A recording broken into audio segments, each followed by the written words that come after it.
Ladies and gentlemen, good morning. Welcome to the 2025 Hiroshima Business Forum for Global Peace. Thank you very much for joining us today. My name is Miho Todoroki, and I'll be your MC for this forum. I look forward to guiding you through the program.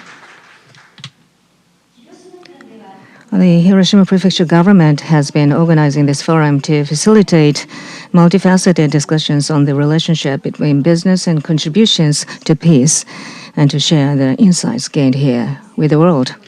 The year 2025 marks a significant milestone, which is the 80th anniversary of the atomic bombing and the end of World War II. This year, we are pleased to co-host the 9th edition of the forum in partnership with Nikkei Inc.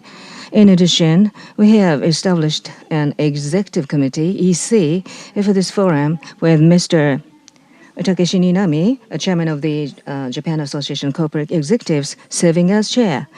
We are honored to welcome business and economic leaders from around the world, and we have planned sessions in collaboration with globally renowned business schools and strategic consulting firms. We kindly ask for your continued participation, whether here at the venue or online, throughout today and tomorrow. Thank you very much for being with us. Next, I would like to invite the governor of Hiroshima, Mr. Hidehiko Yuzaki, who's also the chair of the Hiroshima Organization for Global Peace. Thank you very much for your kind introduction. My name is Yuzaki of Hiroshima Prefecture. I would like to thank you for joining us at the 2025 Hiroshima Business Forum for Global Peace. This year's forum marks the 80th anniversary of the atomic bombing and the end of World War II, a significant milestone.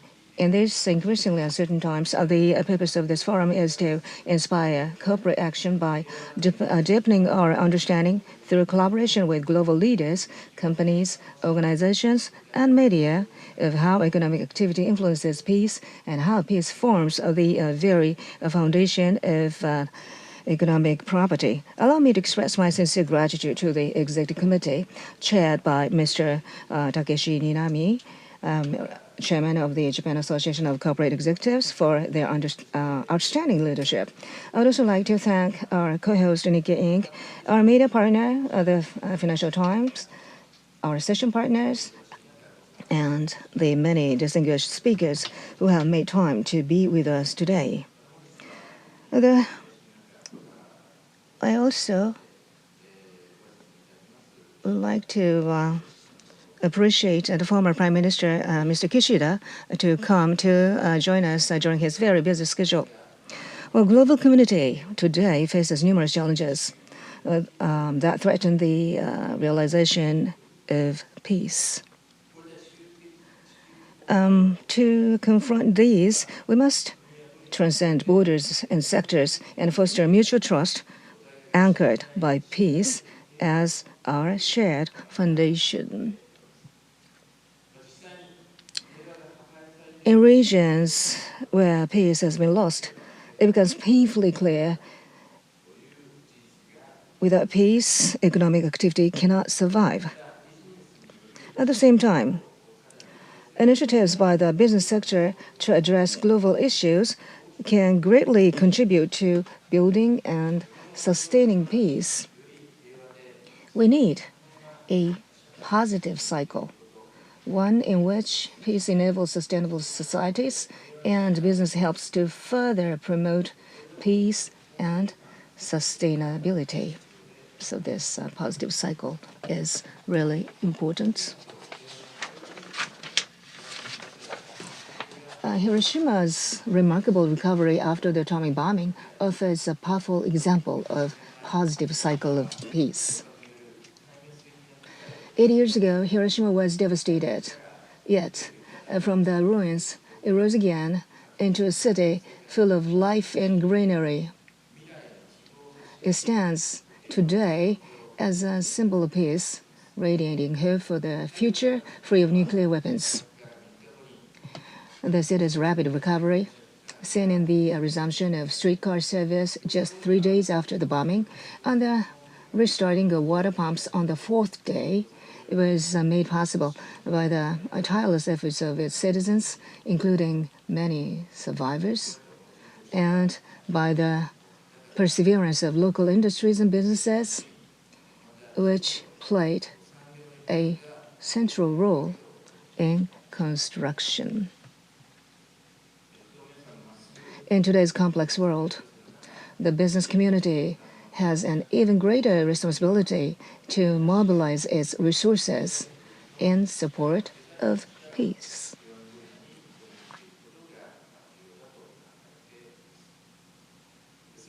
It is in this spirit that we gather here in Hiroshima, a city uniquely suited to host a forum on peace and business, to engage in forward-looking dialogue. Since its launch in 2013, this forum has grown steadily. Now, it's ninth edition. The theme this year is the role of business leaders, the future of peace, sustainability, and technology. Over the next 2 days, we will explore a range of critical issues facing society today. The growing instability of the current capitalist system, the rise of transformative technologies like generative AI, and the emerging international new order. All examined through the essential lens of peace, we will also turn our attention to Hiroshima's evolving role as an international center for peace and its continuing commitment to a world free of nuclear weapons. I sincerely hope that this forum will generate fruitful dialogue that encourages economic activity as a driver of a peaceful and sustainable society. In closing, I hope this forum plays a meaningful role in advancing peace through the power of business. Thank you once again for your presence and participation.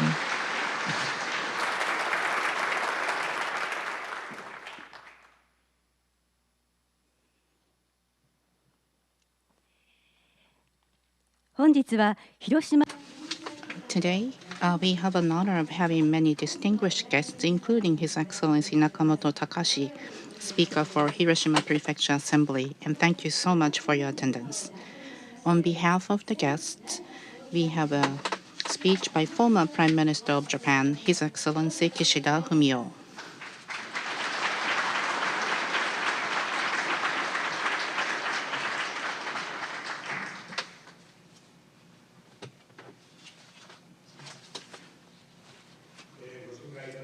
Well, thank you for your introduction. I am Kishida, former Prime Minister of Japan.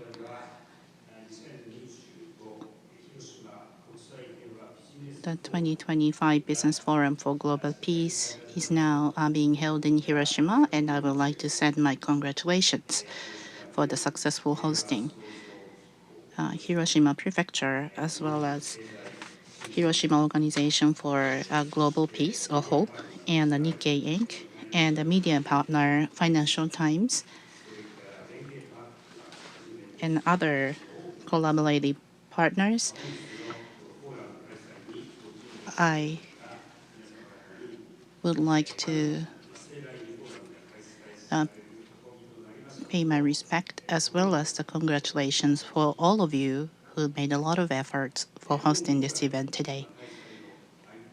Well, as part of the background of hosting this forum, we still see the international world with division and conflict, but we have a hope to bring peace and then build a sustainable society.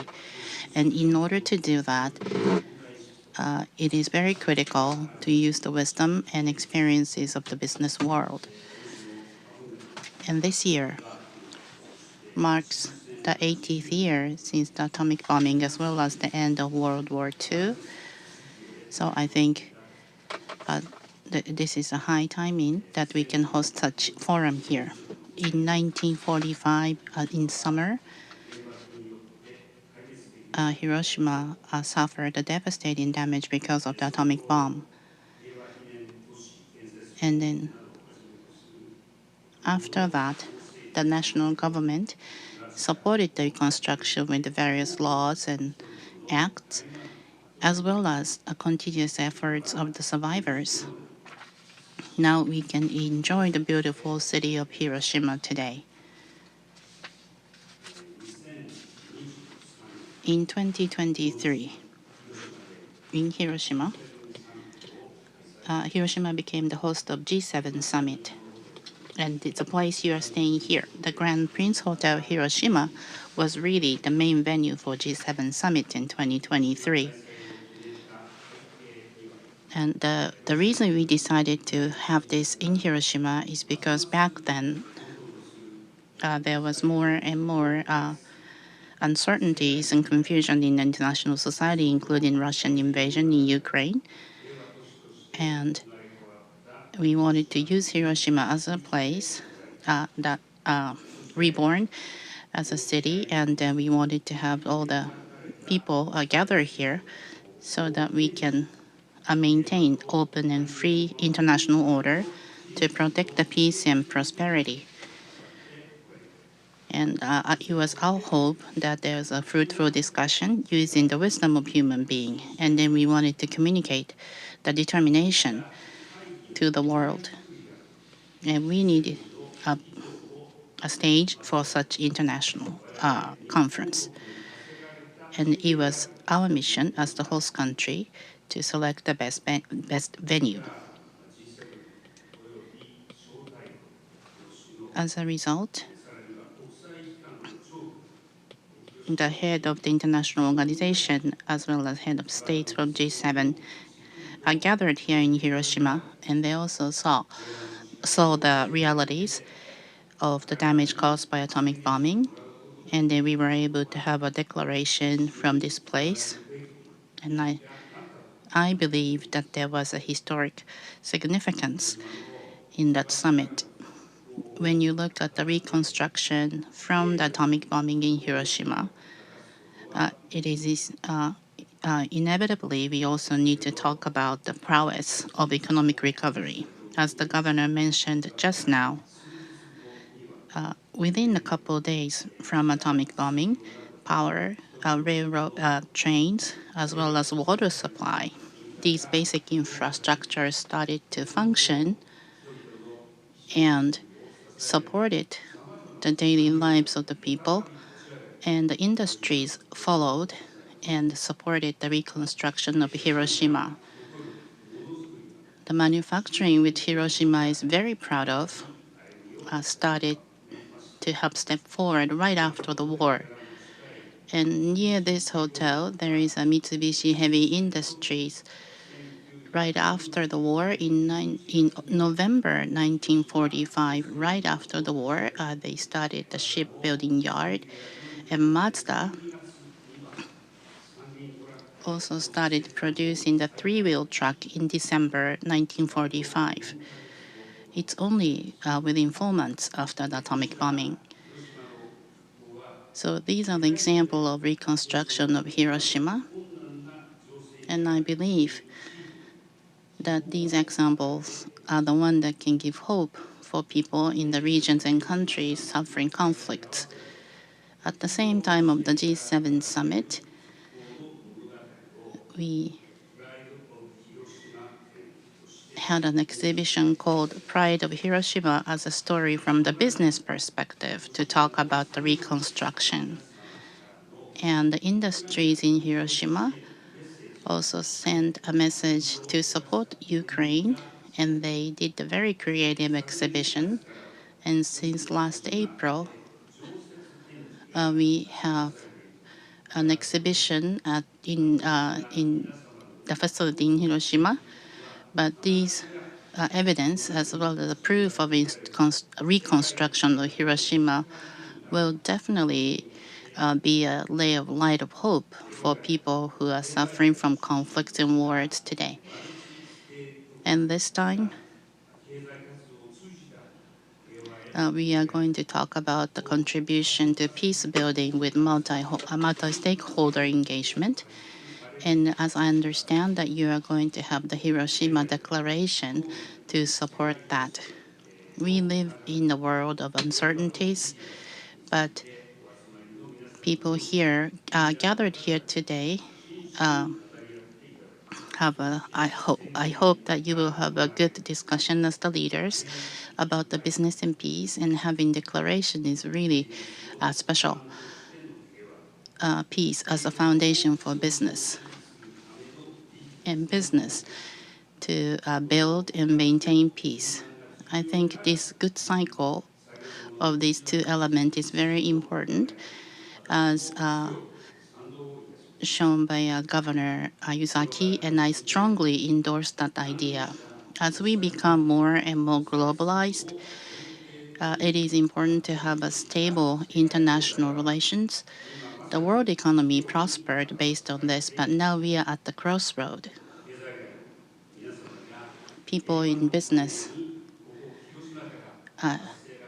here today for peace in Hiroshima, and I hope that this declaration from Hiroshima today will be shared by the leaders in Japan and internationally, and hope that this concept under the declaration will permeate through the world so that the leaders around the world remember the importance of peace and also start to have an action from their point of view. And I will continue to strive toward peace building as one of the leaders in the political world. I hope that you will have a fruitful and deep discussion in this forum so that the peace through business will find some breakthrough. And I hope that you will have the momentum to turn them, momentum as well as the determination to turn them into the actions. Thank you very much.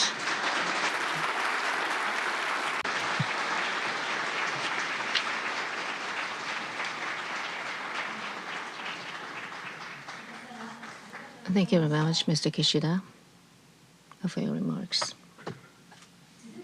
Next, we would like to invite the chair of the Executive Committee to deliver his opening remarks. Please welcome to the stage who is the chairman of the Board of Directors, Century Holding Limited, and representative director of the Japan Association of Corporate Executives, Mr. Takeshi Ninami.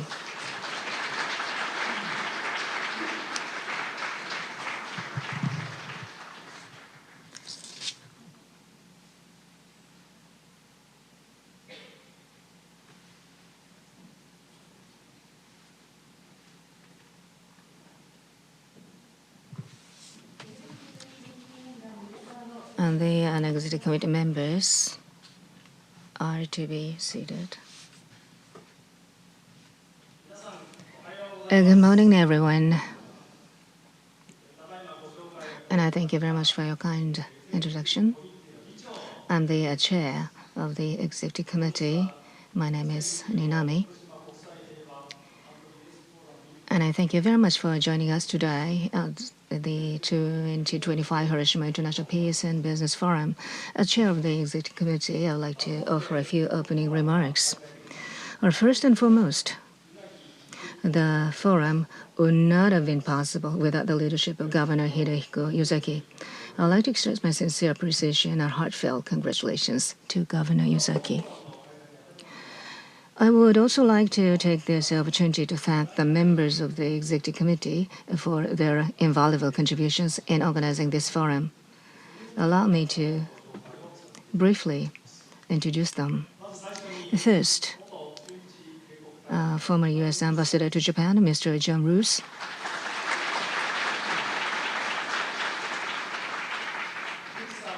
He was the first American ambassador to visit Hiroshima. And It was through his efforts that President Obama's historic visit to Hiroshima was realized. Next, Senior Advisor and former President and CEO of Standard & Poor's Global, Mr. Douglas Peterson. Mr. Peterson has long served as a bridge between Japan and the United States, and we regularly turn to him as one of the most knowledgeable and trusted voices on Japan in the American business community. Thank you very much.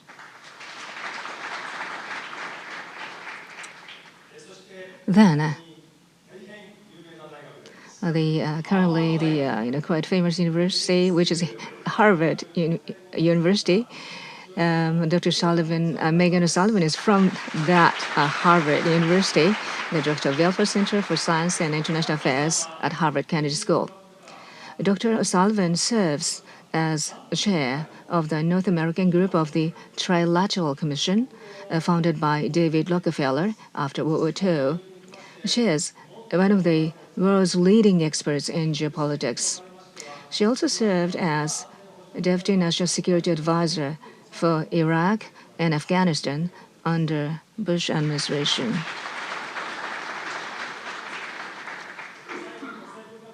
Last but not least, Dr. Kazuo Suzuki, Director of the Institute of Geoeconomics at the International House of Japan.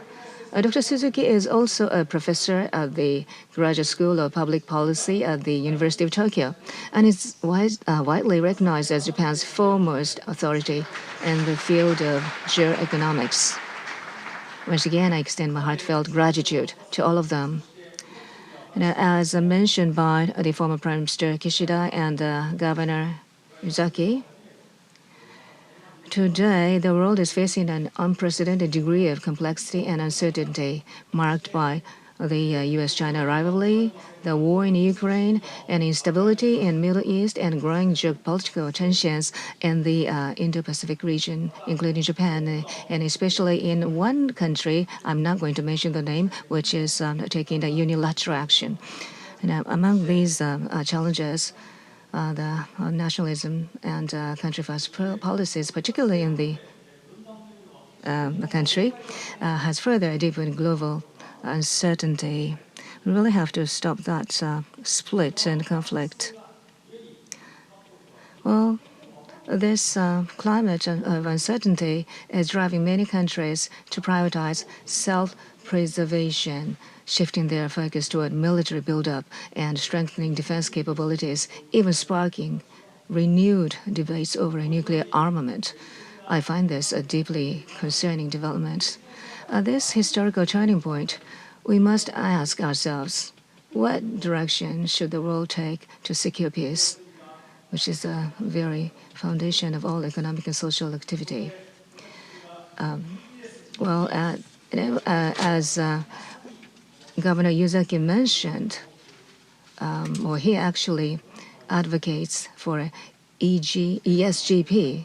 I think that holds huge, profound significance.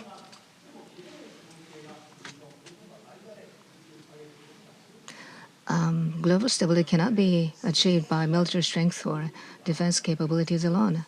More importantly, we must build unbreakable interdependence between nations, relationships that serve as a powerful deterrent against conflict or war. To build such relationship, as mentioned by the former Prime Minister Kishida and Governor Yuzaki, the role of the economy is critical. Interconnected economies through trade serves as vital links between nations. Well, it is true that some argue globalization and free trade have contributed to rising inequality. That may be partially true. However, rather than rejecting free trade, we must work together to upgrade and evolve it through collective wisdom. I think this is really the time to take actions.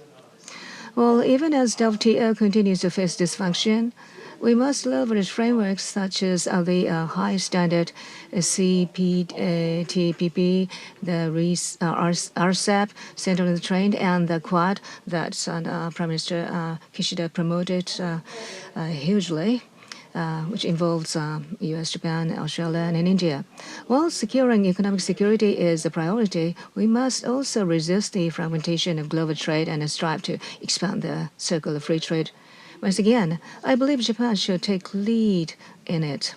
But at the same time, we must also consider the role of artificial intelligence. Rather than viewing AI solely as a threat, we should focus on how we can harness it to benefit society. AI, if left unchecked, could pose risks to humanity. But just as humanity has, through the IAEA and the NPT, achieved both the peaceful use and non-proliferation of nuclear energy after World War II, I believe we must now exercise similar wisdom to create international frameworks for the peaceful use of AI. Through this forum, I hope we can engage in a meaningful discussion on how to build peace through international cooperation across borders and through public-private collaboration. Well, finally, here in Hiroshima, a city that experienced the atomic bomb 80 years ago and has since achieved a remarkable recovery, I believe it holds deep significance to re-examine the meaning of international cooperation. Over the next 2 days, sessions will cover a wide range of topics, from the global economy and AI to sustainability and nuclear issues. All of these are challenges that cannot be solved without international cooperation. And it is precisely because these discussions are being held in Hiroshima that they will send a powerful message to the world.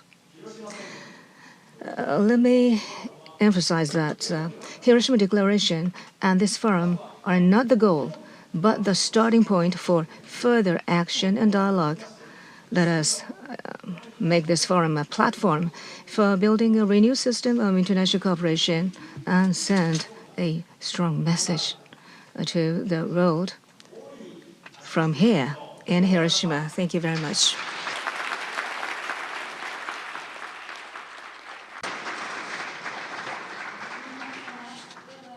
Thank you very much. That was Mr. Ninami.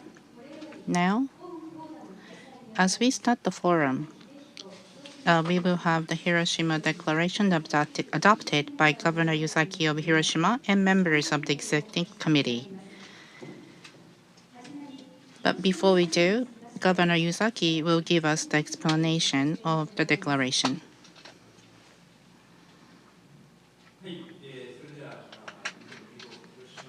So allow me to give you the overview of the 2025 Hiroshima Declaration. The international society faces many global-scale challenges that prevent the realization of peace.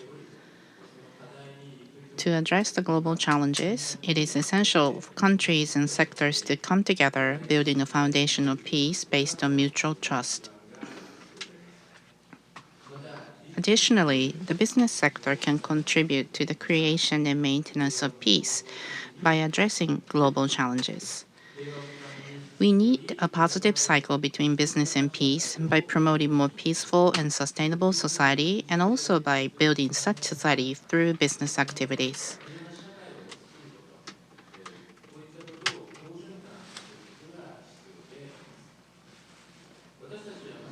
We are faced with the fact that business is not viable without peace. With this background, it is even more important today to understand that peace is not something given to us, but it is the foundation that we need to establish, nurture, and protect from the economic perspective.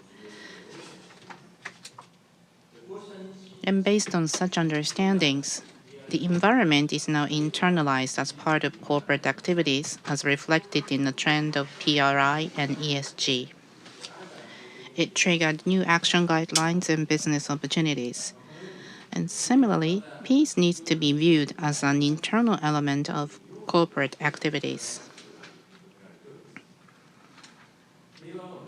Internalization of peace will expand the business opportunities, and it will also allow companies to contribute in building a stable society where sustainable business can be achieved. The primary objective of the 2025 Hiroshima Declaration is to accelerate contribution to peace through business activities to advance global movements from ESG to ESGP, environment, society, governance, and peace. And ESGP will be a guiding banner for multi-stakeholders, including those in business and economy, to act in a way to contribute to peace and stability. The Hiroshima Declaration includes the actionable guidelines focusing on 5 stakeholders in business who have different approaches. Our basic needs for living and dignity as human beings need to be secured to support stability and prosperity, which are necessary for peace. It is vital for multi-stakeholders such as business sectors and business organizations, investors, national and local governments, academia, think tanks, and NGOs, as well as consumers, to collaborate and work together.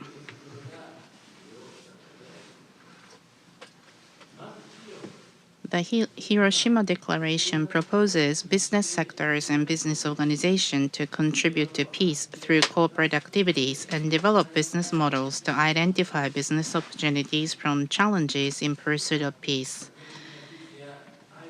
And it is necessary to solve problems by identifying the business opportunities out of challenges and build business model based on innovative technologies and ideas. Next is investors.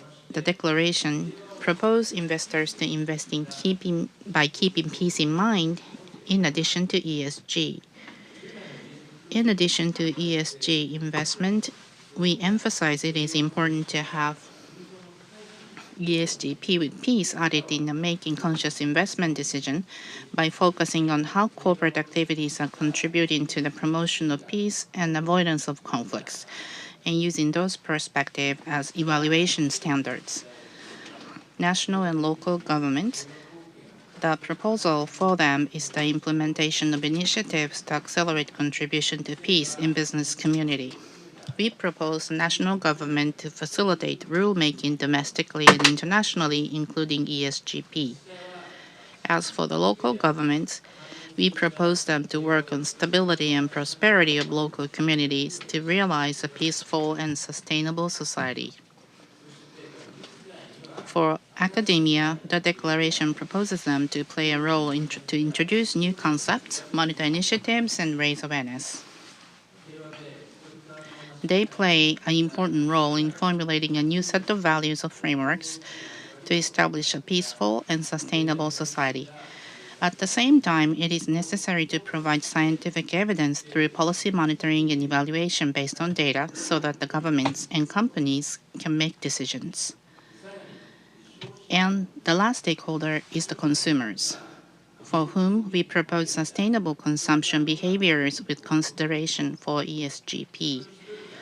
We encourage every consumer to consume sustainably and stay conscious of peace, so that consumers truly understand such behaviors will eventually lead to the peaceful and sustainable society, and they act accordingly.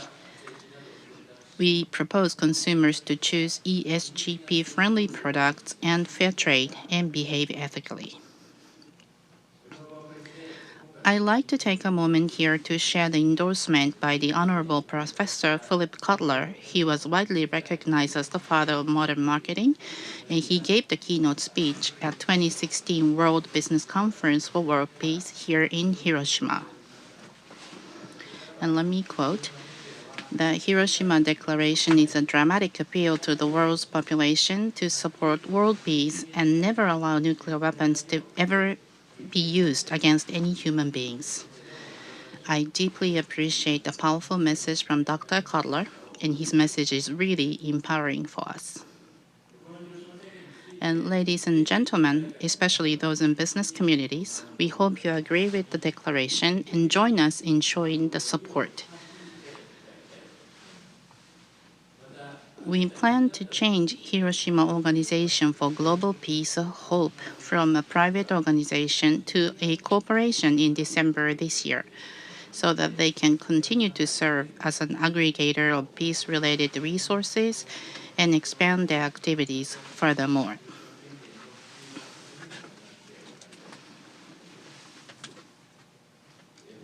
At the end of this forum, I will have a closing with Mr. Ninami, a chair of the executive committee, and I look forward to discussion exploring what we can do based on the Hiroshima Declaration.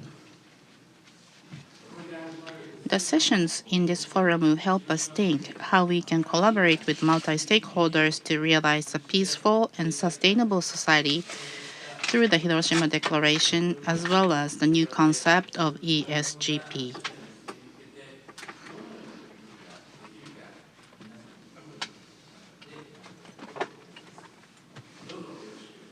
Thank you.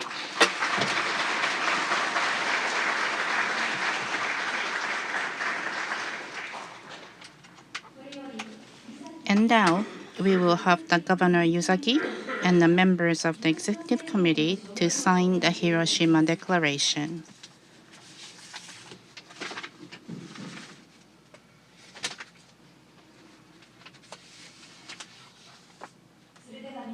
Now, ladies and gentlemen, please sign the declaration.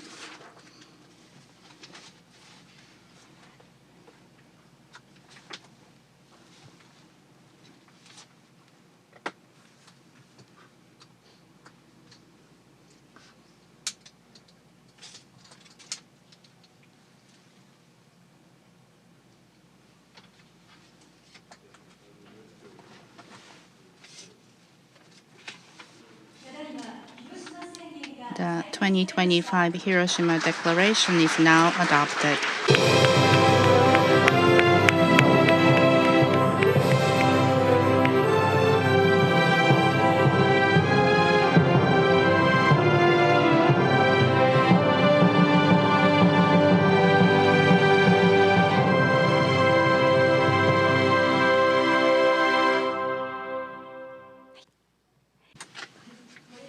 Thank you. Now we would like to have some time to take pictures.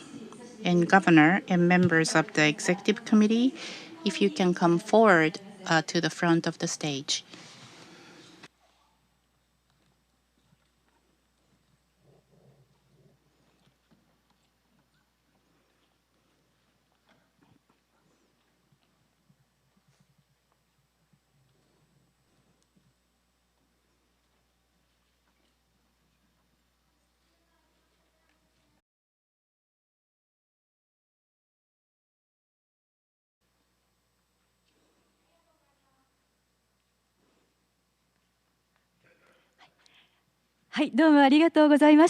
Thank you very much.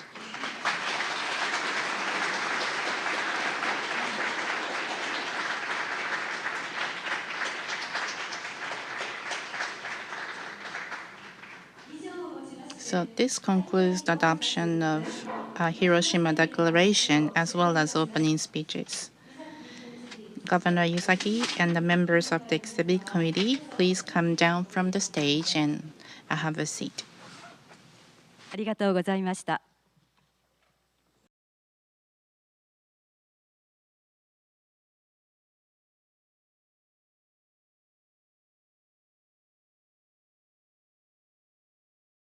Let us now move on to the keynote speaker. We have the pleasure of having a philosopher and professor of Bonn University, Professor Marx Gabriel, as the keynote speaker. He's going to talk about escalating world division and the era of ethical capitalism. Let us now welcome Professor Marx Gabriel.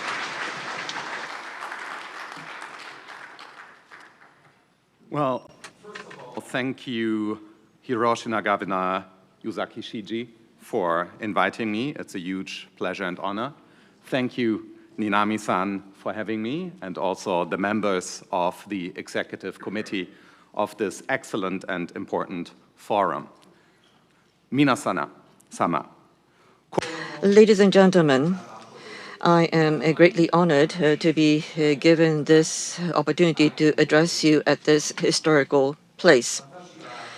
I stand before you deeply humbled with awe towards history. Hiroshima and Nagasaki was a place where humanity was devastated by its own destructive force. With deep respect to our ancestors, I stand here in front of you to remember their memories. I'm grateful to be given this opportunity to speak about peace and ways to overcome the big division which we are facing today. Since coming to Japan regularly, I have learned how social responsibility has played an important role for years in the Japanese society. The ethical tradition based on your wonderful culture is deeply rooted in your society. There was an awakening for me when I was visiting Tokyo last year.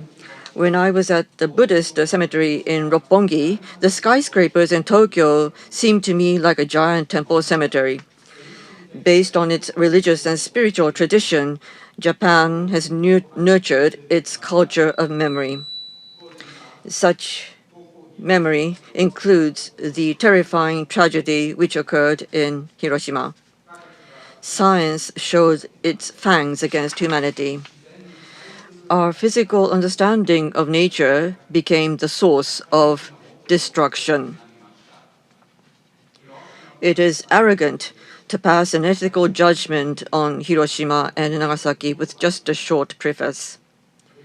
Whatever the historical interpretation might be, dropping of the A-bomb has left an ethical scar in human history.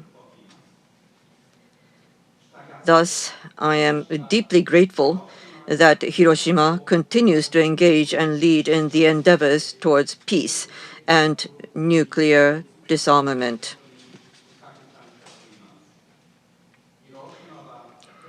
Hiroshima continued to make important contributions to peace building. For example, the Hiroshima Peace Memorial Museum, the peace declaration by the mayor, Mayors for Peace Network, and this Hiroshima Business Forum for Global Peace are some examples. I am honored to have been a part of such an important set of activities myself. Nihonba. Japan has a noble mission to present its tradition of peace, stability, and social harmony, which have been praised and respected by the world. It is not coincident that the ethical capitalism was conceived by me in this very place in Japan, and it is now resonated in the world. Capitalism can bring about peace and contribute to solving the problems, but this is only true when it is rooted in the values. This is indeed the critical key point. Today, I will be speaking in English. My Japanese is not fluent enough to deliver the lecture, but I will continue to practice Japanese language because Japanese language, your mother tongue, shakes my heart so deeply. Thank you. To my talk, Escalating World Division and the Era of Ethical Capitalism, and given former Prime Minister Kishida's presence here, let me emphasize how the idea was actually born when I had the honor and pleasure of visiting Keidanren and heard of the former Prime Minister's notion of new capitalism, Atarashi Shihonshugi, and I thought, okay, how can we give life to the idea of new capitalism? What could be new about capitalism? And as you will see, I will elaborate precisely on the idea that the governor and the excellent committee proposed, namely the idea of a positive cycle, or as you will see, I will speak of moral progress in this respect. So here's the structure of today's keynote. In the first part, I will tell you what I think ethics is. If I speak of ethical capitalism, I better tell you what ethics is.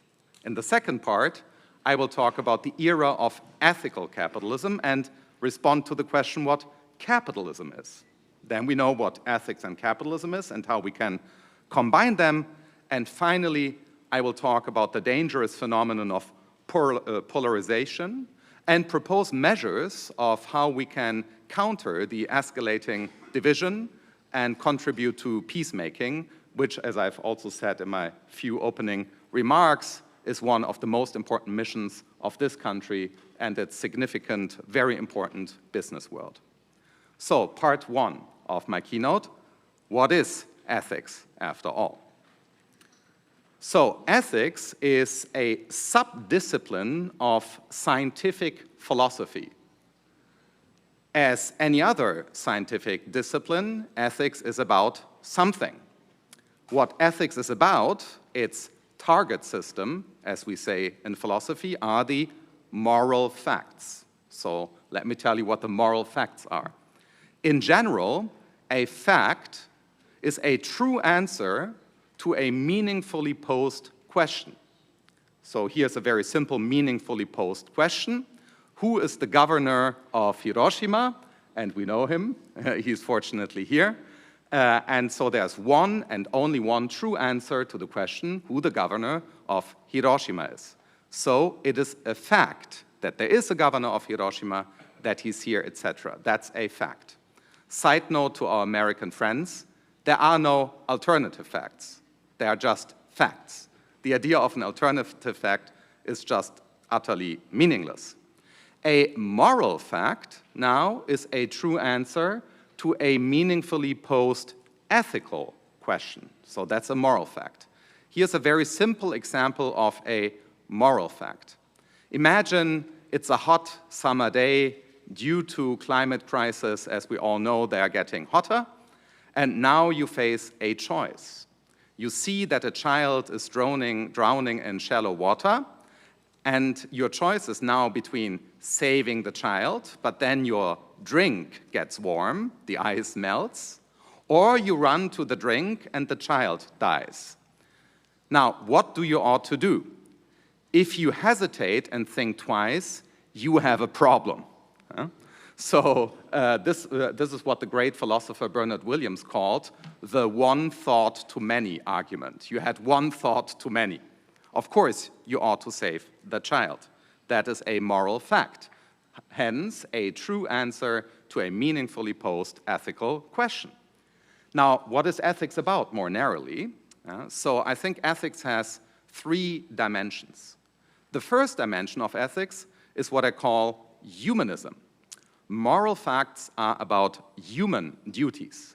Sometimes when European philosophers speak about ethics, we are accused of Eurocentrism. So here is just evidence that the idea of humanism is much older than European modern philosophy in any way. So it's a famous quote from the Chinese philosopher Mangzi, but you will also obviously find this in all the Japanese traditions, in all the African philosophical traditions, which are again older than the Asian philosophical traditions.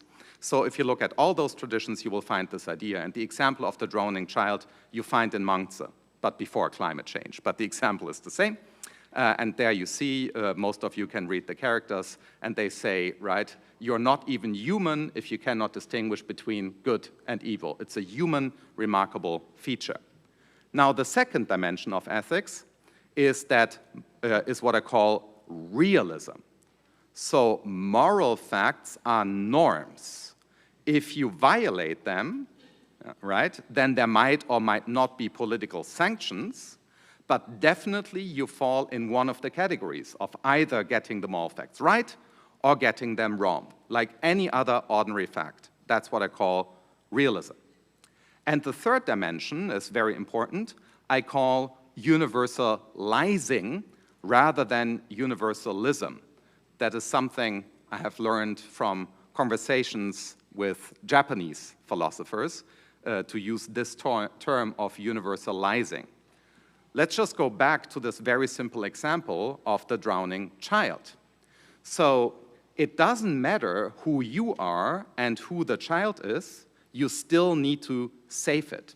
If we replace the drowning child, right, so imagine there's a constellation where Zelensky is saving a Russian child, then Zelensky has to save the Russian child, and Putin has to save the Ukrainian child.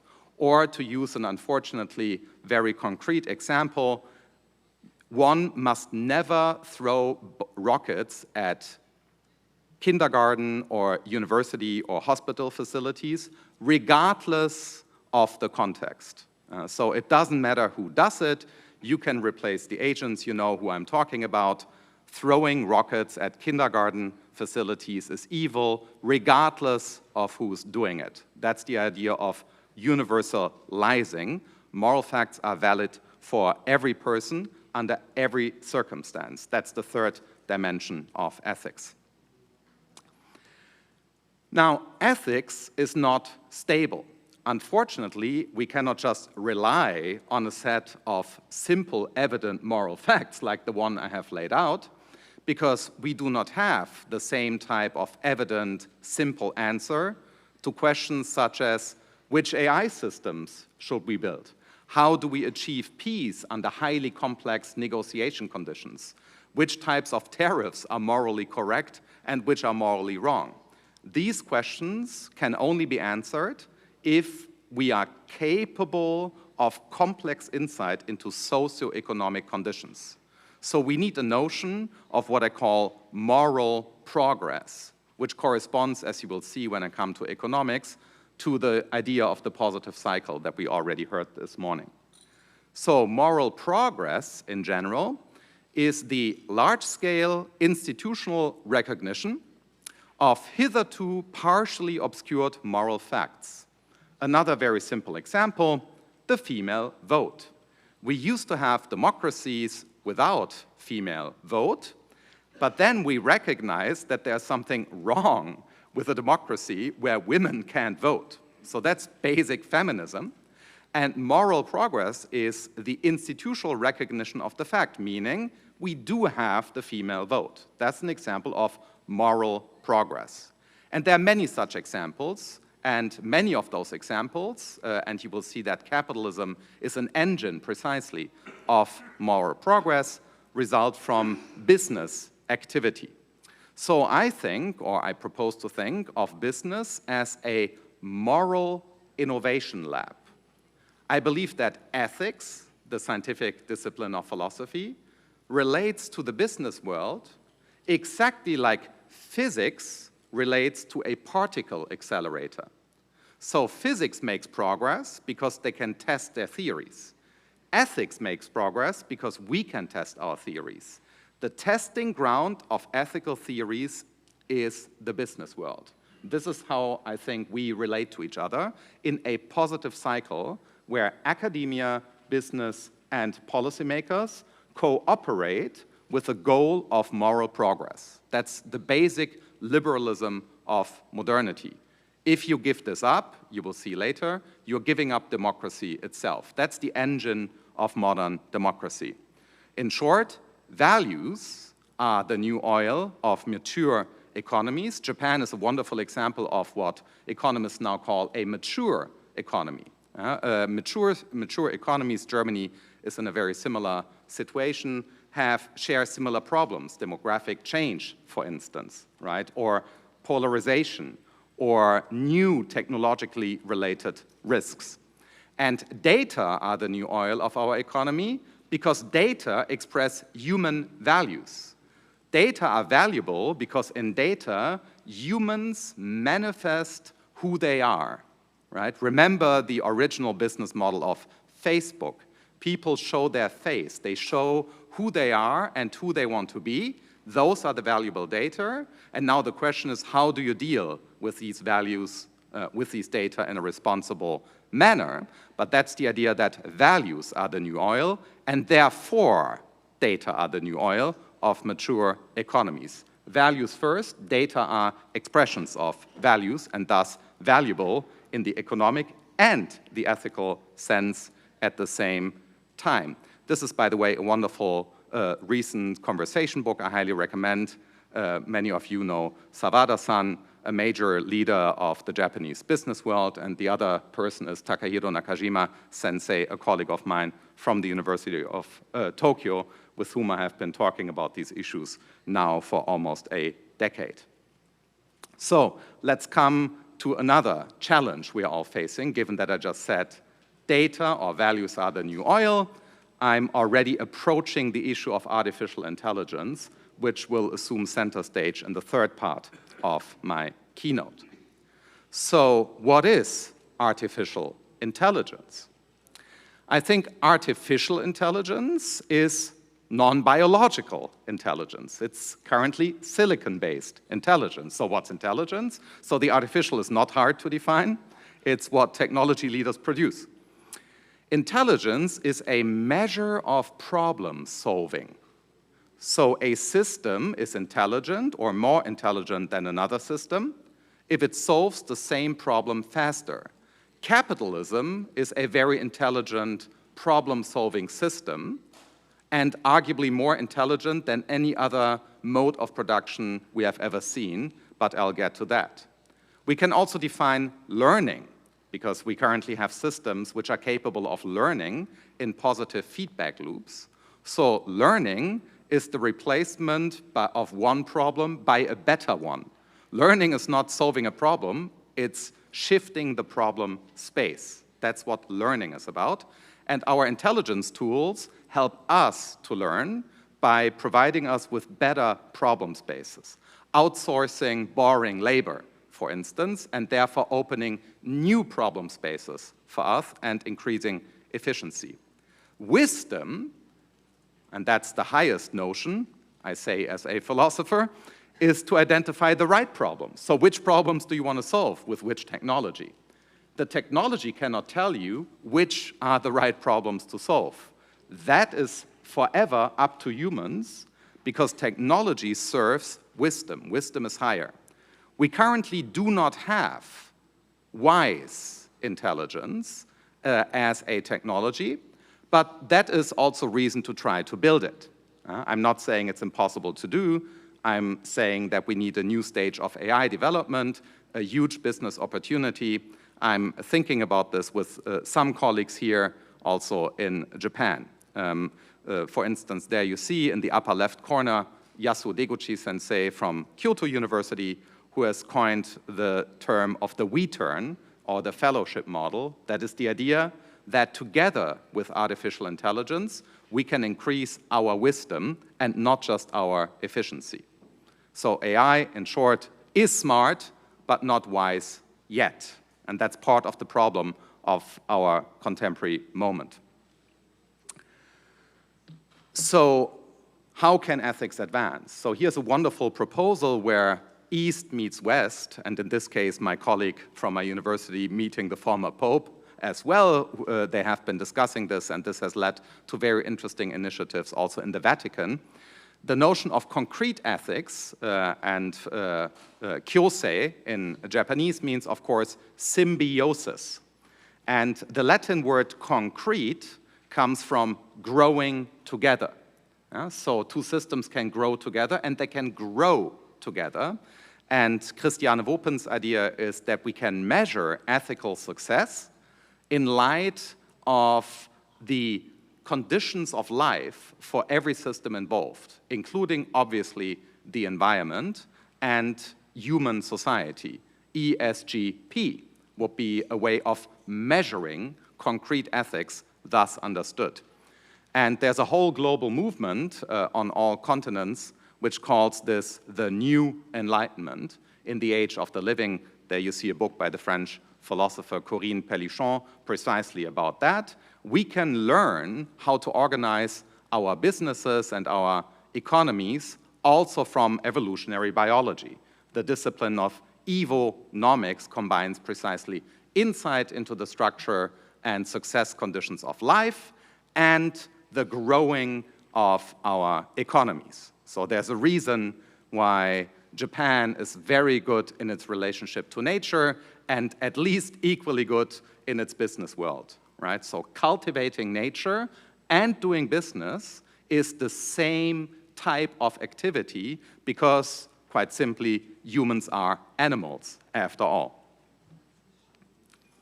Now I come to capitalism in order to fuse them. Second part, the era of ethical capitalism.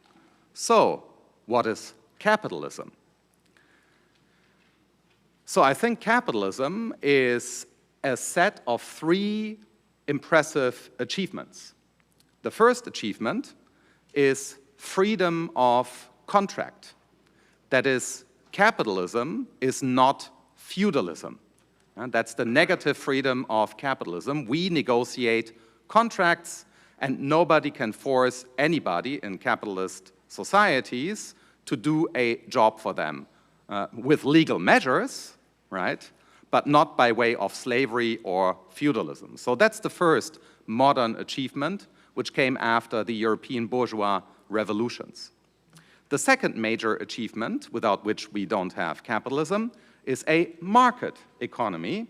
And here a market economy is just not a planned economy. So careful with industrial policies. Government and business need to cooperate in such a way that we always increase the freedom of market and not reduce it, right? For that reason, because it's another achievement of modern capitalism. We are not in planned economies, and we have seen them historically, and we have studied them scientifically. We know they do not work. It's one of those facts, very important facts. Planned economies of scale do not work. And the third, most creative part of capitalism is the existence of reinvestable private property. That's the positive freedom of the entrepreneur. So you decide which business model to create, and you take the risks in order to reinvest the private property that you have.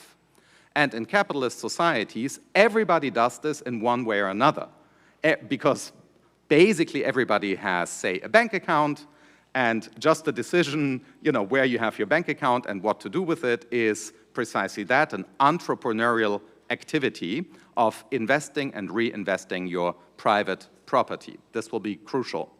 Now, ethical capitalism adds a new condition, namely that we ought to create value, economic growth, through ethical insight.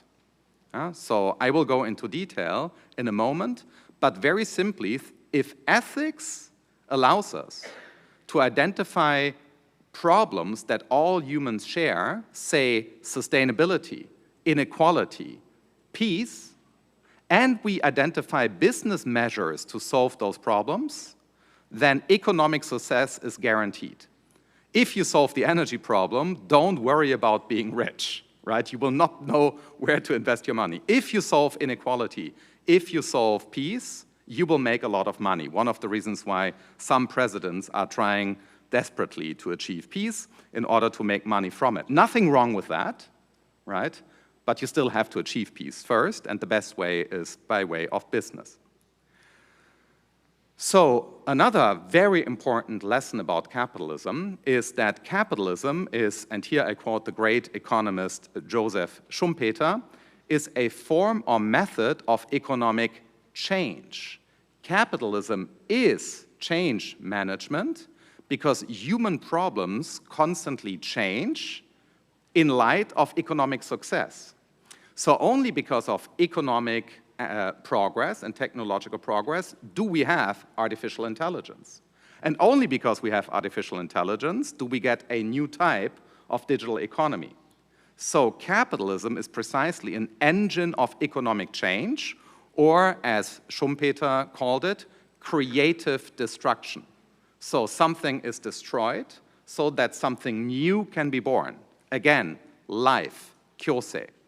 That's capitalism, a form of economic change. A very simple example that is happening right now. We are moving, to a certain extent, from fossil fuels to renewable energy. Again, a gigantic market, huge business opportunities, and an opportunity for more progress, sustainability. That's why we want it, right? That's why it's on the flag of contemporary capitalism, because ethical insight into our relationship to nature is a driver of economic growth. Change is part of capitalism. It's not a static model. It constantly changes and is about managing the change and harnessing the energy of change. That's what we do. Here's something which I really like about my country. We have a great text of the Constitution. And what we say in Germany, it's called the social market economy, but I'm saying we need something even more than that. But these are some beautiful paragraphs. It says, property, and I'll get to private property now, and the right of inheritance shall be guaranteed. Their content and limits shall be determined by the laws. And most importantly, property entails obligations. So that's written into our constitution. That is part of the German response to the catastrophes of the Second World War. Property entails obligations, and German post-war capitalism is, of course, a response precisely to the totalitarian regime of National Socialism, which was not quite a capitalist free market economy, to say the least. So property entails obligations. So here is a long quote, but I just give you the thought by Deborah Setz, professor of ethics and society at Stanford University. And in the quote, she just points out that markets only work, the positive freedom of capitalism, if private property is guaranteed. But in order to guarantee private property, we need laws. And the laws are collectively owned by the people. That's what democracy is. We collectively own the laws that our policymakers then put to practice and reality. So there's collective property, namely the laws, and then thanks to the laws, there's private property. So that's the function of the state in a functioning capitalist society. There's precisely no opposition between state and market. That's a wrong thought. State and market are in no way in tension or in opposite. They cooperate in a functioning capitalist society because the state passes laws that are good for economic growth and moral progress at the same time in a positive cycle. So that's the summary of the quote. Or as she puts it, true laissez-faire is not even logically possible. She wrote that before the Doge department was in existence, but that's also a reminder to the Doge activity. True laissez-faire, absolute deregulation is not capitalism. In short, something that I worry about right now as a European is that our American friends are not capitalist enough. So we need more capitalism in America. I think that's important to point out because that is capitalism and not deregulation. Deregulation is sometimes the right measure, sometimes it's not, but capitalism is not that. So let's dig our heels a little deeper into some very recent interesting developments in economic theory. So there's this wonderful book by Colin Mayer at the Said Business School in Oxford, Capitalism and Crises, How to Fix Them. And Colin Mayer has shown that empathy is the true invisible hand in functioning markets. So markets function because of soft power, the soft power of negotiation, decency, soft power, sustainable relationships, fairness govern markets, despite the fact that, of course, there are tough negotiations. Of course, there are interests and clashes of interests, but clashes of interest get resolved in functioning markets because, to quote Colin Mayer, in capitalism, entrepreneurs help others to help others to help others. He calls this the moral law. It's a cycle of mutual aid. And he shows that this was the original idea of Adam Smith, the famous invisible hand. So this quote, again by Elon Musk, sorry for bringing him up, the fundamental weakness of Western civilization is empathy, is, to use one of my favorite Japanese gestures, wrong. So that's why he got an X by me. He owns X, but anyhow, so X by me back to him. So capitalism and crisis, empathy is not a weakness, and it's also, again, not an invention of Western civilization. Eastern civilization was there before, just to mention the obvious, Buddhism, and Buddhism is based on empathy, so this is historically inaccurate and economically false. So should we take these considerations seriously? And then I come to peacemaking. Well, Nobel Prize 2024. It was a very good Nobel Prize year, also here in Japan, talking about peacemaking and Hidankyo, of course, because a Nobel Prize was awarded for deep insight into the structure of political economy. In the famous book, Why Nations Fail, the 3 Nobel Prize winners have shown that institutional stability, moral progress, is constitutive of economic success. So only societies that manage to harvest the power of moral progress and institutional structure are economically viable. So we are currently seeing also economic evidence on global stage for that. And the next stage is a debate which also started in Stanford about a moral political economy. I highly recommend this short little booklet by Margaret Levi and Federica Carugati, which was produced in Stanford at the Center for Advanced Studies in Behavioral Science. But here again, Japan was actually historically first, which I recently learned. So Uzawa has, of course, shown this with the level of a mathematical genius already a long time ago. So there's Japanese economics came first, and now we are catching up. So I always recommend Uzawa after now starting reading him, though heavy-duty mathematics, but still read it. And this is a great book where you can get his ideas in a summarized way. He was also one of the first to show how ecology is important for a functioning society. Path-breaking work. So, not every future is desirable, but I think this one isn't. I prefer that one. This is the book presentation of Ethical Capitalism with, this guy, who happens to have very good philosophy counselors, but let's skip that and come to peace. We live in an era of polarization and escalating division. So the question is, how can we make peace, which, as I've been saying, is one of the most important duties, in particular, of this country, for all the reasons that bring us together here today. In the background, you see an ethical AI agent I have been designing with an AI company called the Alpha Buddha. So polarization, or which is the driver of escalating division of our societies, is a network effect. So we now have good evidence how social networks, under the conditions in which they currently function, necessarily produce, without the intention of anybody, polarization. It's a network effect. So for those of you who are interested in this, the great economist Kenneth Arrow already showed this in the 1970s, that if you have large-scale collectives where everybody can talk to each other and influence each other rapidly, then you undermine the quality of a democracy. It's Arrow's theorem. It's an interesting paradox. So democracy paradoxically works better if we don't talk too much to each other. So the question is, how can we redesign our digital infrastructure to avoid polarization? And here you still have an advantage in Japan, because your public sphere is not yet polarized in the same way as it now is in Europe and as it certainly is in the United States of America. So you still have time, I believe, but you need to hurry up to create depolarization tools.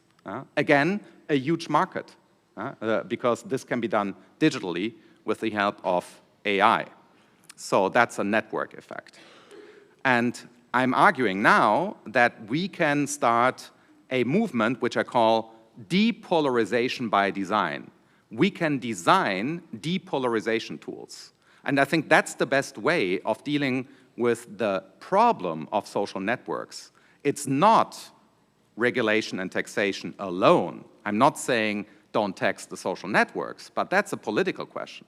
The more interesting question is, how can we design social networks, and we want social networks, that do not generate polarization? It's a design question. It's a wonderful task for business. create new social networks that do not have the same type of problems. Here's a wonderful book about also how to do this by a Swiss economist just out, Guardrails, where he shows very concretely how we can design AI systems that are not subject to the logic of polarization. So that's one thing that we can do, create new business models, right, that come in and make peace online, apart from the highly complex negotiation conditions that we face on the geopolitical scale. We can also build ethical AI agents. I will give you an example of what we are doing with my team right now, and I call this project Deep Innovation.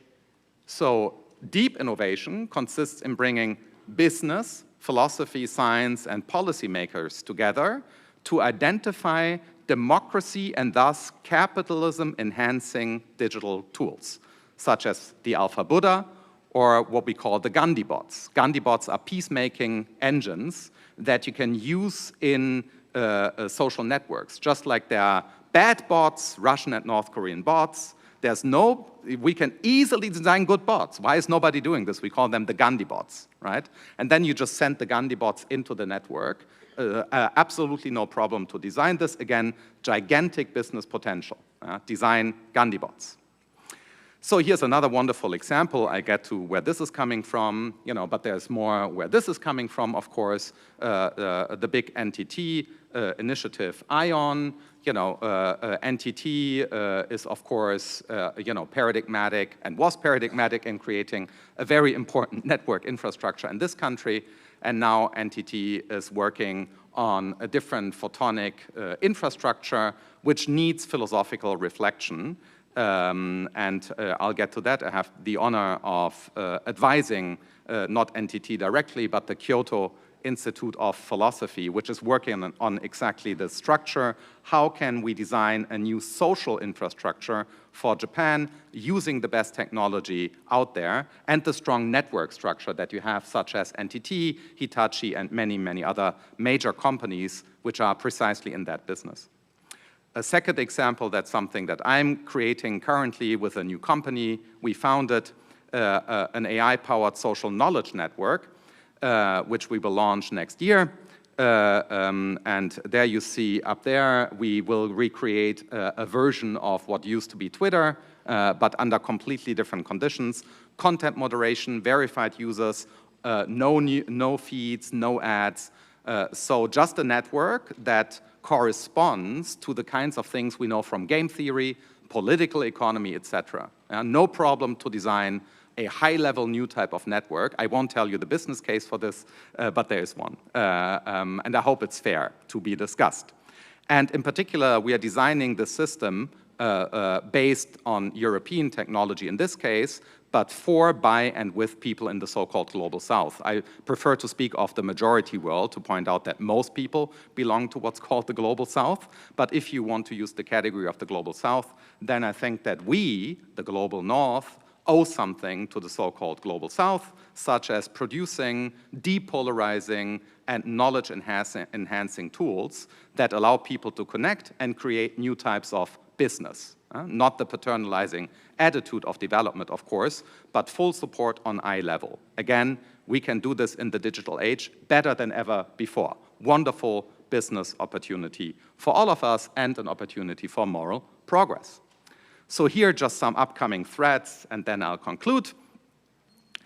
So in the age of AI, where we're currently living, something else is already on the horizon, namely quantum computing, which looks like it's scalable rather soon. And as we have seen with these developments, given that significant investment is going into quantum computing, both the development of technology and the academic research, we can expect this to happen sooner rather than later. Now, I just visited some major companies that work on this, and they get worried that we might create a quantum artificial intelligence that would be able to generate objects out of thin air. So just like quantum mechanics, the universe came out of thin air, quantum fluctuation, And now imagine you have an artificial intelligence system that operates on the quantum level. So it could, in principle, right, that is a possible risk, generate four-dimensional objects and make Terminator real. So I'm saying this is only mildly mad, so let's not fully pursue this. But what's real is cybersecurity in the age of quantum cryptography. So imagine we make it to nuclear fusion, which again is a possibility. It's deeper in the future, but again, a lot of money is going there for good reasons. But then we need an entirely new type of security infrastructure, because quantum computers will destroy your security like a warm knife goes through butter.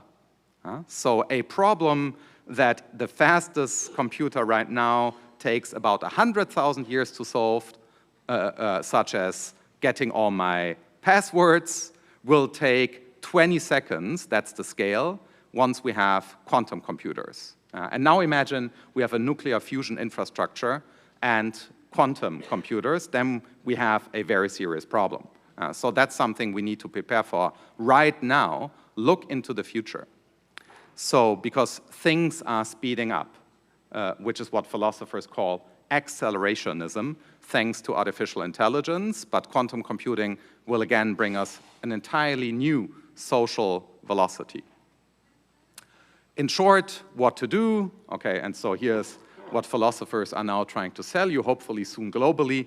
Bring philosophers in as future makers. I call this the chief philosophy officer, or ethicon, the ethical consultant. So harness the power of philosophy, the humanities and social sciences. Geopolitics and geoeconomics is highly prominently represented here for a good reason. Because insight into the apparently softer factors has huge consequences for business. And that's the function of the humanities and social sciences in a modern capitalist society. Give us also insight into the transcultural conditions, how to do business with each other, right? So I had the honor of traveling with a group of Japanese business people and German thinkers to India recently. And in order to manage that territory, you can imagine that you need a very serious level of transcultural insight, right? So it's not enough that humans get together, you need cultural insight. Traveling to Japan, you better bring a bunch of Japanologists, because it's a highly complex social society, social system, and you need to understand that the better you do, the better your business, and vice versa. So that's my recommendation.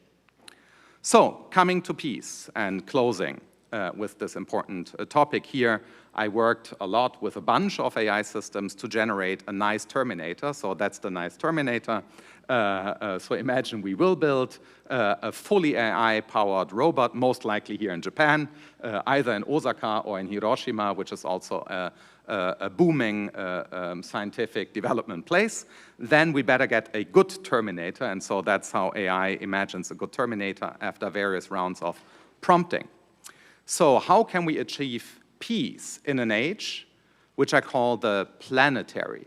Let me briefly tell you what that is. So globalization was the idea that through economic exchange, humanity would just grow together. But then suddenly we faced a much deeper insight into our being embedded in nature. Think of climate change, right? Climate change accelerated due to globalization, which is not a critique of capitalism. It means that we need to find new solutions. And one big thing which happened, and I believe we still underestimate this, is that the pandemic created something which never happened before. Almost all humans on the planet did the same thing at the same time, namely fight a virus. This never happened. All humans, almost all, engaged in the same activity. I call this the grand synchronization.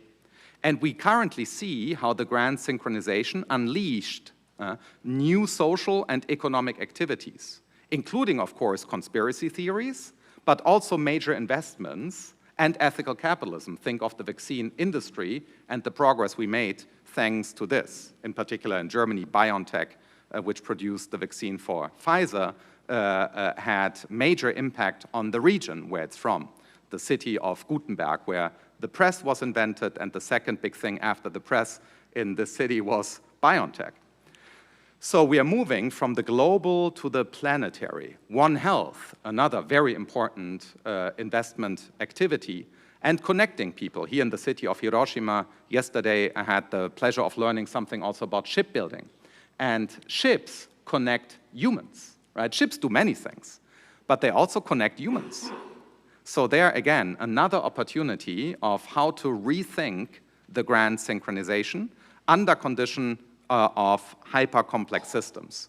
And there's something we all love in Europe about Japanese and Chinese, in this case, same characters, that your word for crisis contains both the risk, the danger, and the opportunity. And I think that's quite important to point out, right? Every crisis, including the hyper-complex geo-economic situation that we're in, contains a good opportunity. And let me conclude by just saying, the goal of all ethics, and thus philosophy, is pacifism. The ending war, that's the goal. There is no ethics of war. Once you have war, the role of ethics is ending war. There is no moral war. Sometimes you ought to defend yourself, and we have the right to self-defense, of course. But there is no ethics of war. The ethics of war is ending war. And I think that is a very, very important message. And I'm particularly pleased and honored to have had the opportunity today of speaking about this here at this eminently important Global Peace Forum in the stunningly beautiful, I saw yesterday, I had the honor of going to Miyashima, a stunningly beautiful town of Hiroshima. Thank you very much for your attention, and let's do something together.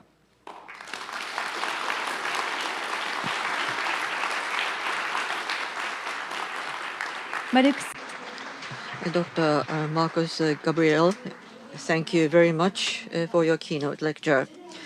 Now, we would like to take a break at this time.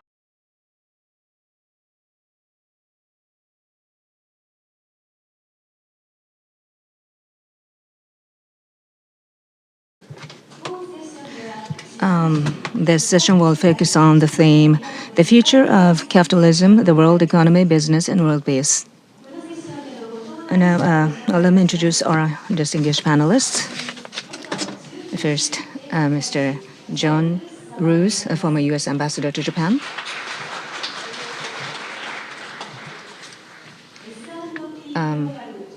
The former president and CEO and senior advisor at S&P Global, Mr. Douglas Peterson.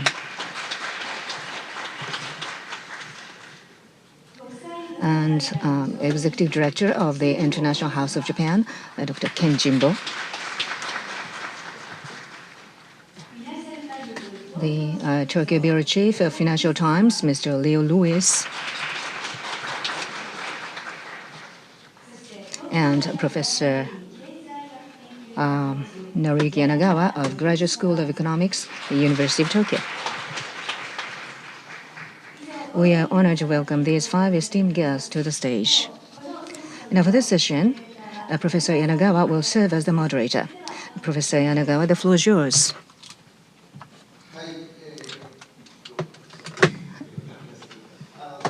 I'm Yanagawa of the University of Tokyo, and I'm going to serve as the moderator. Thank you very much. Well, okay, we were just wondering which language we should use. My introduction and also as well as the concluding remark will be in Japanese. But for the rest of the part, including discussions, majority of the persons are the English speakers, so the rest will be carried out in English, so all mixed up. So maybe you have to use your microphone from time to time, earphone from time to time for simultaneous interpretation. And at the outset, we have listened to the Hiroshima Declaration, which is quite important. And Marcus Gabriel, the keynote lecture was given just now. And this is really the very first session after these two events. And roughly, we're going to take up three things.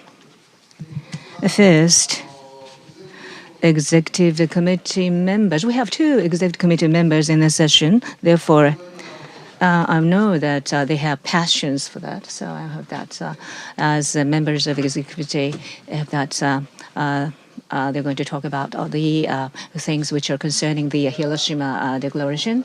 And the second point, which is that from the beginning, we have listened that in the world economy and international relations, we have faced with very difficult situations, I believe. So under the current international circumstances, have that the panelists are going to make analysis on the current conditions of the world. And the third, under those circumstances, the overall objective of the forum is that in a business, the corporations, those entities, what kind of contribution they can make to peace. So this is another topic that we'd like to take up in our discussion. Instead of me talking in length, but I just would like to talk about peace and economy and interrelations of those. Okay, ESGP, which is the very important keyword which is mentioned in the Hiroshima Declaration. In that regard, the economy and the business, in which the role of peace has been highlighted, I think. On the other hand, in the economic activities, the peace and how peace can be an important foundation is, under the circumstances, current circumstances, it has become really evident and clear that peace is important. Unless we are in the peaceful environment, exports and imports, we're not able to make it possible. And also the economy itself is going to be contracted or maybe disrupted. So in that regard, the impact of peace upon economy is extremely important. That I'm sure everybody is aware of. On top of that, there is another direction that I'd like to mention, which is that from the business side and also the corporation side, the contribution to peace is actually required. Here's another point I'd like to mention. ESG, for example, or the issues of environment in business and also in corporate activities, we really have to tackle the environmental problems, issues. Those are clearly recognized. But in the past, if you look back, those things, those things were decided outside the companies. And corporate activities were to maximize the profit regardless of an environment in the past. But now, the stakeholder capitalism is an expression which is not for the sake of shareholders, but for an environmental society. We really have to make contributions which are required for corporations, which has become the popular concept. And as an economist, I just please, if I may use the economic terms, the economic environment is really the public goods that we have to protect. And for that, each company and each individual and consumer really have to make contribution to support the public goods. That is really the understanding which has become widely permeated. In the similar regard, this peace in our activities, we have to make contributions. We have to support peace. That would eventually turn to a better sustainability in the society as a whole. That has been finally recognized. And in the Hiroshima Declaration, hope that this concept is going to be further spread. I have talked a bit too much, but I hope that we have the great panelists and discussants, and hope that we'll be able to deepen our discussions in this session. Thank you very much.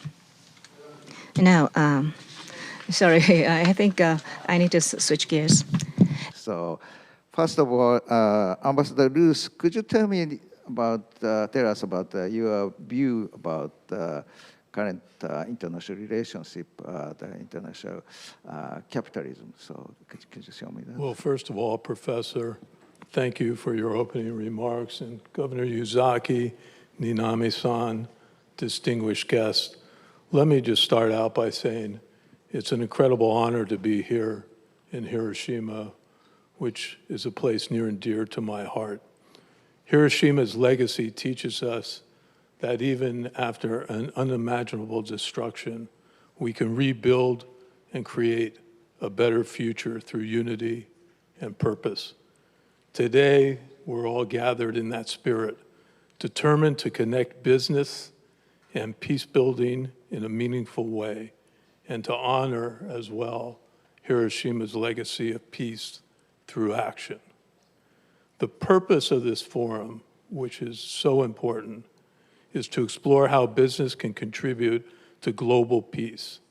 It's founded on a crucial premise that traditional shareholder capitalism, with its more narrow focus on profitability, has sometimes led to negative consequences, intended or unintended. To address these challenges we face, companies must, and I emphasize must, broaden their vision and prioritize multiple stakeholders, including employees, customers, academics, NGOs, communities, states, and even nations. In other words, the role of business is evolving. Success can no longer be measured by profit alone, but by the positive impact a company has on society and the attainment of peace. The good news is, in my view, this shift towards stakeholder capitalism is well underway. Around the world, more companies recognize that long-term value comes from serving the interests of all stakeholders, and that doing the right thing can also drive profitable, sustainable growth. While I'm biased, one inspiring example of this new model is Salesforce, a global company of which I have the honor of being a member of its board of directors. Salesforce has very effectively woven social responsibility into its core values. It has made sustainability and equality central to its mission, proving that one can truly do well by doing good. The CEO of Salesforce, Mark Benioff, a good friend of mine, has often said, and I truly believe this to be true, the business of business is to improve the state of the world. By prioritizing all stakeholders, not just shareholders, Salesforce aligns profitability with ethical responsibility. This approach sets a standard emulated by many companies in my country as well as around the globe. It shows that stakeholder-focused strategy doesn't hinder success. Rather, it fuels innovation, builds trust, and drives long-term growth while contributing to the broader well-being and peace of society.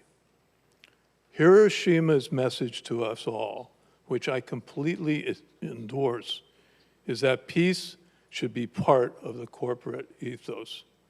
As we just heard, the Hiroshima Declaration emerging from this forum calls on businesses to expand their commitment from ESG to ESGP, adding peace as the fourth pillar. This evolution from ESG to ESGP underscores the critical role companies play in sustaining peace.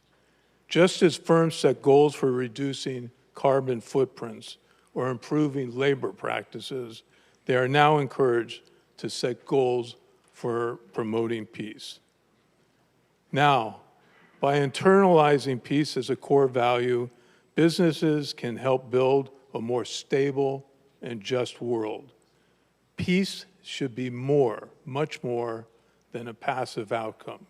It should be a strategic priority for all businesses. In short, peace is everyone's business. Embracing P in our ESG framework cements that principle in corporate strategy. Now, I acknowledge that this broadened vision isn't universally accepted without challenge. Unfortunately, in my own country, the United States of America, there has been political resistance to the ESG movement, even attempts to dismiss these principles. The America First mindset has pressured businesses to step away from ESG initiatives and by extension, ESGP, fueling an anti-ESG sentiment. This backlash might tempt companies to retreat to old ways of thinking. But it is critical, in my view, that business leaders not be intimidated or deterred, and that we hold them accountable. In the face of criticism, business leaders must redouble, and I repeat that, redouble their efforts, continuing to invest in sustainability, equality, and peace, because we know these efforts drive long-term prosperity and stability in the world. True leadership means looking beyond short-term political wins and keep a steady eye on the future that we all want to create. We must remember that the principles behind stakeholder capitalism and ESGP are about resilience and vision for decades to come. Now, I am hopeful, very hopeful, about the future of ESGP. Yes, we have a lot of work to do ahead of us, but we undertake it together with a shared purpose. It is important, in my view, that we move forward as businesses, governments, and communities, united in the conviction that peace and prosperity can advance hand in hand. I look forward, Mr. Chairman or moderator, I look forward to our discussions today and to the collaborative actions that will follow from this very important conference. Thank you. Thank you so much, Ambassador Roos. That's very excellent presentations and proposals. So next speaker is Professor Jimbo. So could you show some of your view about international relationships and the complex world economy? はい、ありがとうございます。Well, thank you very much, and thank you very much for inviting me for this forum. As Dr. Professor Yanagawa said, for the purpose of discussion, allow me to speak in English. I concur with Ambassador Roos that how pleased I am to be invited to this prestigious forum, and always my pleasure to come back to Hiroshima. I'd like to present three basic aspects about the interconnectivity between geopolitics and business sectors and market as of today. As I'm a geopolitical specialist, and many of my thinking is coming from the direction of the geopolitical reality, and then how that might affect on the business environment. My first point is the geopolitical environment demands every business leaders to make strategic judgments. And because every major business decision, where to invest, who to partner with, and what technologies to adopt, now carries geopolitical consequence. And it is increasingly become hard to find a place of neutrality among those business leaders and also all the business decision by saying that we are not really taking sides of the geopolitics. We're considering the profits. But I think because the nature of the markets are now very much overshadowed by the geopolitics, starting from US-China strategic competition on the comprehensive fields of the economy. And also there has been the securitization, so-called securitization, everything that comes to the national security of the market. And eventually there has been a spillover effect of the disruption by the physical conflict. And used to be, many says that geopolitics and free markets can be separated because that there has been a resiliency of the market price, settlement mechanism, exchange rates, investment environments are all gone. But now it is increasingly intertwined with each other. And that requires the business decisions by the leaders interconnected with the geopolitics. That's number one. And the second dimension is when you invest for the future, especially on the business innovation, it is at the heart of the national security. And fields like artificial intelligence, quantum computing, semiconductors, and also those related with biotech are no longer just the engine of the growth, but they are also treated as strategic goods by the government sectors, so that they are, overshadowed by the tightened export control, internal investment screening processes, and also the tight control over the government procurements. So that our future lies in a much more, the geopolitical environment, and that as a timeline to look at the future, they are also strategized in a much more deeper manner. And number three, as I mentioned that how the business environments and strategy are intertwined, but I would like to present here that it doesn't really mean that US-led friendshoring or you really have to have those like-minded states coalition is the only path forward for the business leaders.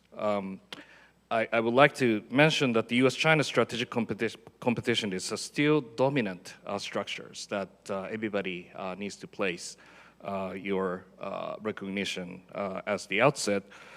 But also we really need to pay emerging attention to the emerging economies and the global south, like India, UAE, Qatar, those Gulf countries, and other global south players creating the multipolar environment, including those future technologies fields like AI and quantum. And they are making so much difference to the future prospects.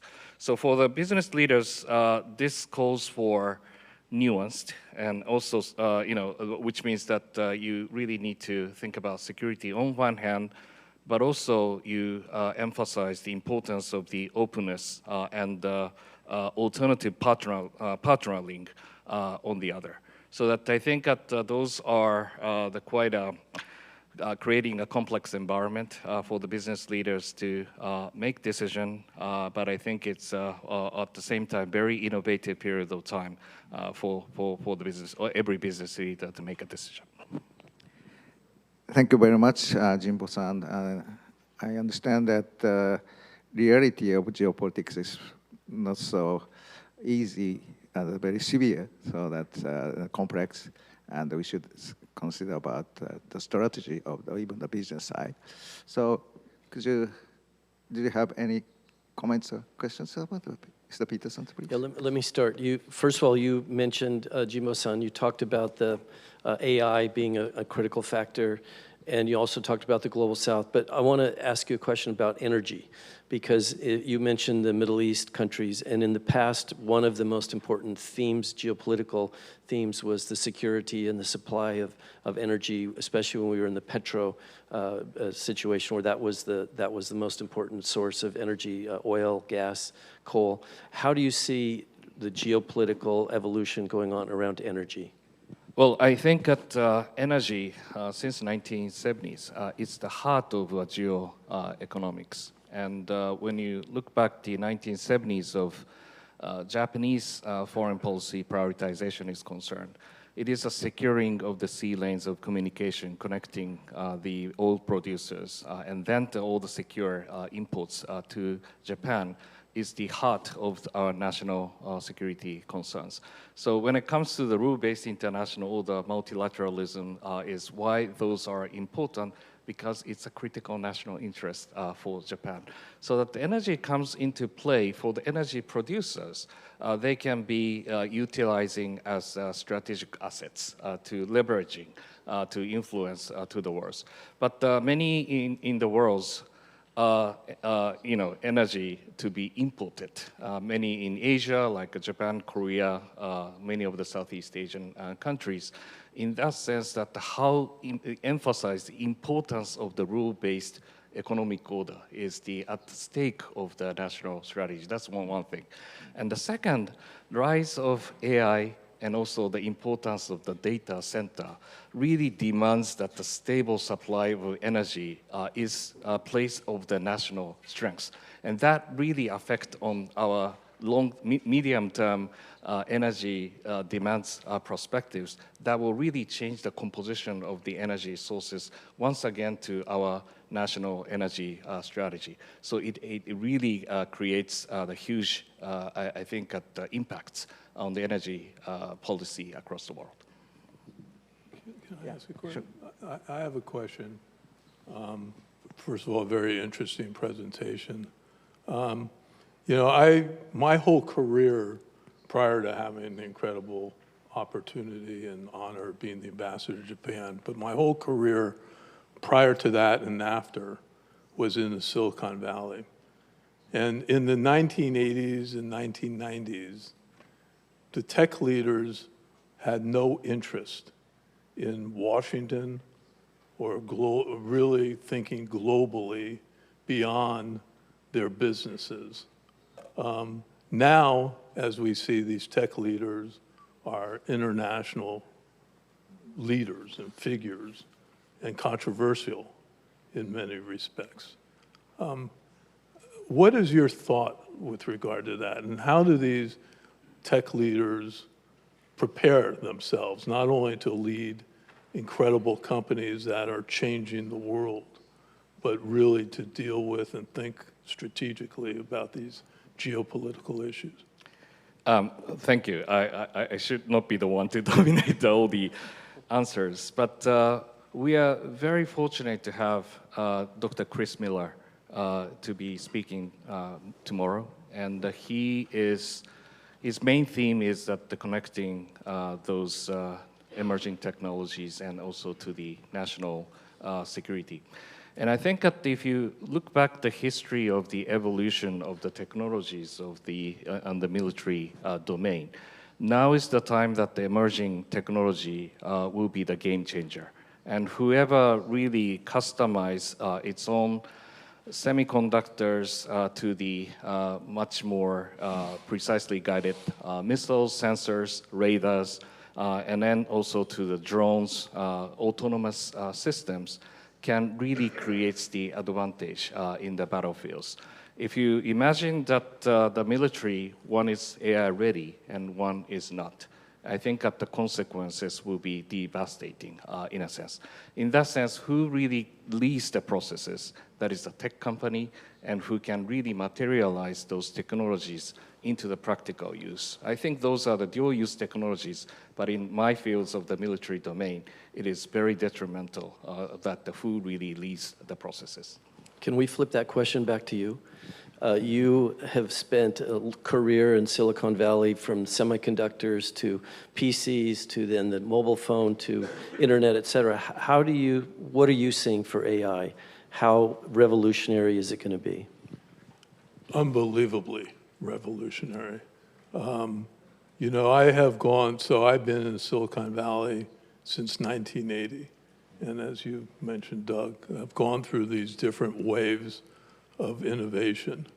Nothing compares to what we're going through right now. And that is, I'm not alone in that view. That is the general consensus. And this is overall very positive. I mean, it can prevent pandemics and, you know, in the healthcare area and financial service. I mean, you name it across the board. This generative AI is a game changer for corporations, individual states, and nations. There's also a sobering negative side to it where we need guardrails. And that's a huge challenge, and we'll see how that plays out. As someone who's obviously deeply invested in US-Japan relations, I see our two countries as real potential leaders in both the development of these technologies as well as the acceptance and adoption of guardrails. So we're in a, I mean, you guys are experts too. We're in a new era that is really beyond our wildest imaginations, I think, what we're going to see as this plays out. Could I add another question while you're still fresh on it, which is, you mentioned in your original presentation that peace must be more than a passive outcome. I don't think there's anyone in the room that would disagree with that, but I'm really interested from your experience, and particularly board experience, how do you introduce that as a topic of discussion at the board level, and what sort of language do you use to make that conversation meaningful at the board level? Well, and I think we've all touched on it. First of all, you know, and I don't want to keep pointing to the board to the company I'm on the board of, but, you know, Salesforce, it was in our DNA from the founding of the company. So, you know, at the highest level, it's best for the leaders to have that, you know, ingrained in them, you know, from the very beginning. But I think that the approach is, and we've touched on this, in order to be a good board member, you have to take into consideration, the company has to take into consideration all these geopolitical issues, because the company will not succeed unless it does. And that really has been a change in mindset and is continuing to change. So most, in my career, I had a legal career prior to going to Japan, representing the tech company, major tech companies in the Valley. As I said, it wasn't part of their thought process. Now it has to be. And so, you know, in the boardroom, you have geopolitical discussions at the top of the agenda, not as an afterthought. So I think it's something that, you know, every company and every board member really needs to internalize, but really has begun to do so. If I may, I also like to ask a question to Ambassador Roos. I'm not supposed to get all the questions. Okay, I'll make my own points, and then I would like to know your response. ESGP and the peace is a fascinating concept that Declaration has adopted. My question is, what kind of implication that technologies can contribute to this peace concept? For example, when you look at the current process of the Ukraine peace negotiation, you have to have a ceasefire, you have to freeze the borderline, and you have to monitor whether that such kind of ceasefire has been, protected. But you cannot really deal with it, but with all the long borderlines and who is doing what. And that has to be monitored by the technologies. And whenever you think about the so-called deterrence by detection, is there any kind of actor who is going to violate the status quo needs to be notified to the world? And these are I think one of the examples how technology can really change to contribute to the peace. But the technology can be disruptive when it is misused or escalating the conflict. And Ambassadors, how do you think that those like a newly emerging technology can contribute to the P part? Well, let me give you an example. We do and we don't focus on it, but the future of warfare is going to include cyber attacks. And in cybersecurity, there's incredible innovation that's going on a daily basis. So when you look at the fact that, a war between China and the United States and, could be initiated through the cybersphere, there's amazing advancements being made in the area of cybersecurity that can help prevent that. So that's just an example of how technological innovation can contribute to peace. And there are many examples.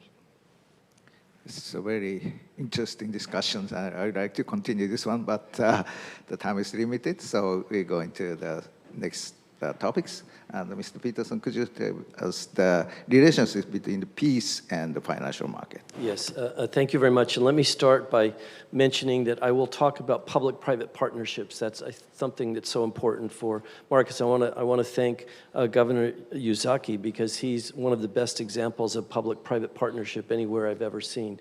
And so thank you for that and congratulations. I'm going to share a few slides. Let me see if I can get them up. I'm going to talk first about war. I know that we're here to talk about peace, but I want to talk about what is the impact of war on an economy. And when wars take place, they have a significant problem. They have dislocation, social dislocation. There's populations that have to move around. You see production problems. The average war over, this is studying hundreds of wars, has an impact on an economy of 7% drop in the GDP. At the same time, inflation goes up over 8%, 8 percentage points. You see that the exports drop, imports drop, production moves from productive production, which is going to be for people's well-being, and it goes to weapons. You also see, obviously, death and destruction. So there's nothing good that comes out of war. And you see all of these different impacts end up also then hitting the GDP. GDP drops, inflation goes up. In addition to that, you see what happens with sovereign debt. And the worst cases are when you have a long-term, protracted, deep war. You can see economies drop by over 40 to 70%. And the largest wars in history have seen the drops up to 70%, with Italy and France on two different sides of World War II seeing drops almost 70% in their growth, and a very long recovery period that was required. Now, we have a case that's going on right now in Ukraine. Ukraine, the first year that after they had the invasion and the war from Russia, their economy dropped 30%. It was a very large drop, and if it went down even further after that, if their economy, if the war stopped today, it would still take them at least 5 to 6 years to recover to where they already are. And what's happened to that economy? That's a breadbasket country. They produce grains, in particular wheat. They have the wheat that's the type that's used in the Middle East and Northern Africa.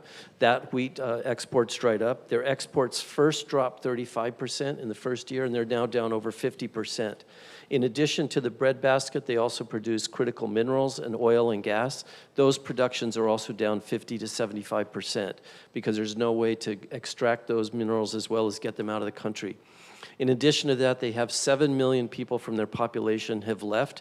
They're refugees across Europe and other parts of the world, with the bulk of them having gone to Poland. And so this is a case study. You can see what's war. There's nothing good about war. And you can see what's happening to a place like Ukraine. You can also see what's happening in the Middle East. And I think many of you remember what was called guns or butter. If you ever studied Economy 101 in college, there's this chapter that's about, well, what happens to economy if you invest in guns or butter? And we have a real-life case study, which is Korea, the two Koreas. You can see what's happened over the last 50 years between North Korea and South Korea in terms of their per capita GDP. What happened to North Korea over the last 50 years? They've invested in guns, no butter. It's an economy that has no foreign direct investment. They basically have no exports. They have no market economy, and the government runs everything, and it's a centralized, controlled economy in a permanent wartime position. Their GDP has basically been flat. It's about $650 a year right now per capita, if you can believe that. Versus South Korea, this is in 2017 numbers, but measured in 2023. South Korea has had an incredible success story in the butter side of the guns versus butter. So this is a contrast of two countries right next to each other, this case study of guns versus butter. South Korea in the 1970s, as they started an export-led investment economy, was growing at over 10% a year.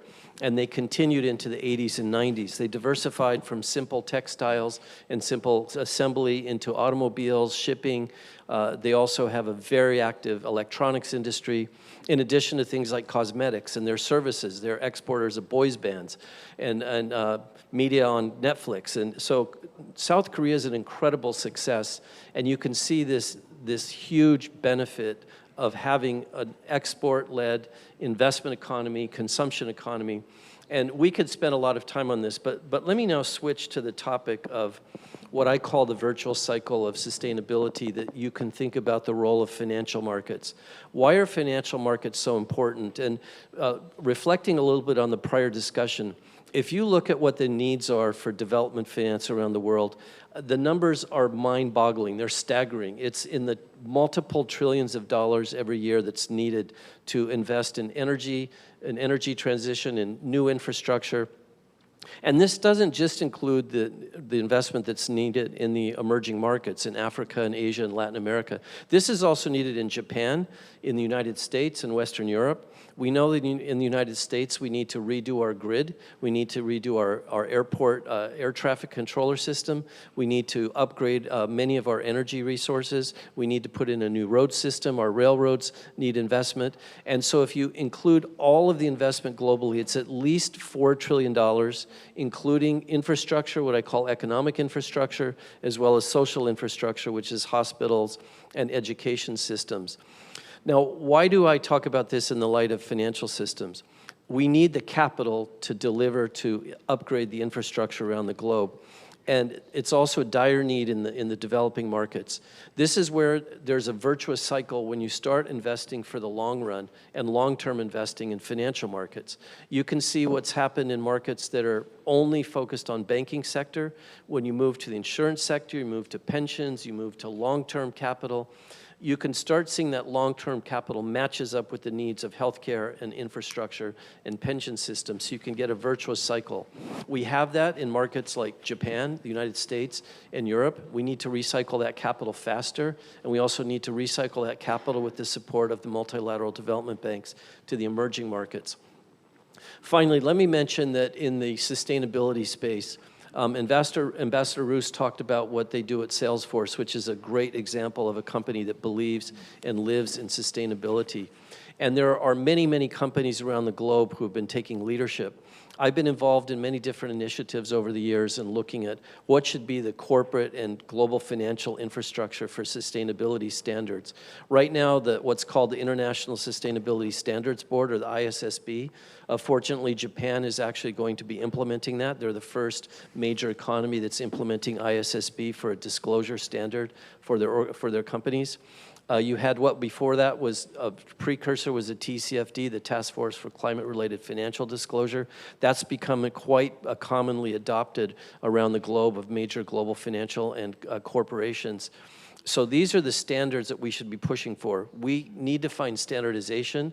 The more we can find a way to do this in a simple way. One final comment related to the S&P 500 in the US. Right now in the S&P 500, about 90% of the companies are already reporting almost everything you need to comply with the ISSB. It's just that they're in different kinds of reports. They have a community report, an impact report, a climate report, a community report, a CSR report. Because there's no standardization, everybody's doing it however they want. And so I would pause here and talk about, I'd like to pause here and just say that one of my pleas is to let's try to get this standardization. We need this information so that we can be able to measure the change. It also will be one of the ways we can attract the capital. How do we get that standardization? Well, there's a group called the IOSCO, which is the International Organization of Securities Commissioners. They're the group that is working to try to standardize that. Europe actually went too far. They ended up with standards that were so onerous that even the European companies were coming to me and to American companies saying, please help us. We're going too far. We're not going to be able to do this. Let's pull back to the ISSB standard, which is a more simplified standard for financial disclosure. But we need to go through these groups like IOSCO, the World Economic Forum, and others to have this dialogue. I'd say the G7, the G20, but I think IOSCO is probably the best to focus on because it is the securities regulators that require financial reporting. Thank you very much. Very clear presentation and message. So, my question is related to what I raised a few minutes ago. I think great point about those S&P and those impact reports. And we're now proposing the ESGP. If you try to insert the P into those index, and what could be the detailed index that you want to have in your mind? Yeah, I had a discussion last night about that in the reception, and I think it's going to be really critical for us to use organizations like the IOSCO and WEF and ISSB to start talking about what are those indicators for peace. And I want to actually reflect on, you talked about Salesforce. Let me talk about S&P Global. At S&P Global, as an organization, we have a vision, which is powering global markets. That's what we do. We have values, which are integrity, partnership, and discovery. Discovery is actually one that's quite fun because it means that you're creating an organization with curiosity and finding ways to be innovative. But our purpose is to accelerate progress. And that goes back to 1860 when the firm was first founded. And in 95 years ago, S&P Global was first listed on the New York Stock Exchange. I was the 10th CEO for 11 years of that company. And by looking at the history, I was able to find that across those 160 years of the organization, there were always places where S&P Global was helping accelerate progress through financial markets and information. We first were founded when railroads and canals were moving the United States to the West. We were there to finance the Panama Canal. We were there, we didn't do the financing, we provided the information that people used to do the financing. We were there to help people buy homes. We were there to help people be able to retire because they can finance for the long term. We're now financing through our information. We're providing the data what's needed for markets to have energy transition, for the AI revolution. And so we came up with this idea that what our firm does is it accelerates progress. And I'm now thinking about peace. This is going to be something that's foundation of ESGP. It's peace, it's progress, it's impact. I'd say that right now there's a really critical dialogue going on in the sustainability world around the difference between risk and impact. And I would say that when we talk about peace, we need to move away from risk and talk about impact, because that's where you really see the difference of the ESG movement. And this is how you're going to incorporate peace, is to talk about impact. Any other? This is very critical and punchline of this argument. Also, that's which I'd like to discuss more, but I should move on to the next topic. So, Mr. Luis, could you show us how this corporate governance and the peace, or this kind of relationship? Yes, thank you very much, and I, of course, echo my my fellow panelists' gratitude to the governor and to you, Professor, for the very warm welcome we've received here in Hiroshima, as ever. I've had the privilege of being a journalist in Asia for the last 23 years, most of that in Japan, but when I returned most recently 10 years ago in 2015, that was the introduction of Japan's corporate governance code, and I don't think that enough is being done to celebrate its 10th birthday this year, because in my view, this document and the courage the political courage that it took to introduce it, is one of the most significant moments for my time covering Japan. I think that what's happened since the introduction of the governance code is that there have been, let's say, some shortcomings in the way that it's been presented and the way that it has been used. And I think that the perception of the governance code in Japan, and to Japanese companies in particular, has underplayed its future value. I think if Japan and Japanese companies started to see the governance code as an ally rather than as a stick that's been used to beat Japanese companies, that it would have an enormous value relevant to the topic under discussion today.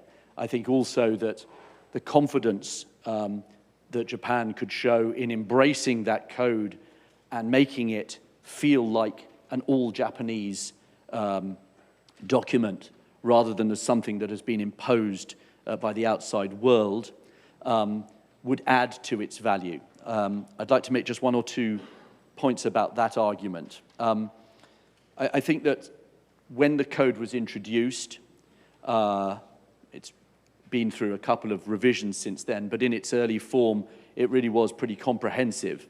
And it set certain standards that I would say by and large were not necessarily being met universally across corporate Japan. But I think that it was immediately taken up by parties who really wanted to use it as a strong criticism of corporate Japan and of the norms of corporate Japan and of its attitudes towards particularly shareholders. Japanese companies, I think, have had an admirable balance between the different stakeholders, and I think that there was a view that the governance code was going to be used to leverage a change, a fundamental change in that balance, and that change in balance was not going to be healthy for Japan. I think that the association with the governance code and an insistence that Japan was doing it wrong was unfortunate, because I think that Japan was doing a great deal that was right.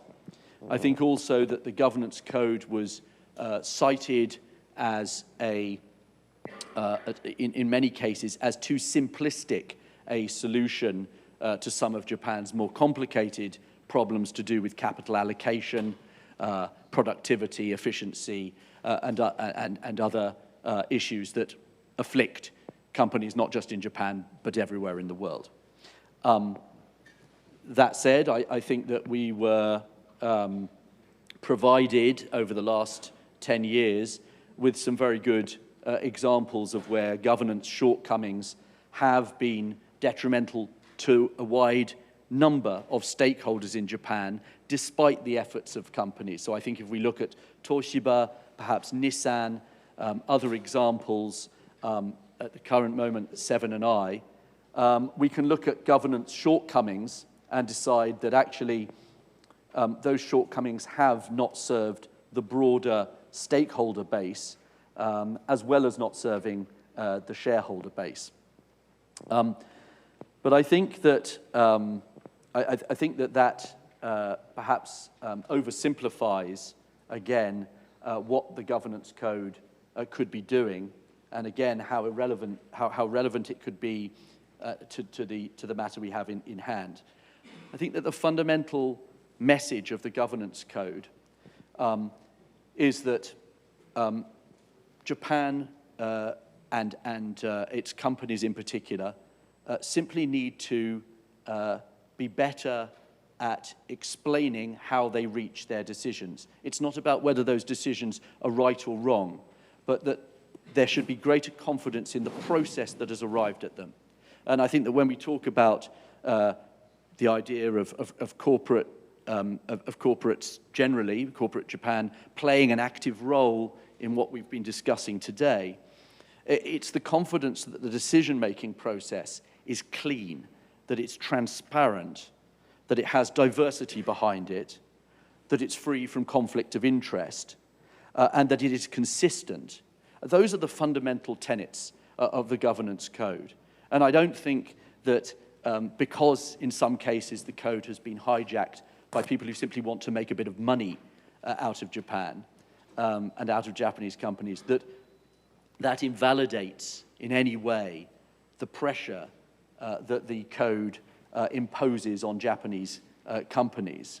And so I think it may be that a fuller embrace of the governance code does lead to Japanese companies continuing to do what they have done so well. I think that when you consider ESG as a threesome, we're now going to consider ESGP.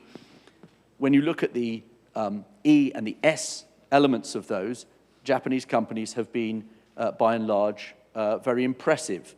Where there have been shortcomings in the G aspect of that, and there have been, that's clearly an area for improvement. But if you follow the code to its letter and simply use it to improve the decision-making process, then I think that the outcome for the P side of this is more or less guaranteed as a topic of serious discussion, which is why I asked Ambassador Roos the question about how you would introduce that at the board level. Since it's come up, I do think that it is very reasonable to interpret what's going on in US politics as a governance failure. That I think that if you look at what I just mentioned, transparency, diversity, freedom from conflict of interest, and consistency, the absence of those elements in the current White House setup is exactly the kind of governance problem that creates geopolitical issues that my colleagues were so excellently describing earlier. And so I think that, and there was an allusion to this earlier, Japan's version of stakeholder capitalism may ultimately be proved to be closer to the desirable reality than some other versions of it. But I think that it will only be provably so if Japan is able to make, Japan is able to make the argument that it has arrived at that version of stakeholder capitalism through a proper system of governance. And so I would use this 5 minutes that I've been very generously given to say that for the furtherance of these goals, that Japan should cherish the governance code and its 10th anniversary as a thing of its own creation and for its own benefit. And so with that, I'll hand back to my colleagues, but thank you very much. Thank you very much. So any questions or comments about that? I want to echo your discussion about the governance code. And if I look at it as a snapshot instead of kind of continuously, it's actually pretty amazing where we were. I remember 10 years ago that activist investors were not welcome, and now there's plenty of them around in private equity firms. But I wanted to ask that question about the aspect related to activism and private equity and how that's playing in this rethinking of the Japanese corporation. So in those 10 years, you're exactly right that it's not been a step change. It's been a series of small moments of progress. But what I would say is that if you talk to activists, when we talked as journalists to activists 10 years ago, they had very simple demands of Japanese companies, and they were almost consistently to do with give us more dividend, do a share buyback, raise your return on equity for the benefit of shareholders. What's undoubtedly the case now, and we're coming up to the June AGM season, and that's always a good gauge of how shareholders and companies are interacting and whether it's successful or not. The conversation has become much more strategic, that shareholders are now engaging with companies in strategic discussions that they wouldn't have had 10 years ago. And those have to do with non-core assets, in many cases to do with the shape of the company and its mindset. One thing that I would note as an interesting statistic that we have looked at very closely is to do with the diversity, the industrial diversity of Japanese companies. So on average, an American or European company is exposed to 1.5 different industries. A Japanese company on average is exposed to 2.5 industries. And so it's difficult to find pure Japanese companies in the way that it's easier to find pure companies in the US or in Europe. And I think that the fact that the shaping of those Japanese companies is now part of the discussion between shareholders and those companies is the biggest change that I've been able to report on. Can I ask one other question? Yeah. You have a background also in China, and you mentioned the current, what you talked about, the governance of the administration in the US. So putting aside what's happening in the US, what do you see happening in Asia with the corporate sector, as well as this dialogue about the trade dynamics? What does it mean for geopolitics, for relationships with China, with other countries, et cetera? How do you look at that? What coverage are you doing around that? Well, there are far greater historians of Japanese corporate history than me. But one of the most, I think, damaging images of Japan was that it was all a stitch-up between the government and the corporate sector.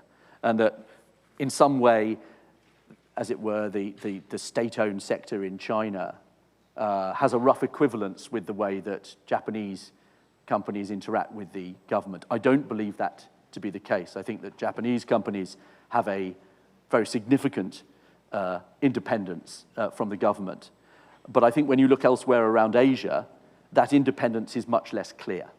And so the behavior of corporates, even in South Korea, since you bring it up, and certainly in China, but in the rest of Southeast Asia, I think the independence of companies here is a goal that the rest of Asia should be aspiring to, even if we're still burdened with the image in Japan of a picture that was formed perhaps 30 years ago in the late 80s and perhaps into the early 90s, yeah.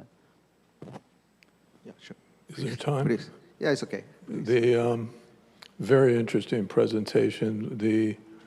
When I first came to Japan, it was all about stakeholder capitalism. And in the US, it was shareholder value.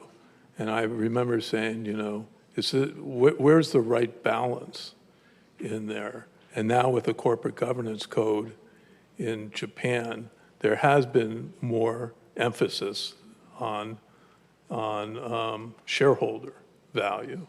And in a way, I think Japan has found the right balance between, stakeholders and the shareholders being one of those stakeholders.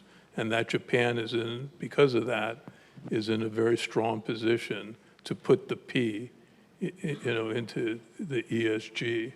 Do you agree with that? Because I also have say the U.S. has learned a lot from Japan in that regard, and it has gone more from all about shareholder value to more of a balance on the stakeholder capitalism.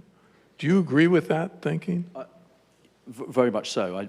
I do, and I'd be very interested to know what Doug thinks of this as well. The sense that both Japan and the US were at either end of a very wide spectrum, and that both of them are actually heading towards a middle. I think that is the story of the last sort of 5-6 years. I think that you're starting to hear, or you certainly were starting to hear noises in the US that say, well, hang on, companies have a wider purpose. But I think on the Japanese side as well, the very heavy emphasis on corporate survival, which is an admirable thing in itself, and clearly Japan has done it very, very well. But I think it's not the be-all and end-all. I think that the endless survival of a corporate name is not necessarily as desirable as Japan has presented it, and that there is a value in the kind of creative destruction but it's somewhere in the middle. And I think that Japan is doing a good job of getting to that middle at the moment, yeah. Let me mention that when it comes to Japan, what I think has been probably the strongest part of the corporate governance reform, in addition to independence in boards, has been, how do you think about capital allocation? The question about why do I have so much capital tied up in cross-shareholdings that I don't really have much of a relationship with or partnership with. They're not adding a lot to my capital allocation. Similarly, why do I have so much cash on my balance sheet? So I think that strategic dialogue around capital has been quite valuable, and that's one of the reasons that people like Warren Buffett is now quite attracted to Japan, because the capital allocation has shifted.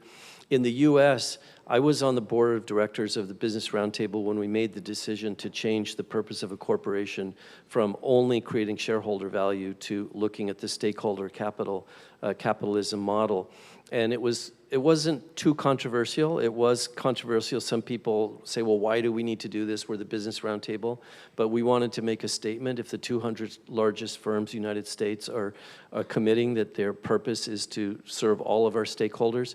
We had a lot of discussion about it, that if you don't serve the other stakeholders, your shareholders aren't going to be successful anyway. I know that's maybe a little bit cynical, but you have to have an environment where your employees feel rewarded, that they can grow, that they're going to develop, and you have to treat your customers fairly. You have to respect your customers, and you have to respect the community around you, and you have to have the right relationship with the government and the regulator. So it makes so much sense, and the most well-run companies already had that kind of a model, the way they are running their businesses, like you say with Salesforce. And so for most of the companies in the Business Roundtable, it was almost like a natural to shift that definition of stakeholder capital. One final comment I'd make is that you talked about purpose. In this day and age, young people won't join a company that doesn't have a purpose that they identify with. I was just about to say that. The employees in all the companies I work with, the companies that are invested in stakeholder capitalism are more successful, higher morale. They want purpose, place, and meaning. And it's very, very important. And that creates this opportunity for peace, because when you look at that younger generation and what they're living through and what they're seeing right now, that is more important to them than ever. Okay, so this is very exciting discussion, and I'm an economist. Yes. So I like to show my opinion, but time is limited, so I have to wrap up this session. So we want to hear your opinion. Yeah, I say my opinion. So is there any last comment? Is that okay? Okay, so yeah. So thank you very much. So I should change my language to Japanese. Right, please allow me to return back to Japanese. It has been a really fulfilling discussion. However, I wanted to continue this, but I had to finish this, and I'm going to wrap up in Japanese. And Mr. Peterson, we have received, as in his presentation, the peaceful environment is conducive to the economic activities. We live in this society right now, and this is really the kind of thing that we feel deeply about. And for this time onwards, we are going to discuss on this, and we really have to establish the peaceful environment in order to support the economic activities. And each individual and each company really has to make good contribution to that effect. And ASGP is the keyword which is going to bear extreme importance. That said, how can we concretize this to execute this? that is, there are a number of difficult things that we have to tackle, and that we have been able to recognize that during this discussion. Regarding the ESG activities, as in the discussion, in the corporate governance in the companies, to what extent the company has put this as their target to promote, to value the company as well as the value on the part of shareholders. Well, these are the things that they have been struggling, and there are no 100% correct answers as yet. However, the people have felt that in order to enhance the value of companies for a long term, the natural environment and the governance structures, those things have to be clearly put in place. Otherwise, you can enhance the share value for short term, but it's not to enhance the long term corporate value. That has been understood gradually, and in the financial market and the capital market included. So in order to enhance this long-term value, we have to have the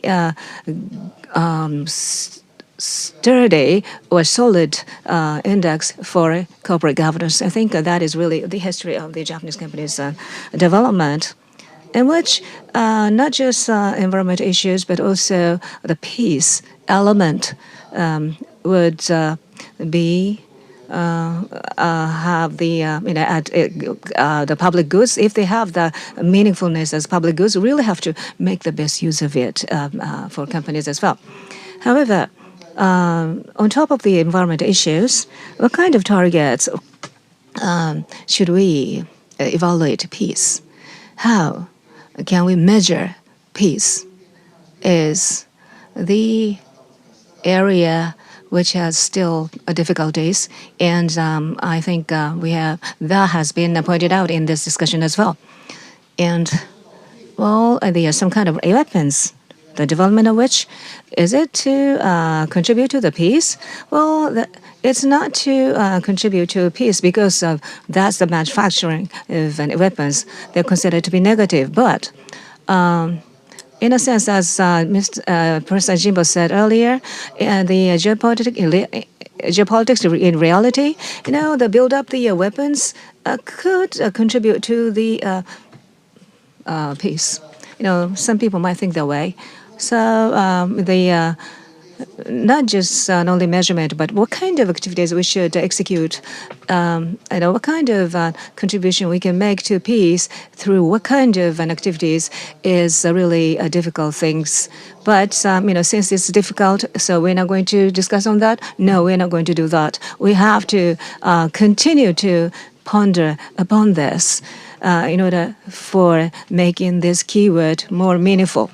And not just the definition of peace, but in the first part of the discussion, we have discussed that the economic activities and international political activities and international political situations are closely intertwined.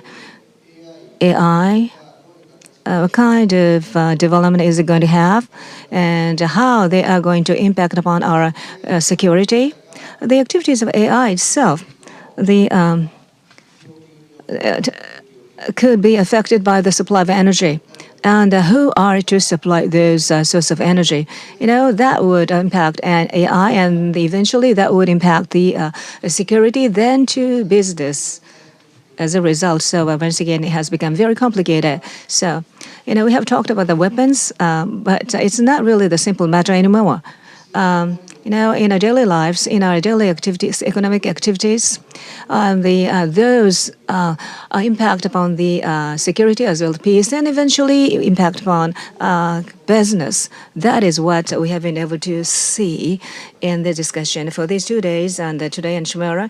The variety of sessions, including AI, will be held. So in this complex society, we'll have to make clear definition and how we'll be able to promote of the P in ESGP is, we are not able to give you the full answer to that, but we have given you the opportunity to think about this. And also the importance of thinking about it. Well, the time is up, so that's all for this session. Thank you very much for your kind attention.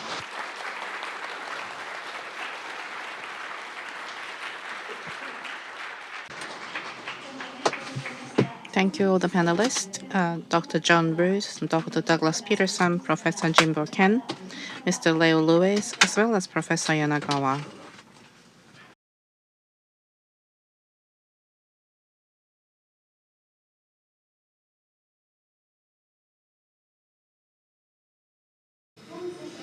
In this session, we're going to deal with generative AI and humanity's future.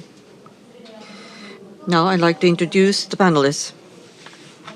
First of all, Executive Director of the Japan AI Safety Institute, Ms. Murakami Akiko. Chairman and CSDO of Cinnamon AI, Mr. Kaji Yoshimitsu.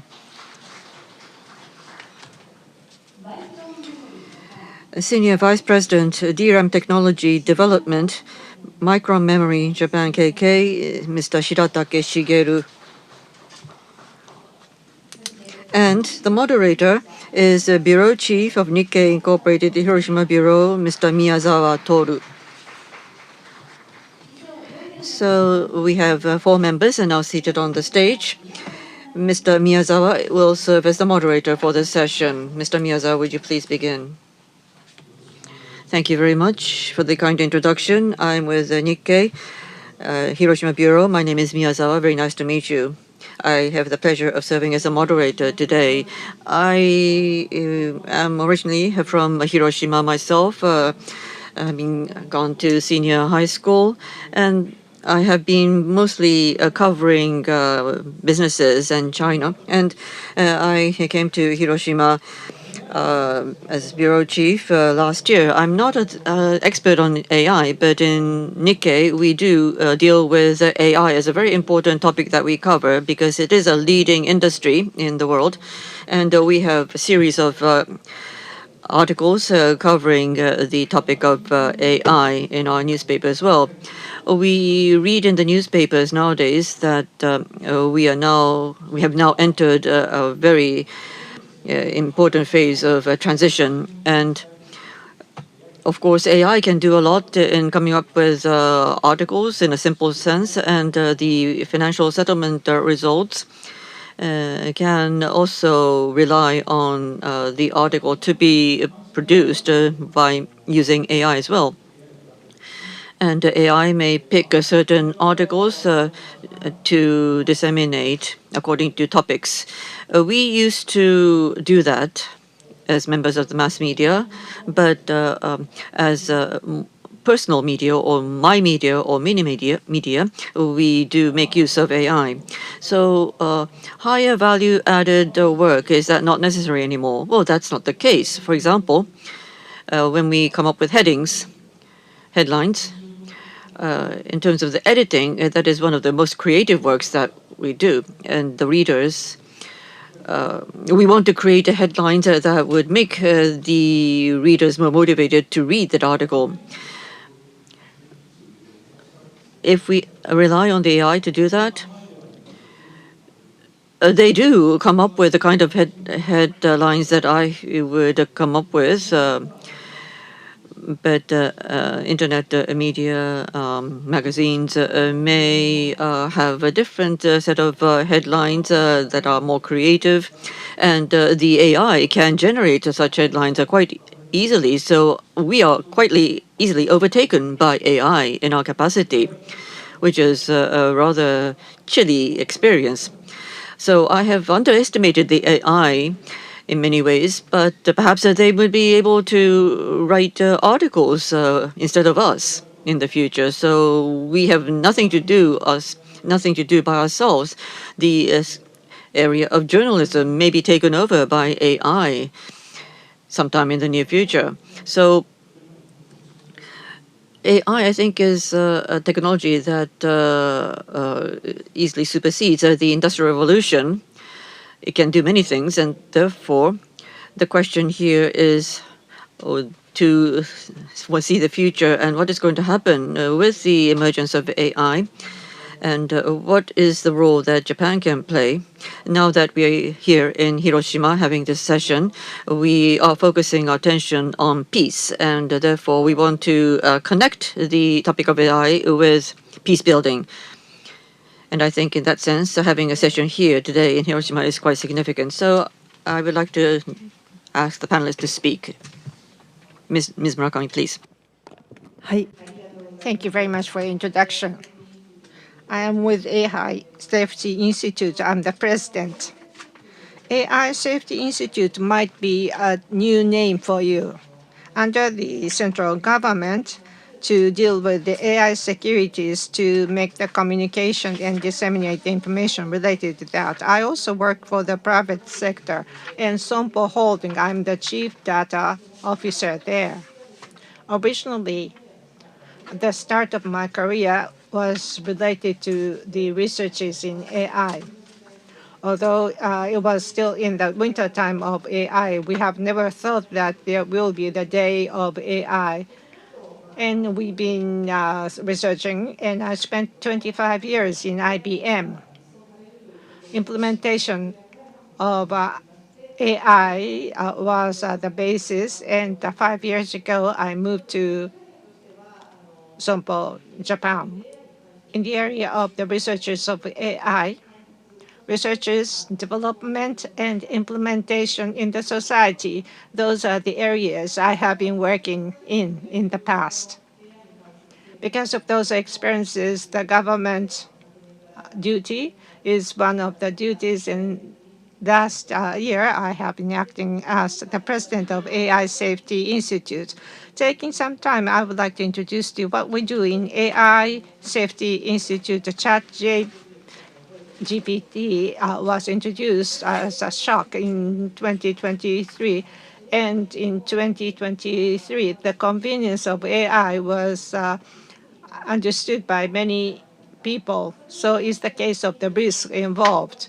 And in May 2023, in this very place, G7 meeting was held in Hiroshima summit. And Prime Minister Kishida has advocated the AI peace process.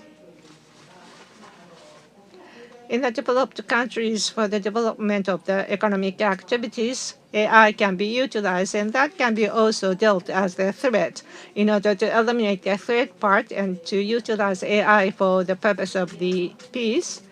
The safety and security of AI was considered to be very important. Under the auspices of UK, AI Safety Summit was held in November 2023. So the safety related to AI Safety Institute was started at that time. Within a month or so, under the initiative of Prime Minister Kishida, he has declared that we are going to introduce AI Safety Institute. Hiroshima AI process is the framework based on which our institute was created in February last year. Now AISI or AAC is the name. As for the roles and the scope of this, we are not the legislature and we are not the research institute. What we do is to promote the safe and high level of security AI usages. In order to realize this, we need to continue to support the private and public sectors. And AI-related law was enacted just yesterday in the study meeting. I was acting the chairman of the consultation meeting. And secondly, as for the safety of AI, we try to collect the information related, and the liaison and coordination with the related private sector is the duty. There is no border. You must be using the foreign-made AI or Japan-made AI, vice versa. In such circumstances, international coordination is going to be very important in the world of AI usages. Safety of AI, we are not going to stop the innovation of AI. That is not the purpose. In order to promote the AI by increasing the safety and security, we need to have a good balance with innovation. That is one of the scope of the roles of AC. As for the coordination with the private sector, safety of AI is different industry to industry. Therefore, together with the private sector, we have created the working groups to have the deliberation. If you are interested, please use the website of AI Institute. Thank you very much for inviting me as one of the panelists. This AI Institute discussion is going to be the basis for the furtherance of our discussion. Very looking forward to hearing from the other people. Thank you very much. Mr. Shiratake, please. I am Micron Technology Shiratake. Thank you very much for your invitation. I'm with the Micron Technology. Servers, memories, and storages are under development as well as the production. In this industry, I have been working in the past 37 years.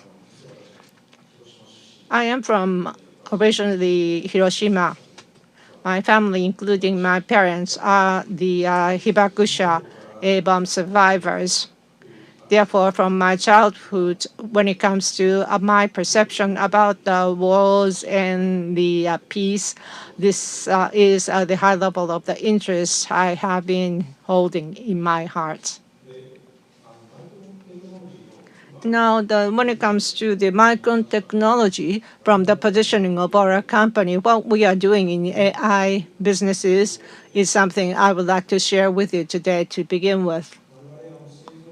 Production of the semiconductor chips, starting from the development to the production. First fab, the factory efficiency has to be enhanced and supply chain has to be made more efficient, and day-to-day works have to be more efficient through the introduction of AI,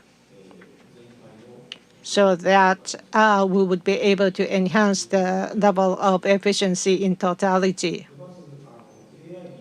Now, by using AI, we need to realize the sustainable society.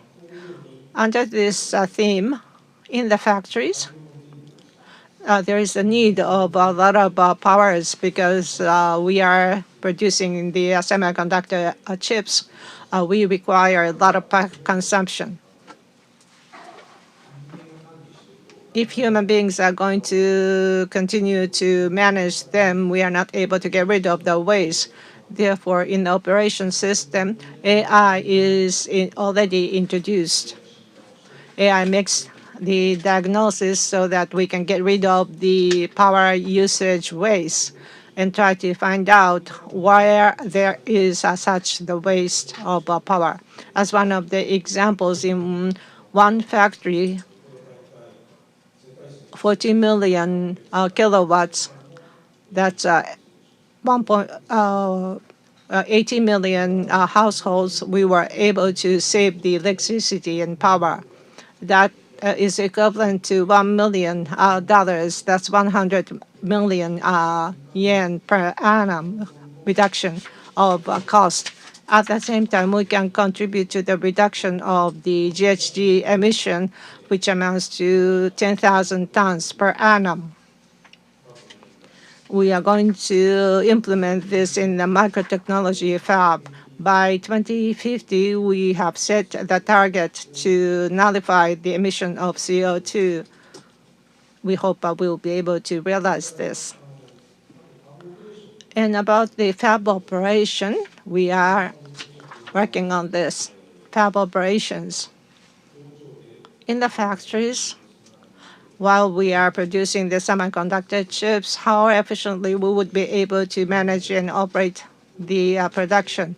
By the introduction of AI, time to market can be accelerated more to deliver the products to the hands of the customers. We were able to reduce the time needed by 50%. I believe AI is such a contributor. In the supply chain, AI has been already adopted. With one company,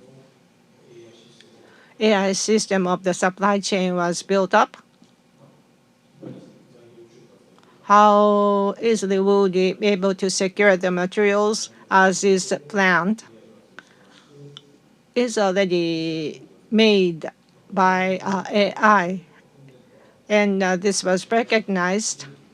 Informs the company has been recognized, some of the companies. And this year, our company was praised by Informs together with Intel, Walmart, GM, and Amazon. I think our efforts is comparable to those companies.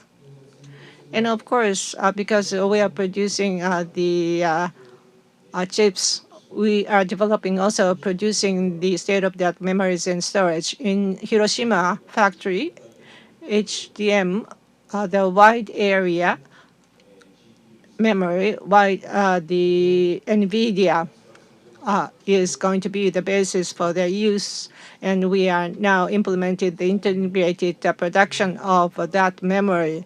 And also, we are making the efficiency of the day-to-day businesses on AI, be it Copilot and the code generation, and try to capture the various information from the market and try to capture the information from the other companies and to build up the database for summarization. Thank you very much. Thank you. Mr. Kaji, please. Thank you. May I have the slides? I have a different career compared with the two other panelists. I used to work with a financial institution. I went to Coca-Cola, Sony Pictures, Nissan. I was involved in the Tokyo Olympic Bid Committee, and I was involved in Nissan's EV global launch, and also worked with the Prime Minister's Office, Global Communication. And I worked with Accenture for 5 years, and I am working with these three at the moment. Cinnamon AI is a startup company which deals with a technology called Super RAG, which I will elaborate later on. And second is Hitachi. Lumada, which is Hitachi's digitalization strategy 3.0. That's my second job, and I am involved in the Smart City Initiative of Kamakura City. The fourth deals with the special advisor role that I'm playing for this forum. And as we speak about AI, I would also like to talk about perhaps hints as to how we can embrace AI in our daily lives. So there have been a lot of things discussed from yesterday related to AI, and I think the topics can boil down to these 5 areas: military use and security, which was touched upon in the previous session; ethics, human rights and legal challenges; social inclusion and pluralistic values, which was not discussed so openly, but is a very important topic. And number 4 probably is important for this group: impact on economy and environment. And number 5 is international cooperation and regulation. Ms. Murakami mentioned this, that it all started out in this hotel in Hiroshima. The AI process is something that we need to discuss as a humankind. And the fact that Hiroshima, the name crowned the AI process, was a very important accomplishment of the Kishida administration. And so I will come back to these points later on. So please remember these points. This will serve as a map for you to understand what we're discussing about. So when we talk about the AI, there is an important element, which is this. In 1972, this was discussed.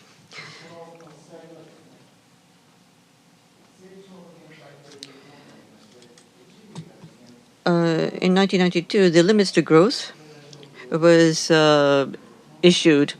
In other words, if human consumption goes correction. 1972, Europe wrote about this, And the human perspective is defined by space and time.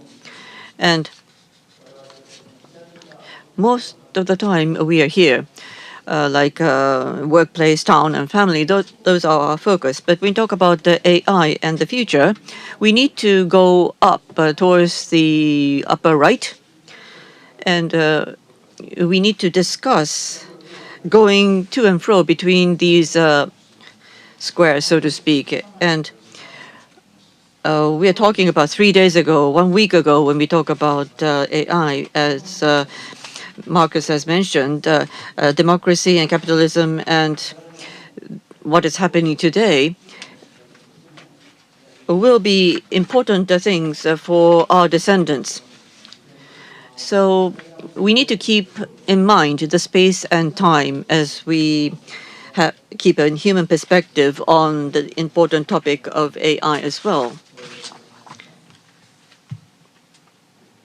Thank you. Thank you very much. So now we would like to move on to a free session. First of all,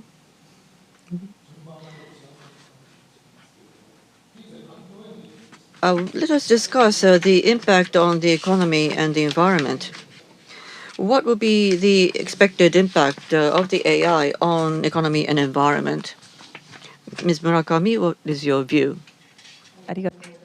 Thank you very much.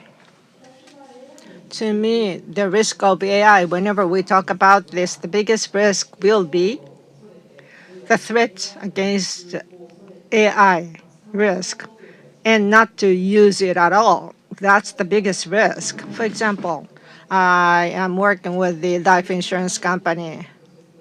So there are various efficient processes, for example, investigation to let the customers buy the insurance policy, and some of the investigation after the accidents, we utilize AI.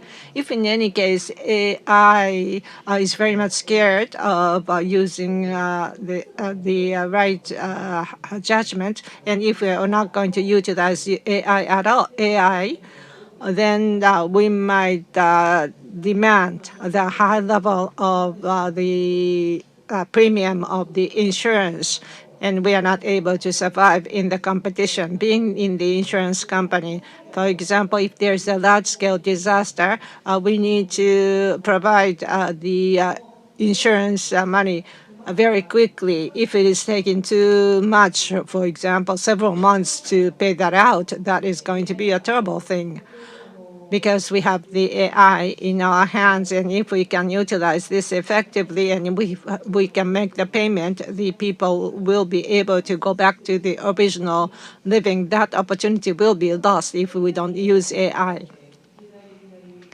Economic impact by the use of AI. By using AI, we would be able to revitalize the economy. That's one thing. And as was said, AI consumes a lot of power. And also, the value of humans have to be redefined. For example, what I mean is, my concern is, probably you are using AI from day to day, and the teenagers are using AI. So digital native to AI native, that's what we call them, as is represented by ChatGPT. And they are freely using AI. Responses by AI are educating those children. Now the responses by AI, if you were the parents of the children, the parents' thoughts and ideas will be reflected to the children. So is the case of, depending on the types of the AI you use, the ideology and thoughts amongst the children will be developed, and that might give some impact in the society. And you talked about the thoughts of AI will be inherited or disseminated to the children. I was very much scared to hear that. How are you going to respond to this? Well, I think there are various impacts. The power to think That's something the children might lose if because of the presence of AI. I was talking with the customer company.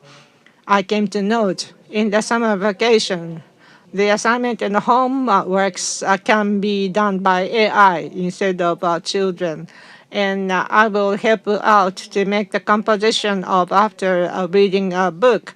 And the AI will teach you how you can write your composition.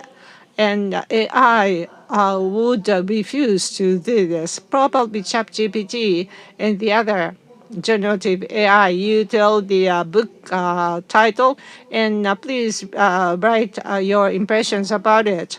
And the guardrail can be created and try not to inhibit the development, sound development of the thoughts and ideas on the part of the children. That's the mission of the company, he said. And the big definition of the human values. So we need to make a change of ourselves. How are we going to redefine ourselves so that we'll be able to respond to the AI development? When a machine comes out, we only think that the human beings are the only ones who are able to run a system and work on this, but we could depend on the machines. Things we used to do have been replaced by the machines, and all the human beings became the white-collar workers. Without the intelligent operation works can be replaced by AI. And this is something we came to notice. Things which can be done by only human beings. What are the things that we are able to do this on our own?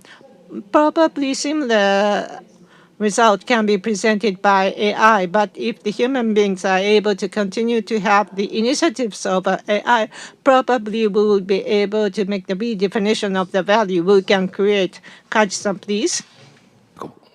What do you foresee as an impact? May I have my slides again? So, first of all, let me talk about what has happened recently. So, talking about topic in the fourth point, impact on the economy and the environment. So, what is the most recent event that is taking place? First, could you click on the URL? This came out about a week ago. Google I/O. It was an event inviting various technology developers, and P-context was introduced, which is a personalization of the AI, so that when you use the AI, personalized data will be obtained. Could you go back to this slide? Yes. And going further down, Microsoft Build was held. Microsoft also gathered developer engineers of the technology and AI agent RAG, agentic RAG. There was a big debate. So every week a new technology is coming out, and our feeling is that when we assume that 2 years might be required to come up with a new technology, and all at once we see a new technology coming up in about 3 days instead of 2 years, and therefore we have such timely events, but also timeless aspects, and we need to make sure that we keep both in mind. To understand the updated situation, of course, is important. AI agent and RAG, such technologies are different somewhat, but they have tended to be fused as agentic RAG. So it's autonomous. So on such a date, it will ask, you're going to set up a meeting, right, with someone and someone. And so that's an AI agent, process control. RAG is Cinnamon AI has come up with a technology called Super RAG, and the RAG is a retrieval augmented generation. So not only the LLM that you use, let's say you have an intranet of the company with specific proprietary information, and the LLM can be linked with such proprietary data so that you're able to utilize the RAG in a more effective way. And when you put them together, you end up with agentic RAG, as Dr. Gabriel mentioned, that could be considered a threat that AI poses to humanity. And more recently, this occurred about a month ago, which is already old. Visa and MasterCard. Perplexity is a startup company, startup which you already are using, have linked with PayPal. And please click on the URL.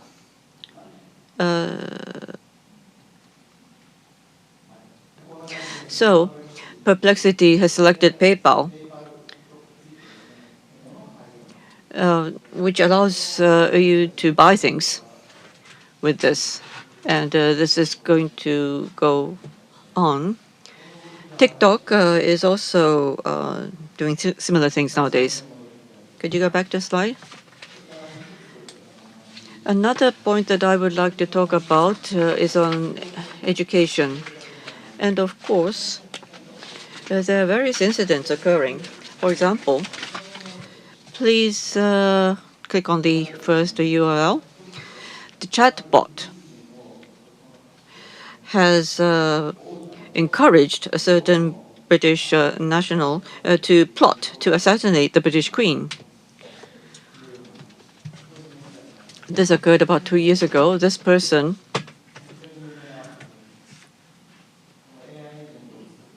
created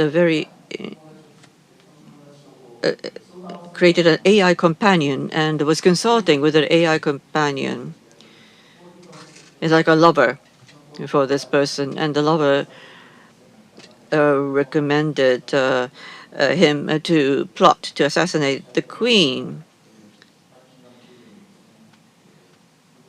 And he entered the Buckingham Palace having a weapon in his hand.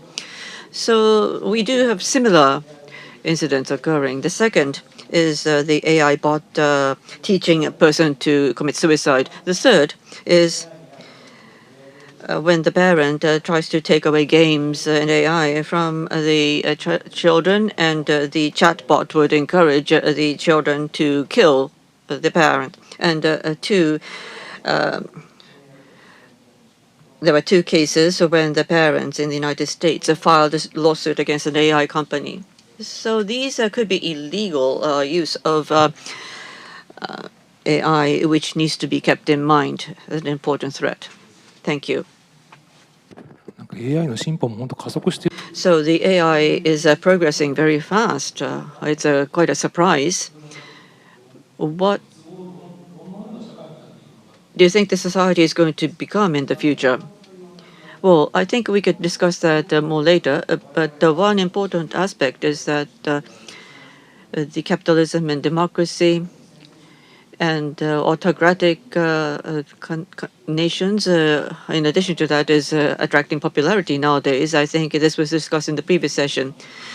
Democracy and capitalism are not that popular. And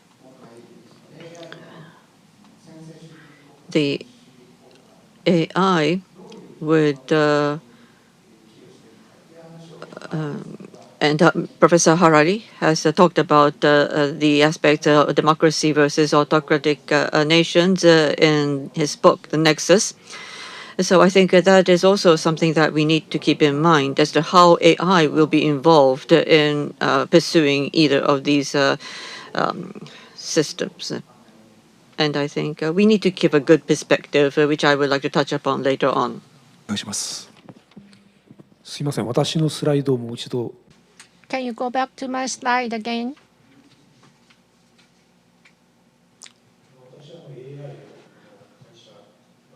I run the company which utilize AI, and I have talked about the usages of AI, for example, in the factories that can contribute to the reduction of the power used. And we are witnessing such effects.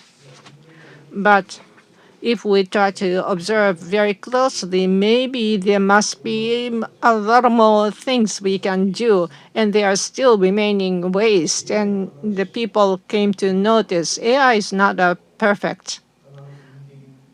Probably there has to be the people involved to try to come up with the better and new idea. In the past, we were dependent on the power of humans. We are receiving new information from AI. With this new information, humans will find and identify the room for further improvement, and we will be able to create the new innovation.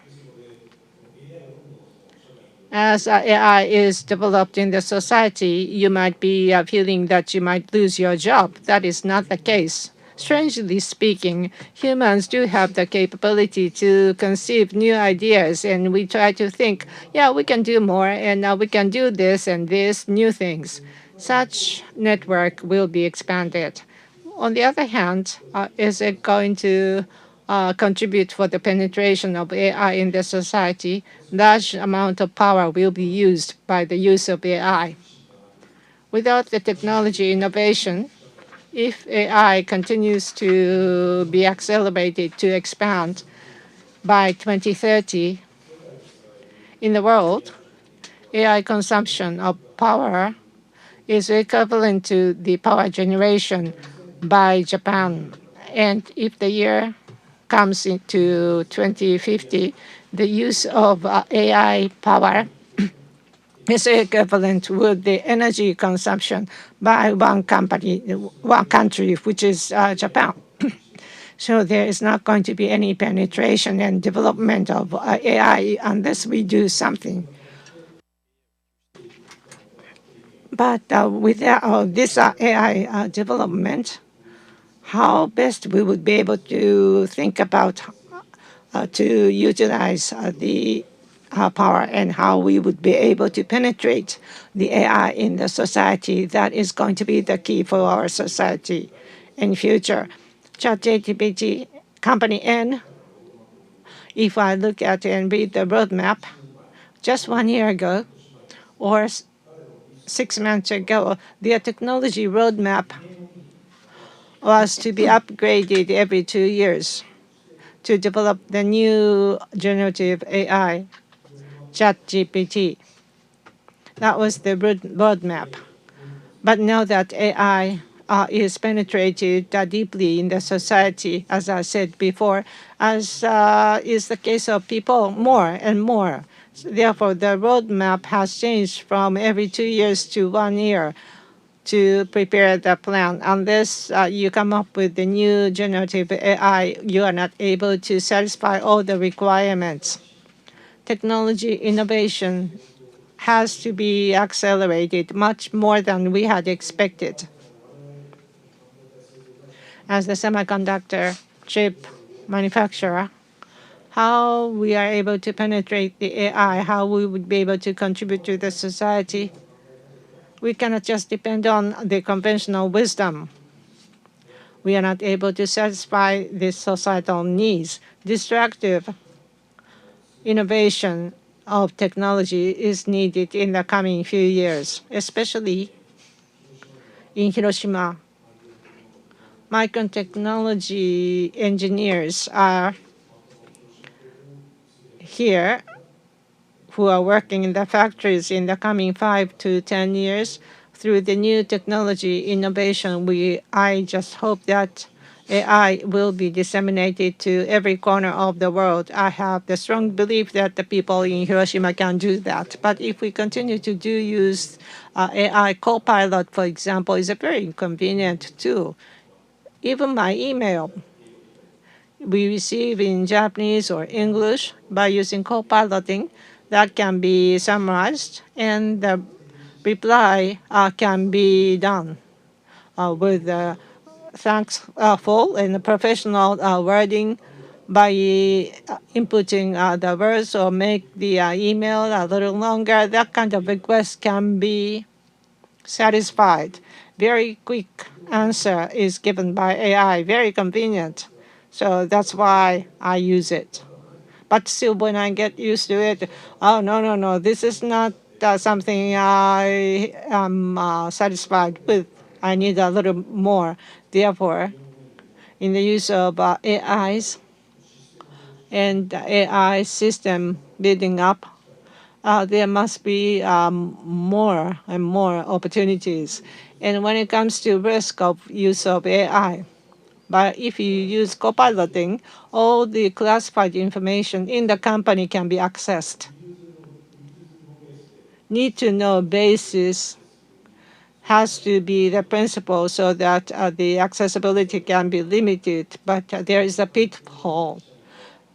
Some unrelated employees, I want to get the answer of this, and then Copilot can give a quick answer. So much so when it comes to security, there are a lot of rooms for the improvement. So the humans and AI, we need to complement each other to enhance. If we are successful, I think we'll be able to create the good examples. AI is making a lot of evolution. Probably they exceed the ability of humans. Therefore, in comparison with the humans, probably AI will take the lead. Don't you think so? Can you see such situation from happening? There are things, information which cannot be controlled by the humans, voluminous amount of analysis. The AI can do that. We cannot win over AI. Actually, the use of such information is up to the human beings. How we are going to understand the information fed by AI, it's up to the humans. AI is not able to beat against humans. But if we believe in the result by AI, I think that's quite risky. So let's move on to the next theme. We've been talking about the risk. Legally and ethically, what are the responses? What are the actions we need to take? Would you like to make a comment? Thank you very much. I just talked about the risk. The use of AI to you, users, and provider of AI. Stakeholders, they have to think about the AI risk, as was said. In the case of co-piloting, to give the information of the classified information because the designing has not been fully developed in your company. Accessible information, for example, because we are in the midst of the evolution of AI, how we are going to create the system is going to be the first issue. For example, things which can be accessed by AI, access control in ordinary work has to be the basis. On top of that, depending on the roles of the users, that has to be also controlled and limited, not by the knowledge by AI. When you use AI, there has to be the solid guideline created in a company. For the businesses and the companies, there are few people who are versed with AI. So it's the case of my company. It is very difficult to secure such talented employees. Therefore, in the society, we need to come up with a certain guideline. So sensitive classified information you talked about, for example, through the interface in the company, chatbot is available, and the customer's information can be handled there. That's going to create a lot of troubles. So we have to be equipped with the high level of literacy in using AI. As one of the individuals living in the society, that is a role to be played. When we talk about the international society, Japan is considered to be unique. There is AI business guideline to be utilized by the corporations. stakeholders, not only for the AI businesses, but users are also dealt. But in overseas cases, they are focusing only on the businesses and the corporations. Originally in Japan, the literacy on the part of the users of AI is also highlighted.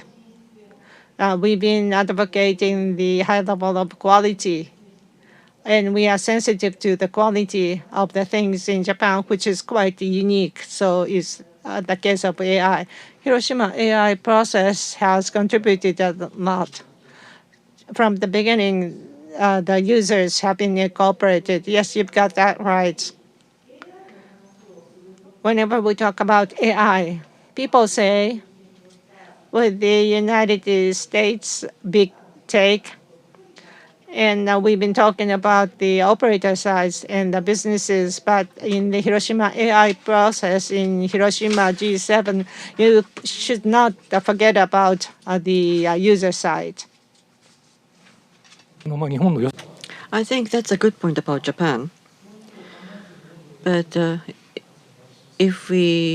are the countries that might just go forward actively by pushing with AI introduction and development. What are the concerns that you might have based on that? I think the development of the AI itself, I think, cannot be stopped from the viewpoint of security alone. Any company has, or let's say an open AI like a US big tech, AI safety is always stipulated. In other words, it is a part of their marketing effort to make it clear that AI can be safely used. And they're doing their part in ensuring that. So that is a standard with overseas companies. But there is an issue of the open source. That is separate from the marketing. And that is an area where the technology may be driving for top-notch development. So when an individual uses the open source, or when services provided via open source, I think the society would need to make sure that there are soft laws and hard laws sometimes to regulate such activities. In case of Japan, the soft law approach has been taken with guidelines, many guidelines as for that matter, and not only limited to the AI, existing laws and regulations are used to regulate. But when it comes to soft law, the existing laws and regulations may not be applicable in regulating the AI. And therefore, the Japanese AI Act, which was enacted 2 days ago, is a way to regulate by means of hard law. And therefore, I think in that act, I think the importance was made to use both the hard laws and the soft laws. So, Mr. Shiratake, you talked about the guideline. What do you say about the guidelines? How are you working on this in your company? Yes, the guideline, of course, we do have it in our company. 2 or 3 years ago, ChatGPT was started to be utilized very actively. Our competitors, companies, employees try to get the information by using ChatGPT. At that time, open source to the eyes of the users is very easy to be handled, very convenient too. So the employees, by using the classified information, or in order to enhance the efficiency, open source is utilized. There is a high level of risk for that. Guideline says such open source should not be utilized for the purpose of the company business, but setting such guideline is not adequate. We cannot be thorough. So to each respective employee, as you use AI, there are things you have to be very careful about. Those are itematized, and not all the time, but on a regular basis, we try to remind them of the importance. Whenever there is a new risk identified, it has to be updated, and updated training will be provided to all the employees on the regular basis. Updated information has to be provided. You cannot just satisfy by creating one set guideline in your company. Therefore, after the guideline, training has to be a thorough training. So you need to continue to update. Yes, AI continues to evolve and try to find a new bug. We need to continue to update accordingly. Katsu-san, please. How are you going to respond to the risk? May I have my slides? Regarding updates, this becomes a serious topic, but let me talk about this. So we had discussion from the user's perspective, but as service providers, the GAFA and others, how are they responding? So you see the company names on the left, and they have gone through the evolution of how they are involved in terms of military use and security. So how things have changed in 2024 versus 2023. You don't have to go through each and every one, but there are two messages. First of all, each platformer are taking slightly different policies. And second point is from 2024 to 2025, things have changed quite a lot. Would you please click on the URL? So you see that the company Meta has gone through a change. In 2024 November, Meta, up till then, prohibited the military use, but they changed course, and Llama, their AI, was allowed to be used in military. So they changed the policy. And according to what Meta announced, as was already mentioned, China used the open source Llama, started to provide them to the Chinese for Chinese military use. So the free and democratic nations will lag behind as a result of this, and therefore there was a sense of threat. So the changes taking place in 2024 and 2025 situation shows us that on a global basis, the providers have changed course and changed their policies regarding this aspect. And in the previous session, the ESGP that was discussed, there was also a change there. Within ESG, the weapons industry and the defense industry and the military industry was a part of the ESG. That was what the British government announced in 2023. And therefore, of course, we were following the UN principles, but initially, tobacco and weapons industries were more or less excluded.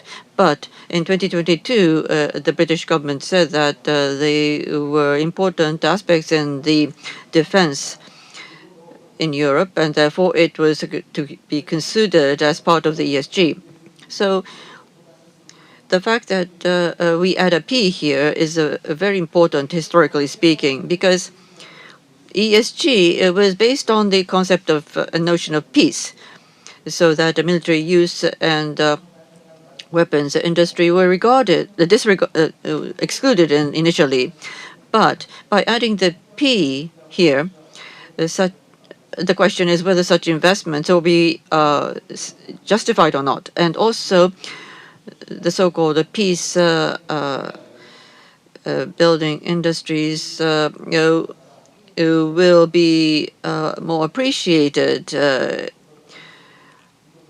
That is an importance of having added the P on ESG. And let me show you the differences of what is happening in the United States and Europe. Please open the URL. This was reported on May 6th by Reuters. Please show the headline. It says that AI talents are flowing in to Europe from the United States.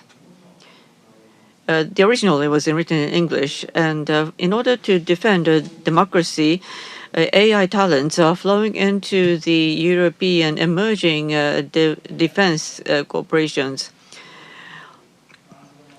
In order to defend one's homeland, they are going back to Europe in order to defend the country with their AI capabilities.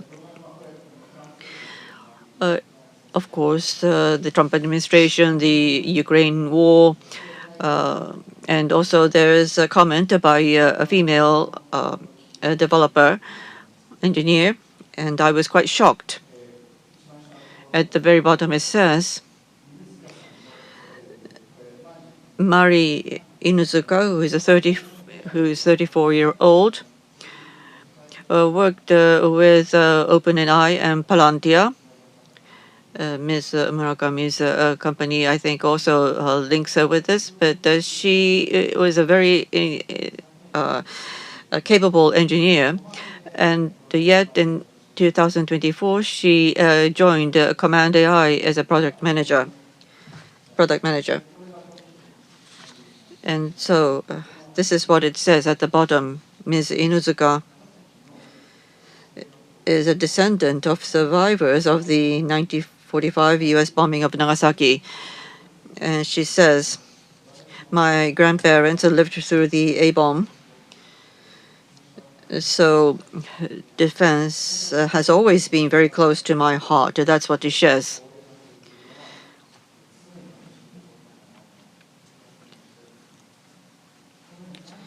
A 34-year-old, very capable woman was living under such conflict and make decisions based on that. She has been working on the AI, and yet the time has come to apply that to the defense industry.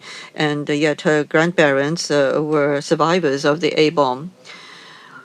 I think in reading this, I was quite shocked and felt very helpless with what I do. The kind of things that we promote here is to make sure that this type of conflict would not be experienced, making sure that the technology that we develop will for better life of everyone. I was talking with Dr. Gabriel, and we talk about Japan and Europe and United States. The situation tend to be different. In the United States, war is not felt so real. They don't have a real feeling of war. But in EU, they have the NATO, and the war is something that they feel more close about. Young people are becoming worried about the possible war. So I think those are the kind of things that we always need to keep in mind. Well, thank you very much. As we talk about the war and the defense industry and the AI, with the use of AI, I think the mode of fighting wars have changed. I think, Mr. Kaji, what would you say? What sort of warfare are we expecting in the future? Going back to the slides once again. What we need to be mindful of, and is a great concern of us, is the so-called laws, lethal autonomous weapons system, unmanned weapon system. Of course, the gunpowder and the nuclear weapons were the two occasions when we had very important marks in terms of defense system. But laws is the lethal autonomous weapon systems that the world is talking about. And there is a concept of preempting, is stopping something before it happens. And the thoughts about laws is that we were not able to preempt nuclear weapons from being used. And therefore, regarding laws, we need to preempt them before an industry is built upon this. So next month in Canada, the G7 meeting is going to be held. As an extension of the Hiroshima AI process, I am interested in knowing what sort of discussion might take place related to the AI and the lethal autonomous weapon system. Thank you very much. So in that sense, I think one theme of the plenary session that was discussed in common is international collaboration and how to prevent the wars. And the question as to what Japan can do, what would you say, Ms. Murakami? Thank you. To be honest with you, international collaboration in the area of AI, is there any such coordination? There are divisions of the discussion points amongst the stakeholders. I run AI Safety Institute, AC. There is the International Coordination Network. So amongst all the dual uses, we are focusing on the economic activities related to safety of the use of AI. If in any case, we are going to discuss further in the national defense, the perception and the thoughts of each country will be different, and there will be no meeting of minds. On the other hand, technically speaking, safety of AI has to be thoroughly discussed. We've been doing the researches and the testing of AI for safety. Whenever we are going to jointly utilize AI, we need to coordinate our efforts. On the other hand, there are some countries who are emphasizing on the import stance of that assumption. In February, AI Action Summit, UK, AC is going to remain, but AI Security Institute is the new name they have changed to. Things they are doing is going to be the same, but they have declared that we have changed the name. So safety is a part of the security, and they try to intentionally narrow down the meaning of this. UK is one of the European countries, and they are forced to focus on the emphasis on security area. So it's the case of France. AC was created, but organizationally, it is underneath of the Ministry of Defense. Therefore, the AC is discussing the defense-related matters. Now, what about the Japan ACs? Our organization, AC, is having the cooperation from 13 different ministries and agencies and national securities, NCSC. It is included. It is not for the national defense. Under the AI security in AC, the defense of the nation is able to utilize this. So NSS is not going to be the target for us to give the direct contribution. Dual use is going to be very difficult to discuss. The reason why it is difficult is the development and the innovation in the defense. This was also partially contributed for the economic enhancement. We cannot just sever this. But having said that, whenever we discuss this, what's important here is technology is in a neutral position. This is neither good nor poor or the bad, depending on the users. we have to stop the maluse and wrong use of the technology as much as possible when we talk about the innovation of the technology. Kaji-san, please. I tend to agree. May I have the slides once again? So this is more of a summary, but if you take a view from the distance, I think the two panelists talked about this aspect, but let me also address this aspect related to democratic states and authoritarian state. Of course, G7 and the advanced nations tend to focus on peace and peaceful use, but there are other countries with other intentions and motivations. And as Dr. Gabriel talked about, there seems to be a crisis occurring to preserve democracy. Now, Dr. Gabriel talked about this in December last year in Yomiuri Shimbun, and agentic RAG and agentic AI is becoming a serious threat to the whole mankind, he says. And democracy, by promoting agentic AI, may be faced with a crisis, he says. There are other things that he talks about regarding climate change. From the perspective of energy, AI could be utilized to the best. I think Mr. Shiratake's company is working on that aspect as well. So I think there may be economic messages of what we can do with AI. And the fact that Micron is located here in Hiroshima has a role to play. And the final thing he says, Dr. Gabri says that Japan has the qualification to promote peace. As we mark the 80th anniversary of the A-bomb. Dr. Gabriel used to say that AI was not such a big threat, but at the same time, and then Dr. Harari who was saying that, oh, no, it could be a big threat. So if you open this up, Dr. Harari continues to say that AI is a threat. AI is an alien intelligence. It's like an extraterrestrial intelligence, perhaps, in his view, and it is therefore serious.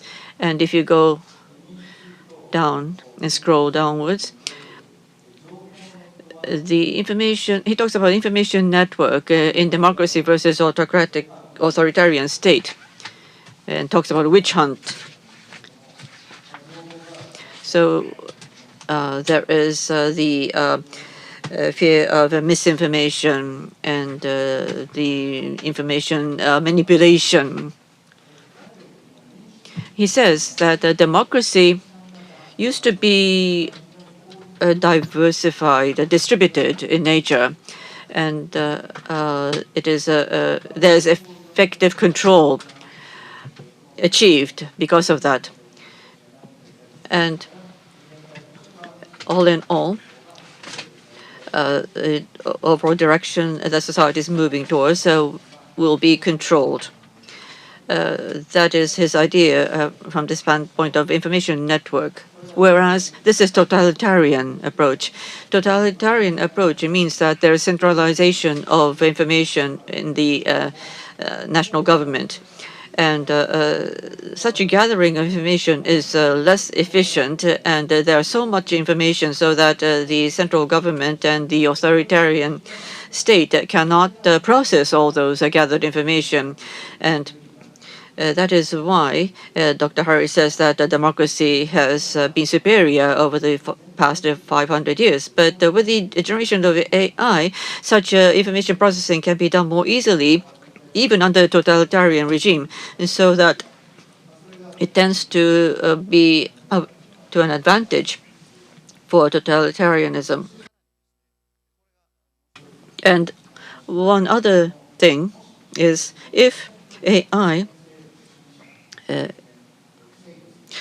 is able to control one authoritarian ruler, then the humanity will be controlled by AI.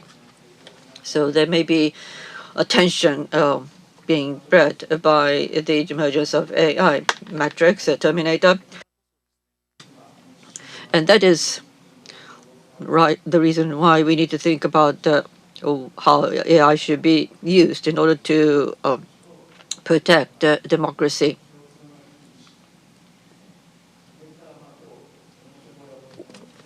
So there is no conclusion as such from discussion, but that is the current situation and the state of the debate. After this, there will be a session on the Global South. So in that discussion, democracy probably is losing popularity because of that situation. We need to seriously think about how to preserve democracy if we believe in democracy. That should be an important topic. Thank you. Thank you very much. I think we have already used up the time allocated to us from the Peace Prefecture Hiroshima in order to make the best use of this experience. How are we going to communicate to the world from Hiroshima? One last word, please. So, as I said, I'm originally from Hiroshima. I'm the second generation of Hibakusha. So from Hiroshima, we continue to disseminate our message to the world about peace. We've been discussing the use of AI in this panel. But personally, one thing I want to think about, the users of AI are peaceful and rich, affluent people. The more they use AI, the bigger the gap is going to expand. How are we going to nullify and get rid of such a gap? That's the key. Otherwise, the users of the AI is going to be stronger and stronger, and non-users will become weaker. How are we going to fill this gap? It's not that this can be solved by one company, but the gap can create another threat for peace. Use of peace, use of AI, and there's a possibility that this can create the gap. We have to come up with the intelligence to get rid of such gap as much as possible. Ms. Murakami, please. I know you are from Hiroshima. From our name, probably people might have noticed I'm from Ehime, facing Hiroshima with the inland sea. The tragic case in Hiroshima, I was told by my grandparents, and that's what I had experienced living in this area. In this Hiroshima AI process was born. AI, after the bombing of the invention and now nuclear power, we should not continue to hang on to those inventions. As I said, AI and the technologies are neutral, no color attached to it. But if we are going to wrongly use this, we can color this with the different colors. With the power and strength of Hiroshima, we continue to declare for peace. As one of the engineers, what we are contributing now, if we are going to harm the society, this is not something I am going to envisage. We hope we will be able to not to create such society. Kaji-san, please. As I have been playing a role in assisting this forum, many things happened ever since I became involved. The one development was SDGs, and with the SDGs, environment and economy was linked. That's one thing that happened. And And so the governor wished to link that to peace. So that is how this forum started. So what is common between these two is that SDGs, of course, tries to address the conscience that people have, and trying to create a wave out of those conscience that is held by individuals. We appreciate your being with us here in Hiroshima on this occasion, and that is why we need to address what is happening today and think about what should be happening in the future. And we need to think about our descendants and future generations. I hope that we could create a big wave as such to address such a future problems as well. And hope that the learning for sure will take us to a better future. So it is 80 years since the A-bomb was dropped on Hiroshima. So who else can do this job except Hiroshima? AI, of course, has risky aspects. There are merits, but the fact that they are things that we can send out as our messages from Hiroshima is a very important thing. So thank you very much for your participation and for your attention. Ms. Murakami, Mr. Kaji, Mr. Shiratake, Mr. Miyazawa, thank you very much.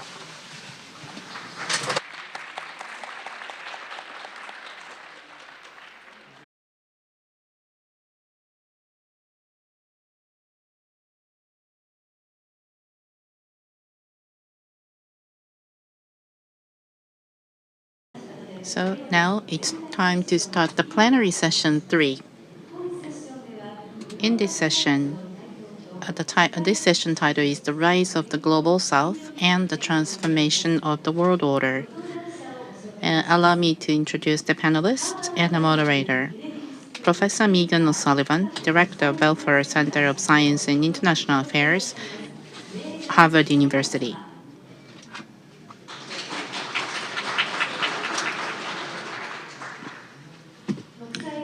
Professor Suzuki Kazuto, Director of the Institute of Geoeconomics at the International House of Japan.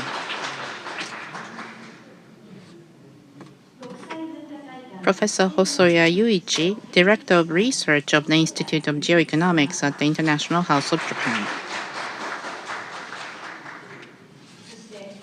And the moderator of this session is Ms. Mikami Chisa, Head of Hiroshima Office, United Nations Institute for Training and Research, or UNITAR.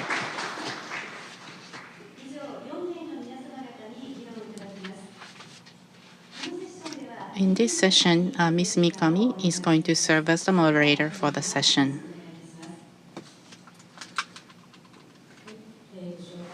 Well, thank you for the kind introduction. I am Mikami Chisa from United Nations Institute of Training and Research, Hiroshima Office. In November 2023, I became the head of Hiroshima Office, and this is my first time actually attending this forum. Thank you very much for joining me today. So this session, the title is Rise of the Global South and the Transformation of the World Order. And at the beginning of this forum today, we had a Hiroshima Declaration adopted. So in that, they also have some reference on Global South. So I would like to go over that very quickly. So recently, in a Global South, such as Asia, Africa, and Latin America, is becoming more assertive in economy as well as politics, and they have more higher presence. And they are trying to become independent. They're seeking for autonomy and self-determination from developed nations. The framework of international politics gradually evolving alongside the economic growth influenced by the historical consciousness. As Global South countries become more actively involved in addressing challenges like climate change, trade, and security, there is a growing need for a cooperative framework to preserve the international order. So based on this declaration and the part that I quoted, and we have invited the panelists, Professor Suzuki, Professor Hosoya, and Professor O'Sullivan. And they will give us some thoughts and then share their thoughts. And first, I'm going to ask Professor Suzuki to talk about the economic security and its challenges in important goods such as semiconductors and energy. And Professor Hosoya is going to talk about the changes in Europe triggered by the Ukraine war. And Professor O'Sullivan is going to talk about the transformation of global order as there is a rise of global south. And overall, we are going to have a discussion about the building the new international order and the role of corporations.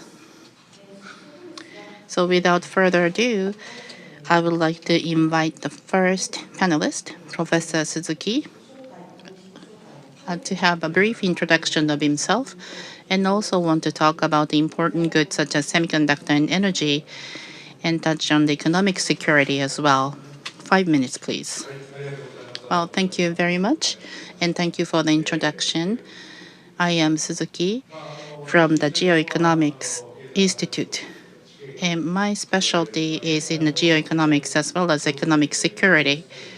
So these basically it's a role of economy in the international society today, and that's the basic research theme. And this time, semiconductor and energy. This is the main topic, but I would like to also talk about what the Global South is playing its role. But one of the things, as we see the rise of Global South, as a background, I mean, there is a fact that all the countries are connected globally. Let's take a supply chain. I mean, there is no single good manufactured by a single country. You need to procure the material, parts, assemble them, and you need to sell them. So the whole supply chain or value chain really connects all the countries, regardless of global north or south. So that's the world we live in today, and the countries in global south, their role is becoming larger and larger, especially if you focus on minerals or critical minerals, such as lithium or nickel or cobalt.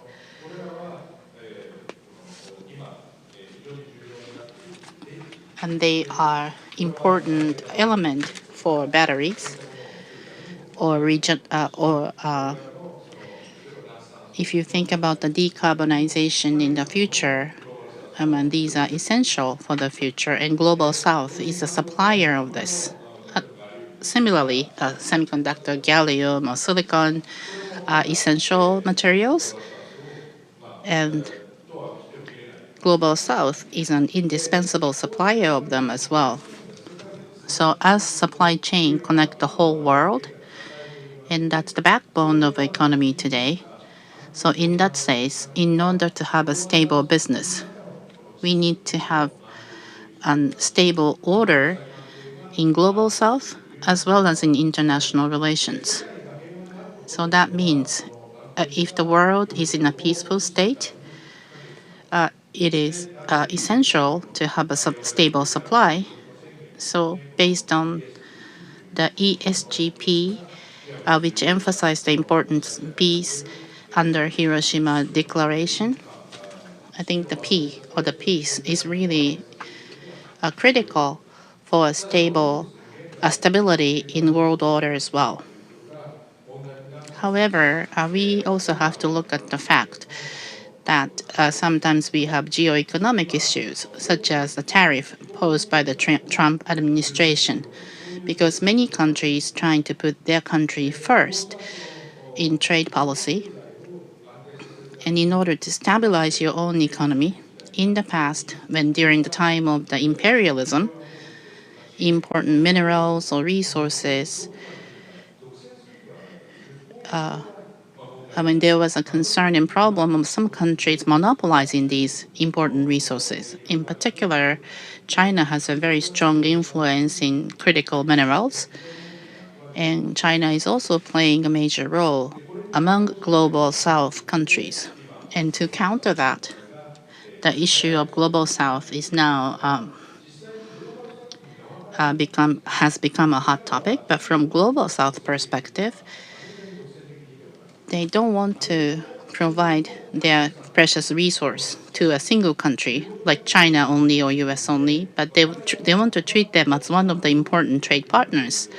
So I think the global South is trying to find a good balance in this relationship. And I think some of the items that we have to look at is semiconductors and energy, because semiconductor doesn't only require minerals, but you need the technological superiority, meaning that you need a high level of technology and skills to produce semiconductors. And these type of technologies are being competed between China and the US. So there is an issue of technological hegemony. During the Biden administration in the US, there was some technology that US has the superiority, and they started to regulate some of the technology export to the China. And as a result, China recently, for example, launched DeepSeek. And in the past, the Biden administration was trying to prevent China making AI, and they wanted to stop exporting advanced semiconductors. Then they will have commercial economic issues, and they won't be able to use it for the military use. So from both military and commercial perspective, the Biden administration wanted to make it more advantageous for the US, and that's why they enforced the export control. But as a result, China became independent, developing their own technology in semiconductor and AI. So in that sense,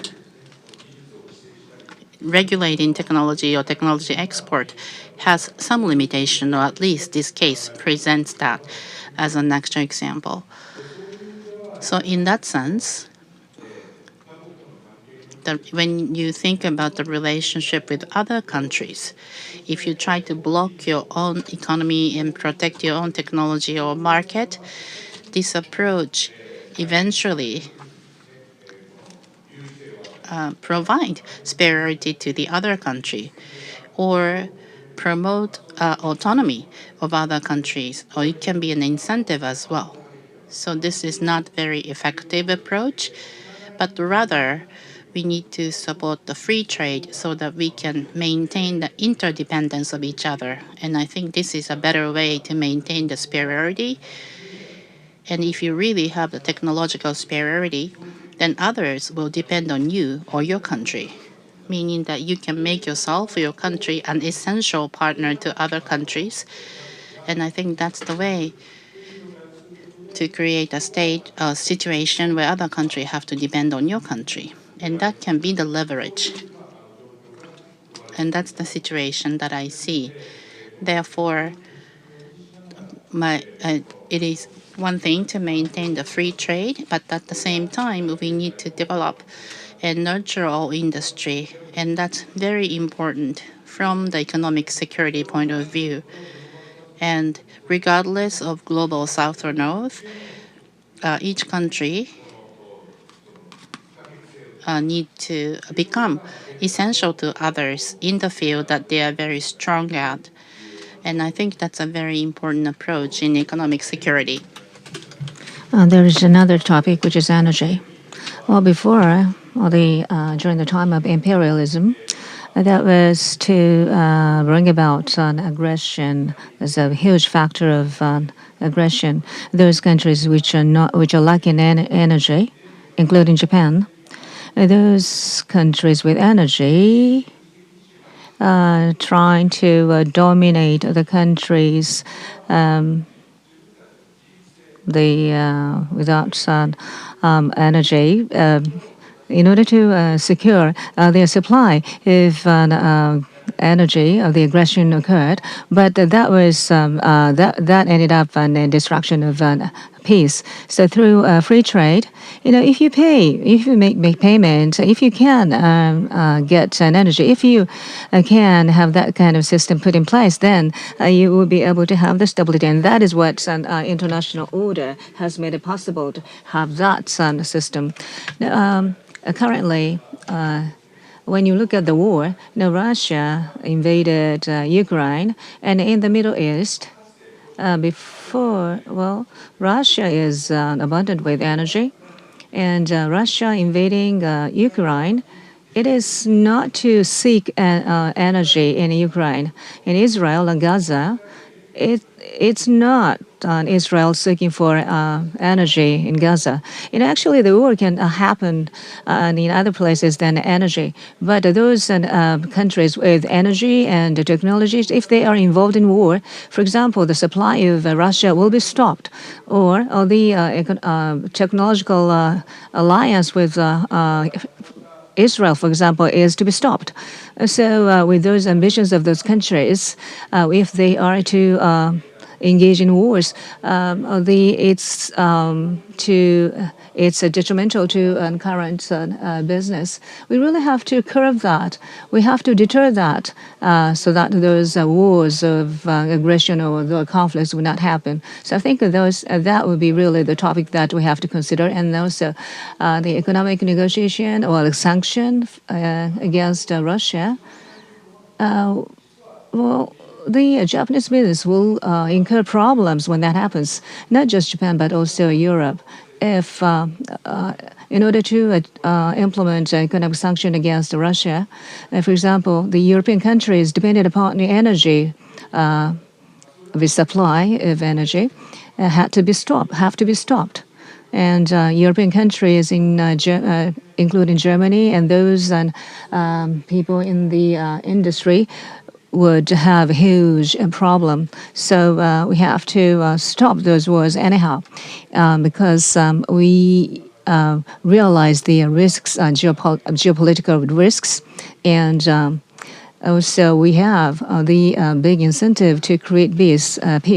That's all from me at this point. I'm going to stop here and ask others to make their points. Mr. Suzuki, thank you very much. Well, we got 4 minutes left on this topic, so maybe let me change the format a little bit. So I'm going to ask Jose-san to speak on Russian and Ukraine and European changes in European situation. That's the next presentation. And then after that, we're going to ask Dr. Sullivan to discuss on her points. These presentations have certain commonalities. So after all those presentations, we're going to have discussions. Yes, thank you very much. Right. I am Hosoya, and I am the Director of Research of the Institute of Geoeconomics at International House of Japan. Well, I have been given with this huge topic, the Global South emergence and changes in world order, international order. And I just would like to explain to you where the Ukraine situation lies in that regard. The emergence of Global South and also the development of Ukraine war, they are closely interlinked. Ostensibly, it doesn't look so, but the Global South, those phrases and words, back in 2020, in December, when India became the presiding country of G7, and at that time, Ukraine war, during the time, there is a trend that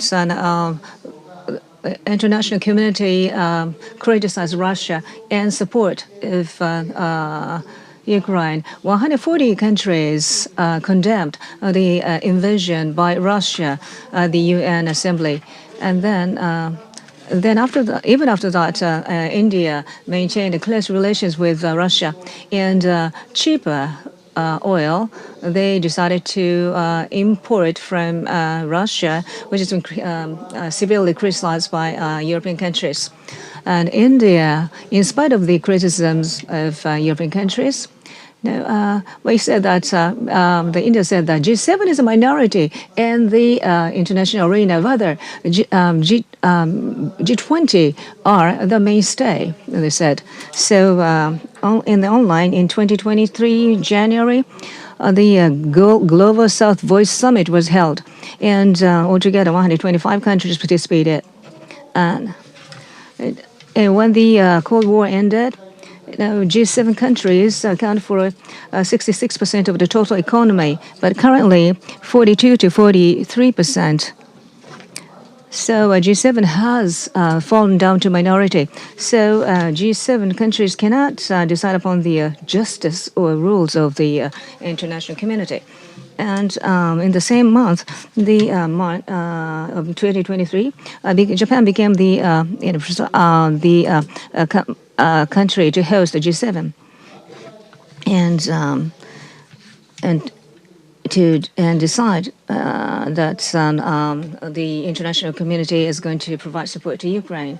And in the changing world, global South countries, the collaboration with them is what have been decided. And well, these two dichotomies, those ostensibly looking very facing each other, had to be managed together. And Prime Minister Kishida visited Delhi, India, on the 7th of March. And in India and Japan, representing both representing either G7 and G20, have made an agreement.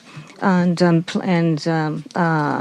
epoch mapping vision was announced for the free and open Indo-Pacific. And there are three concepts are involved. The inclusiveness is one, and the second is openness, and the third is diversity. Pluralism, rather, excuse me. So these three concepts were held upon so that global South countries can be invited to present their opinions. And about 2 years ago, 2023 in March, in this hotel, right here, G7 Hiroshima Summit was held, and President Zelensky participated as well.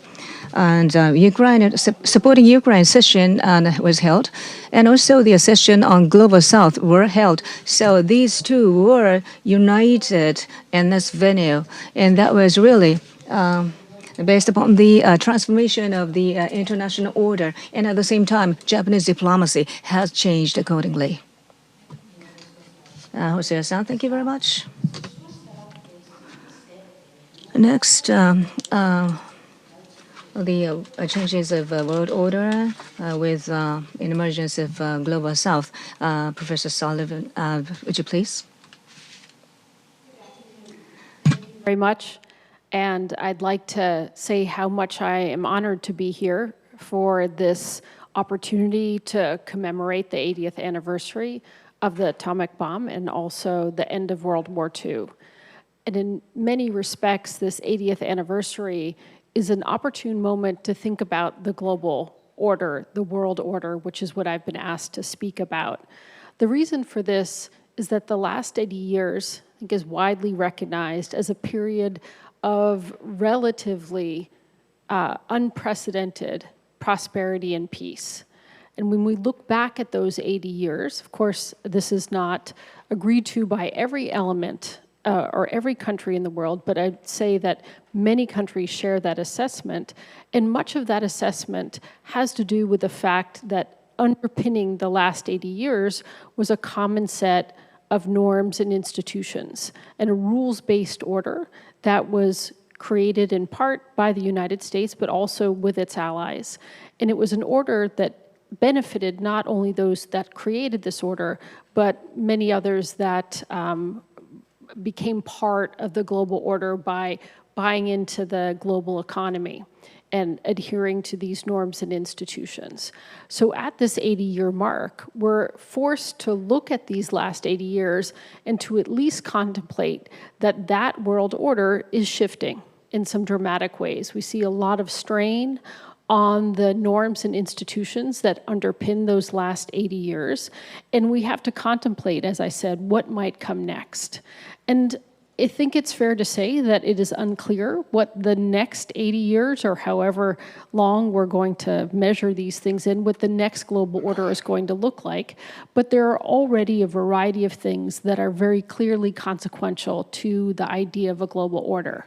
Sometimes people talk about this as a shift to a new global order. I think it's better described as a number of transitions that are ongoing and that are leading us to a very different international place. And in the interest of time, I'll just mention what these shifts are and then put them in the context of this particular topic. The first shift is from a cooperative order of the last 80 years, particularly when it comes to great powers, to a much more competitive global order.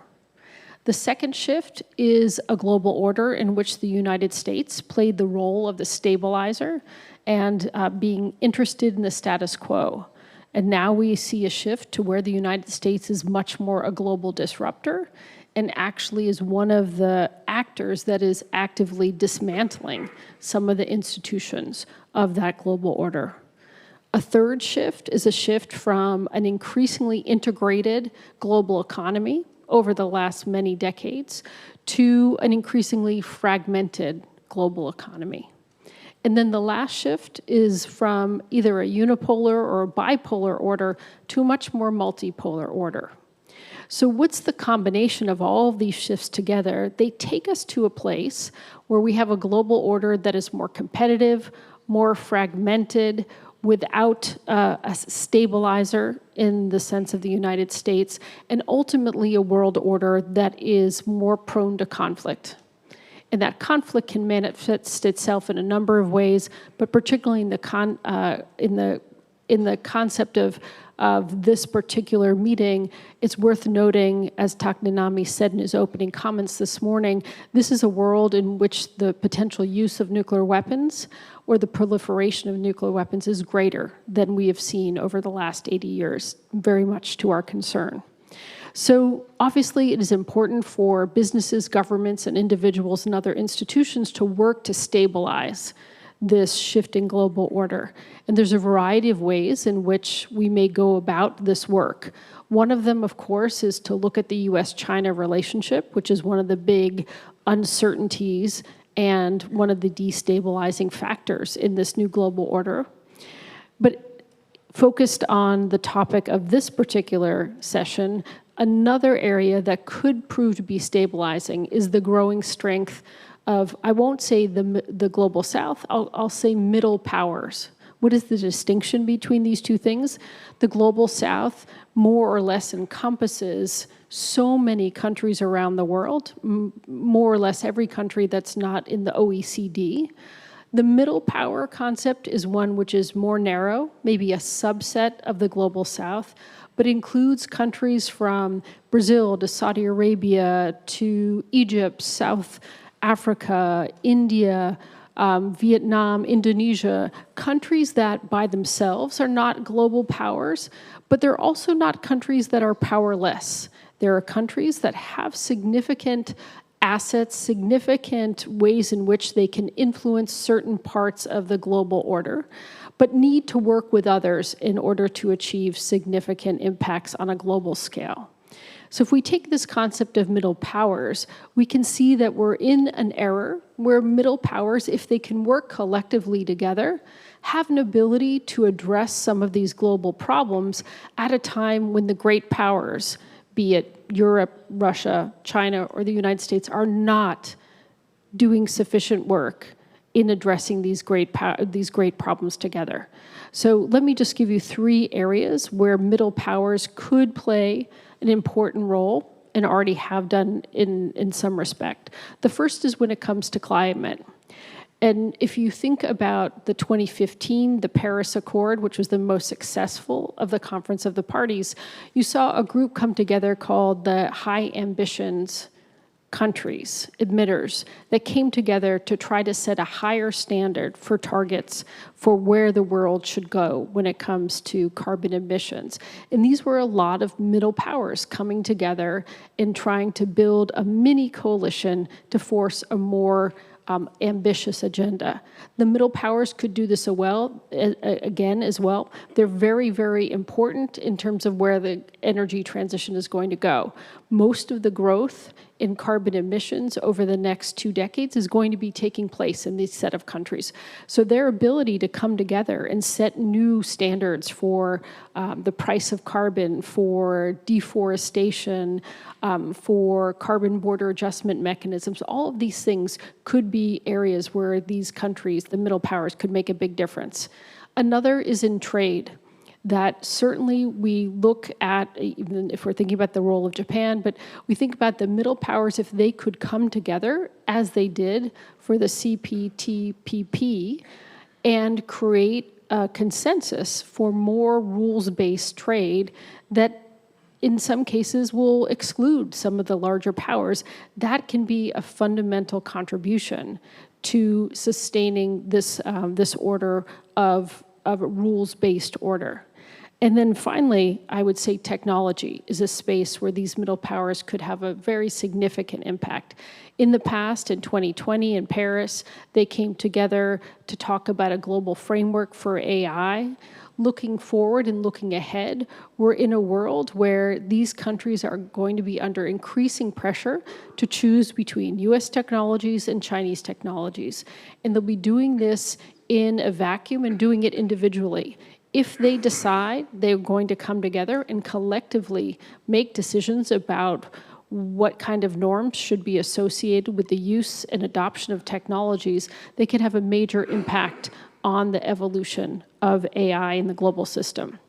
So I'll stop by saying that I think there's a real opportunity here for these middle powers to play a stabilizing role, but there's also an opportunity for Japan in this. Japan is not really considered a middle power based on the definition that I gave, but Japan has a lot of credibility with this group, given its leadership in economics, its leadership in development, and in finance. And Japan can play a number of roles in terms of harnessing the power of these middle powers. It can be a bridge between this set of powers and great powers in the United States and China and others. It is also a country that has demonstrated its ability to be a policy innovator. And certainly that is very much required when these middle powers try to overcome some of the downsides they have to playing the role that I'm describing. And then finally, I think Japan could play a very significant role in bringing together coalitions of middle powers and helping them overcome some of their drawbacks, which include, but are not limited to, limited capacity and coordination. So again, just in ending, we're in a very fraught period in geopolitical relationships. I don't need to tell this to business people, they know this very well. But we're in a period where we could see one of the stabilizing forces be middle powers that are building coalitions around particular objectives together, and that I can envision Japan playing a significant role in that process. Thank you. Professor Sullivan, thank you so much. And now we would like to open up for a discussion based on 3 presentations by the professors. But from now, we would like to switch to English. Thank you. First of all, thank you very much, Suzuki-san, Hosoya-san, O'Sullivan-san, for your excellent the speeches and the topics that are put on the table. First of all, I would like to ask each of you if you have any questions or comments to other panelists. Who would like to start? Yes. Thank you. I'll begin by asking a question of Suzuki-san. Suzuki-san, you mentioned about the importance of having free trade among countries that are providing vital commodities to supply chains. And I think that that's very much the optimal case. If we think about the energy transition for example, the fastest, cheapest energy transition the world can make is one in which there are no barriers to trade. But that's also a world that's devoid of geopolitics. And of course, we don't live in that world. So when you look at the desirable, which I think you defined very clearly, and then we look at the reality of geopolitical competition, how do you advise countries and companies to navigate those two things? Well, of course, the international supply chain are driven by this market rationale.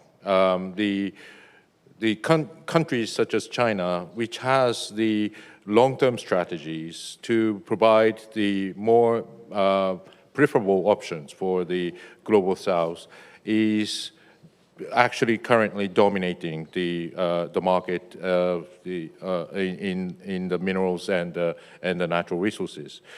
The point is that we need to accelerate the idea of that the international competition does not necessarily the solution of for the question of the decarbonization and energy transitions. So probably what we need to do is that first we need to set up strategies to enhance our geopolitical and the geoeconomic relationship with certain countries in the global south, particularly the countries in Southeast Asia, such as Indonesia. And also we need to encourage the countries like Australia or Canada to work together with the other global south countries to provide the resources that they have. And I think it is also very important that because this market is driven by the market rationale and economic rationale, we need to offer better solutions and better offers to the countries of global south, together with the supply of the international aid, international development of the infrastructure, and so on and so forth. So I think this is not easy because China has already established a very strong relationship with these countries and offer certain beneficial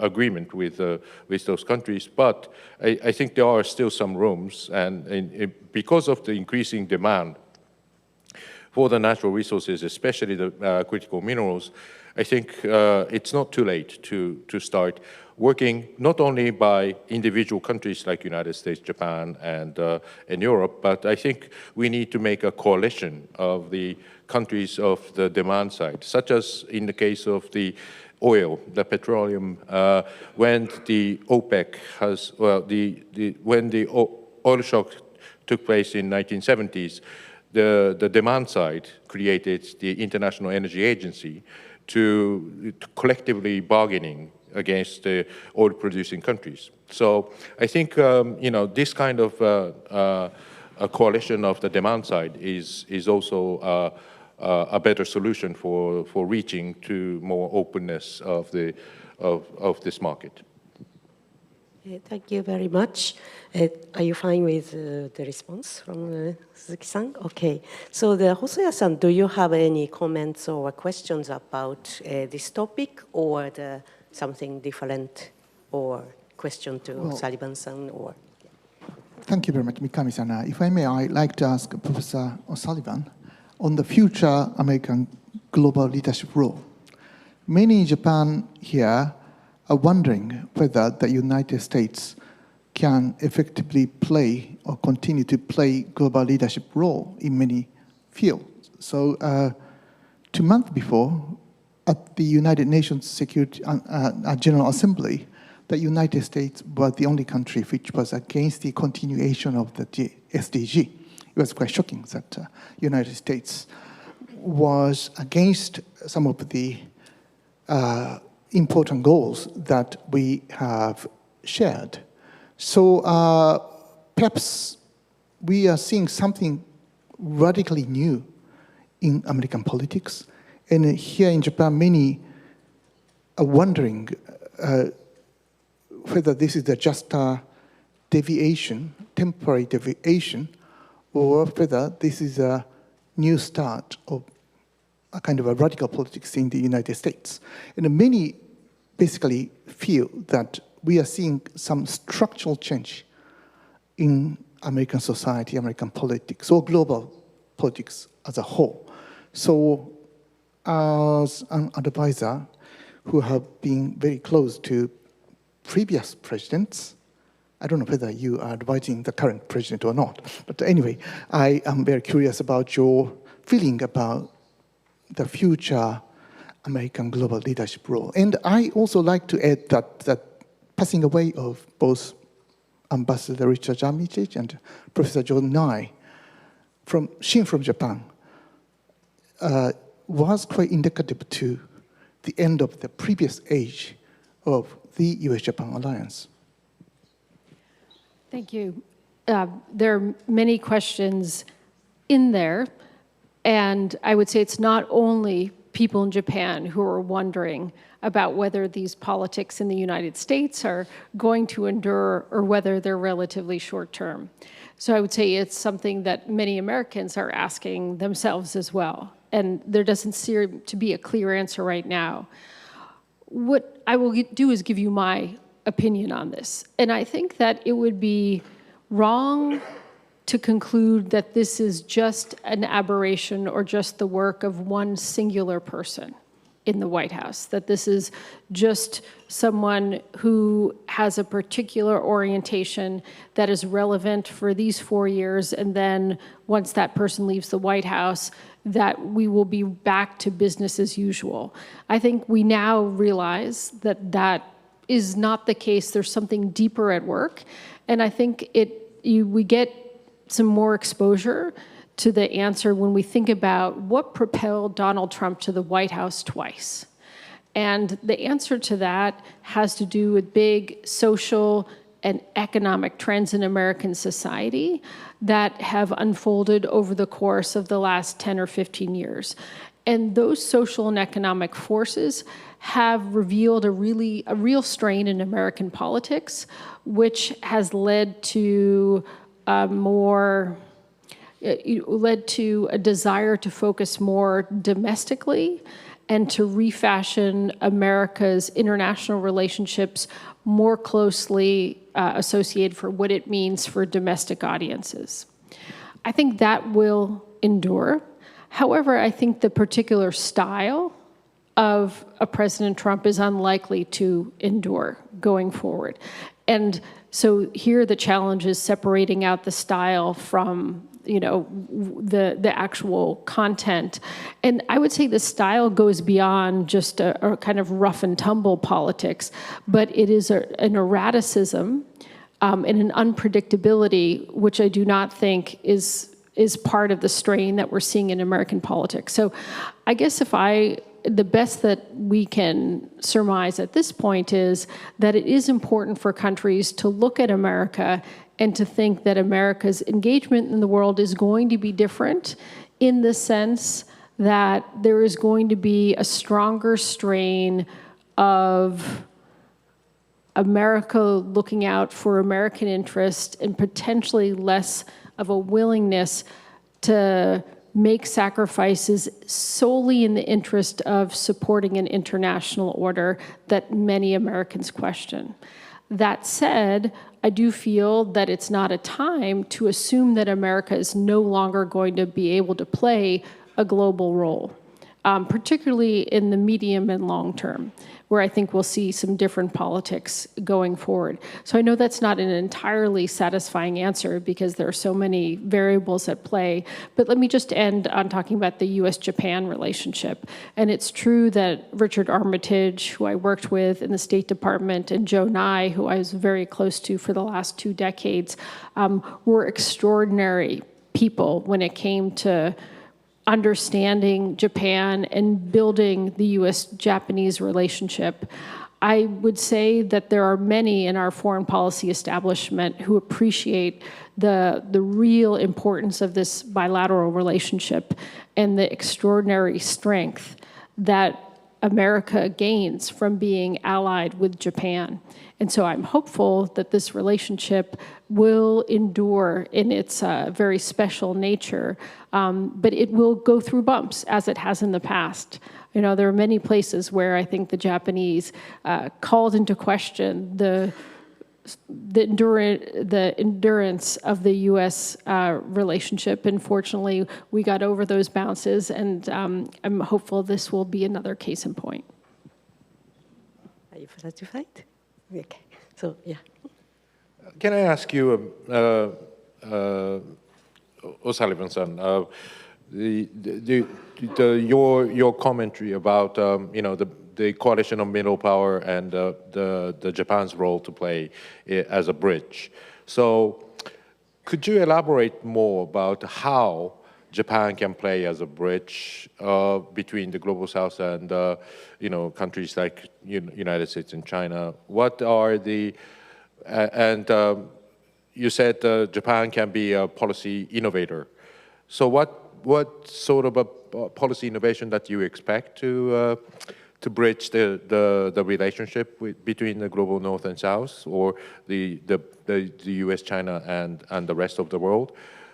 What kind of resources, what kind of potential that Japan has to make the world go around and make sure that this sort of a as you said, it's very multipolar, fragmented society, the world to be somewhat reintegrated. Sure. Let me give you some thoughts, but then I'd also like to propose that our colleague seek to answer this question as well from a Japanese perspective, because I'll give an example that has actually to do with Ukraine and the global south, but I think it is a place where Japan had some insights before the rest of the so-called West did. And that, again, comes to Ukraine and how there was it was a bit of a surprise to many parts of the Western world, to Europe, to the United States, to discover that the global south was actually not sharing its point of view when it came to Ukraine. And in fact, when they looked at how the war in Ukraine was unfolding, there was a sense that this was not a war that the global south was interested in seeing fought, that this was a Western war, and that it was a war that was coming at the expense of the global south because of the increases in energy and the food crisis that followed as a result of the war in Ukraine. And I think there it is helpful to have countries, and Japan, I think, was in a better position to identify that the lens through which Europe and the United States were seeing this war was not the lens through which the rest of the world was seeing the war. So I think that's a little bit more of like a translational role that Japan can play. And in part because Japan, I think, has these relationships related to its development focus, its ability to help the developing world. It can enter into some of these political discussions without the same baggage that perhaps the United States and others might find themselves burdened with. So I think that's just one way. But when I talked about policy innovation, I was thinking about things like the CPTPP, that is like an incredibly important policy innovation that Japan was very consequential in forming, and to think that we need more such vehicles for the future in order to look for ways to stabilize both economically and geopolitically in this age. But I would be also interested in your views on this question as well. May I? Thank you very much for your kind invitation to talk. I feel that Japan has maintained a very important national identity for a bridging role in a divided world. Like Japan has been or has maintained a very important idea of ASEAN centrality by focusing on the importance of ASEAN. And after the end of the Cold War, Japan initiated the start TICAD, of course, African importance of African economic development by studying it. So I think that Japan has been playing a very important such bridging role in a divided world. Besides, Japan has a bit more stronger domestic political foundation than the other G7 countries. And Japanese domestic politics is, fortunately, less divided than the other G7 countries. So with that stronger political foundation, a much less divided society domestically, I think that Japan now can play, as you implied, some important role by presenting some important policy initiatives. But that policy initiatives, I think, is based upon the Japanese role in the world of such a bridging role in a divided world. Even during the Cold War years, Japan actually played such a role. So when Japan joined the United Nations in 1956, Foreign Minister Shigemitsu mentioned that Japan should play a bridging role between the East and the West. And in addition to that, Japan has been playing a bridging role between the South and the North. So in this way, I think at this particularly divided world, Japan's policy initiative becomes furthermore important. Thank you very much for your interesting discussion and comments. As this is the business forum and the audience comes from the business sector, and we talk about the role of Japan. So, but the Japan, maybe the Japanese government, Japanese corporations, civil society, academia, depending on the role or where they stand, the role may be different or play a different role. So I would like to ask each one of you how the Japanese corporations, the business sector, can contribute to bridging, for example, to serve as a bridge between East and West, or the South and North, or take leadership in the middle powers. So who would like to start? Yeah. Yeah. Right. I think there's a lot of things that the Japanese business can do in order to enhance the Japanese capabilities of bridging the global South and U.S.-China relationship. I think, you know, Japan has a reputation of being a country of peace, and I think Hiroshima represents the sort of an international reputation of Japan as one of the, you know, it's a victim of a bomb, but at the same time we are learning a lot from it. So I think the lessons that we learn in the first place is that the protectionism and the block economy is bad, so that the businesses has to go free to connect different markets and the different supply chain networks. Japan has been very much of the, you know, the operators in Southeast Asia, as well as in Middle East. But I think one of the problems for many years in Japan was that there was a separation of the businesses and the politics. There was no coherence of the strategy.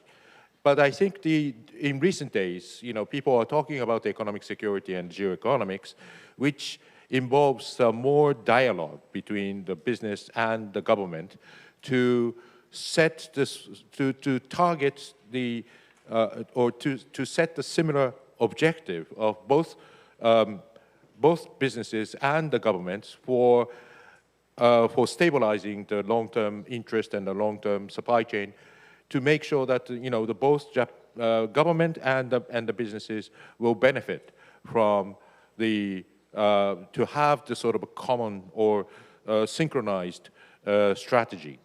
And I think this is reflecting on the way in which that Japan invests in the infrastructure projects in Southeast Asia or Africa or Middle East. And I think these are also seeking an opportunities to explore the business opportunities in those global South countries. But at the same time, Japanese industry has a lot of stakes in US market as well as in China, and China is the largest trading partner, and the United States is the second largest. So again, for the business reasons, the Japanese government currently negotiating with the US administration for the tariff negotiation, and these are also, setting the sort of a similar, strategies together with the businesses, and to make sure that they are pursuing the same objectives. And one of the results is that the US acceptance of the Japanese investment in the steel industry. So those are the sort of there are some results that this government business dialogue producing the sort of geopolitical and geoeconomic objective aligned with the aligning the government and the business interest, and to make sure that to open up the possibility for the Japanese businesses to enter into a market, and then the business relationship will create more will facilitate the opportunities for the governments to establish a better deal with the other countries. Thank you. Mr. Suzuki, would you like to go? Sure. Let me answer this in a slightly different way, a different lens, although I appreciate that thoughtful response. When I think about the role of corporations going forward in the world that we've been discussing, I'd highlight two things. First is just the importance of being a constituency for continued efforts to integrate the global economy. That was a driving force of the last 30 years in particular. And now we've seen not a stop to globalization, but we've seen a more regionalization of the global economy. And that I think businesses have a very important role to be a constituency, constantly pushing for the continued integration of the global economy as being in the interest of most of the citizens of the world. The second piece I would say is very important and consequential relates to technology. And I know that while we were preparing for this panel, that others heard a panel on technology. But I imagine that one of the key elements of any conversation on technology right now is that we are moving, or already are well into a phase in history that is going to be shaped and in many cases driven by technology in a perhaps unforeseen way, that AI could well be the most consequential technology for humanity since the development of the nuclear bomb.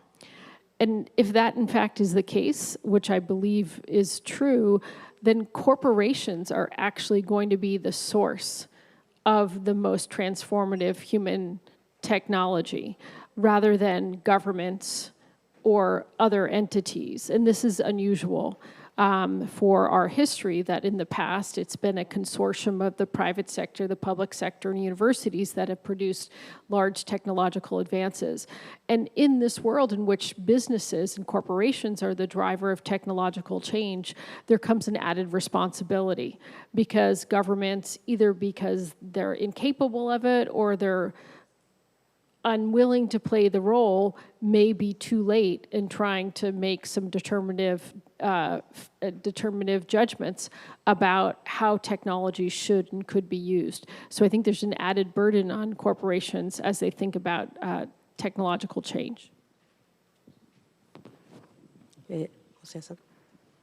Well, thank you. I have a feeling that Japanese private companies perhaps much more internationalist and also innovative than the majority of Japanese government departments. In this way, for many decades, I think that those business companies have been enlightening Japanese people on the necessity of having such an internationalist and an innovative mind. But at the same time, it is also important to understand that we are living in the world where the world is much less safer and also much less transnational than before. So in this way, I think that previously it was much easier for many Japanese business companies to extend its global supply chain. But nowadays, we really need to fully understand military security affairs, which limits those mobilities, those transnational activities. So the security issues, military affairs are much nearer to us, even though among Japanese people, military security issues, geopolitical issues seems to be far away. But Japan is located in exactly the most dangerous world, most dangerous geopolitical place where nuclear powers are surrounding us. I mean, North Korea, China, and Russia. So in this way, I think that the Japanese people need to, and the private companies need to fully understand that we need to prepare for any kind of contingency which would occur surrounding us. Thank you very much, Hosoya-san and all the panelists. So we have more or less 10 minutes left to close the session. So I will start to summarize kind of a really rich and diverse discussion in Japanese, and I would like to ask comments to each one of the panelists, the concluding remarks. So I'll switch to Japanese. First of all, Suzuki-san, thank you very much for your participation. In the beginning, you have talked about the semiconductor and energy, and also important minerals, and also the issues regarding this security. The minerals and the semiconductor, they actually the minerals, the source of semiconductors. In the global south, in those countries, they are coming from those countries.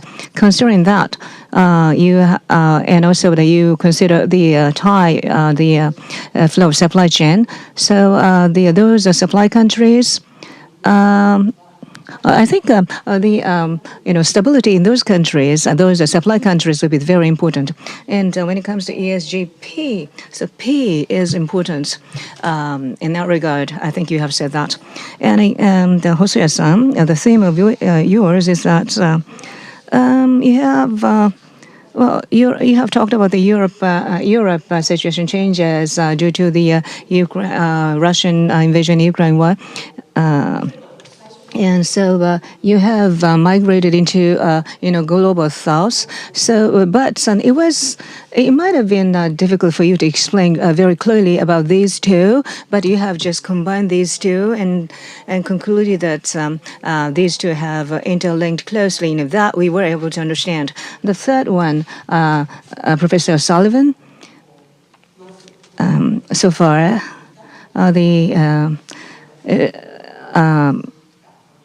the prosperity and peaceful 80 decades have come to change. The more competitive and also the cornerstone of the safety, which is the United States, is changing. And also the economy is facing a bit of dichotomy. So the superpowers are not protecting the international orders anymore. So that kind of a structure is breaking up. And in those circumstances, those countries referred to as middle powers, they have the potentialities and also the roles that we can lead those middle powers have been mentioned by Dr. O'Sullivan. And after that, we have had the very fruitful and colorful discussions, and in which Japanese business role have been also discussed.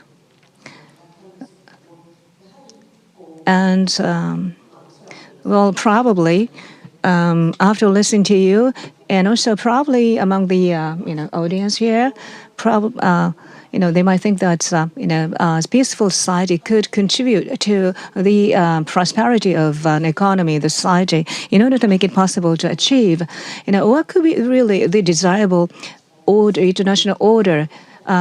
It has to be the order by law, not order by power. I think that is kind of framework that we have to put in place. So when you look at Japan, both government and businesses or business sector need to collaborate with the middle power or developing countries so that Japan can be the bridge between developing countries and superpowers. And this is how Japan and Japanese business can play an important role. And Professor O'Sullivan also talked about the technology and how it's advancing. And business sector is ahead of the government in the field of generative AI and other fields.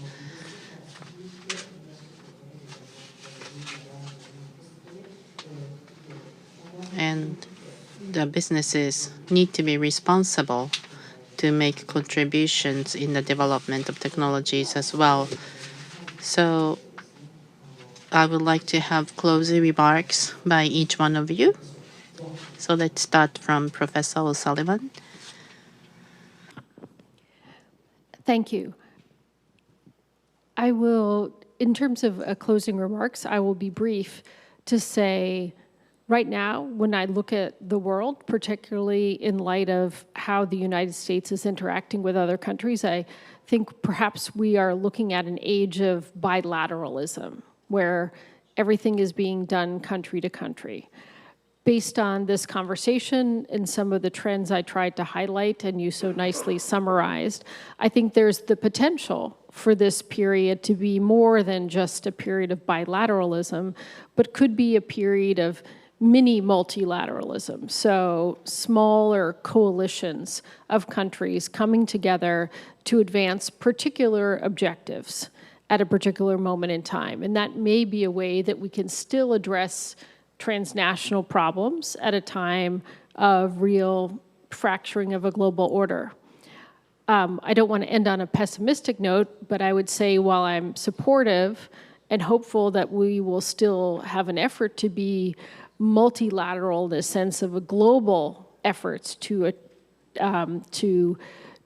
deal with global problems, I'm less optimistic that in a competitive, fragmented world that will be the best vehicle for solving global problems. I think we should continue to press ahead with a desire to deal with things in a multilateral way, but recognize that there is something between being multilateral in the sense of a global effort and being bilateral, and it might fall in this category of small, mini-lateral efforts.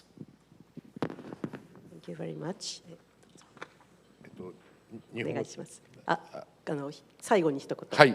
So one last closing remark, and allow me to speak in Japanese. I would also like to thank you for having a very good discussion. And I'm very honored and happy that I'm able to be part of this forum.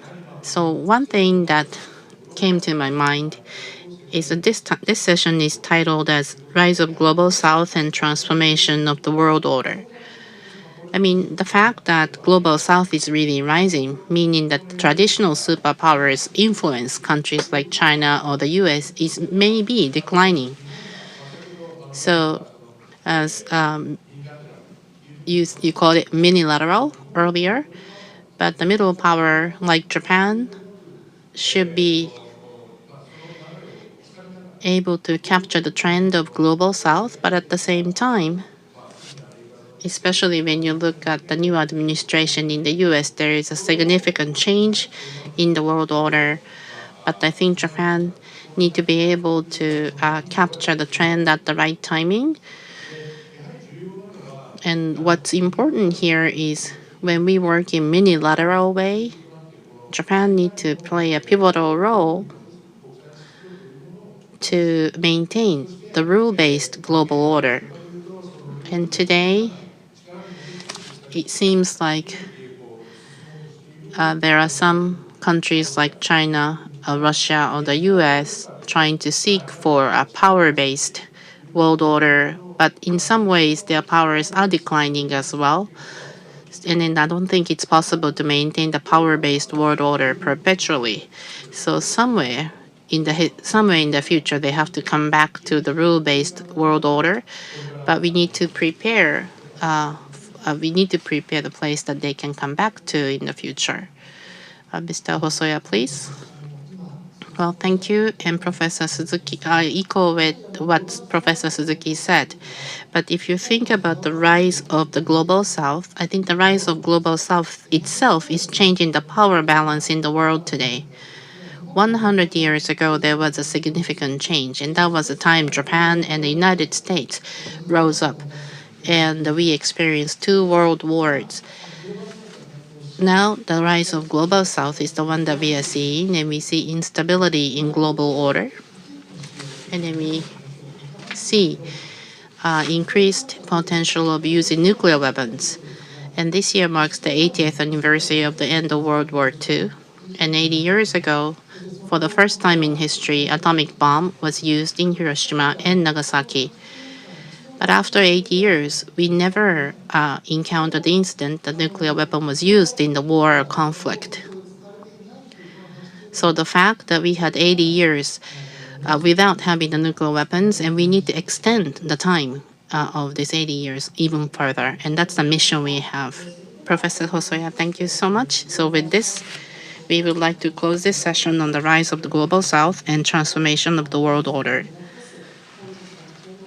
Panelists, thank you very much for sharing your thoughts.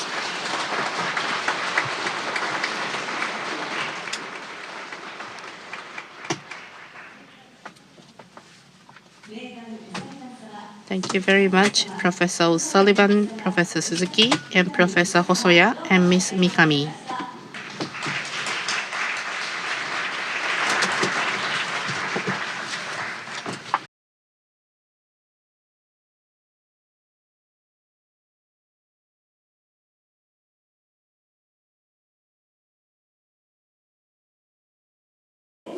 Now, ladies and gentlemen, let us now start the session 4. Reconstruction from 80 years since the end of war from Japan to the world is going to be the title in which they are going to start the panel discussion. The speakers are Chairman of the Board, SMBC Sumitomo Mitsui Banking Corporation, Mr. Makoto Takashima. Representative Director, Well-Being for Planet Earth Foundation, Mr. Yoshiki Ishikawa. Executive Advisor, Sunfletch Hiroshima Football Club, Mr. Shingo Senda. And then CEO of Shibusawa and Company, Mr. Ken Shibusawa. Those are going to be the 4 panelists in this session. Mr. Shibusawa is going to take the lead as the moderator. Mr. Shibusawa, you have the floor, please. Thank you very much. This is going to be lastly our final session. Thank you very much for joining our session. We had started out with the capitalism, the world, AI, global south, and business, and with a little different note. We would like to now focus on the temporal section of 80 years. As some of the features of panelists are all from Hiroshima. Ishikawa-san, you're also born in Hiroshima. Yes, A-bombed family. So as a moderator, I was born in Kanagawa. I'm the only one, sorry. 80 years have passed. 80 years ago. Come to think of it, when you go to the Peace Park in the same location, what had happened 80 years ago. very tragic scene will appear in front of you, but differently from that period, surrounded by the greeneries and the development of the town can be appreciated. So think about 80 years from now. 80 years from now, if you see that township, you have never thought that this can be created in the development. 80 years is a very long time. So 80 years. Before 1945, that's 1965. So there was a divide, the Civil War in the United States, and also there was the end of the feudal lord reign in Edo in Japan, and also there was a divide in 1945, and finally, as we have been discussing the divides, so 80 years is illustrated by the divides, but between the divides there were prosperities. So when we look back or look forward 80 years from now, there may be another divide or division. Nobody would be surviving by that time, but our children, our grandchildren, grandchildren, there may be the experiences of another prosperity.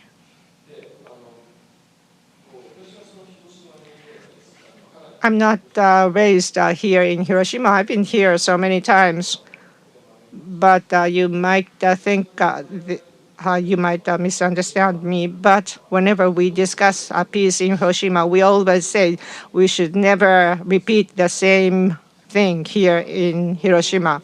This is very important. Such risk should not be repeated. No good. But on the other hand, probably we need to think about the risk. The world peace and the business involvement, there has to be the good control over the risk, and the business can create the values, value creation, as was said before. In the declaration, ESG, NP, this was added as a new notion.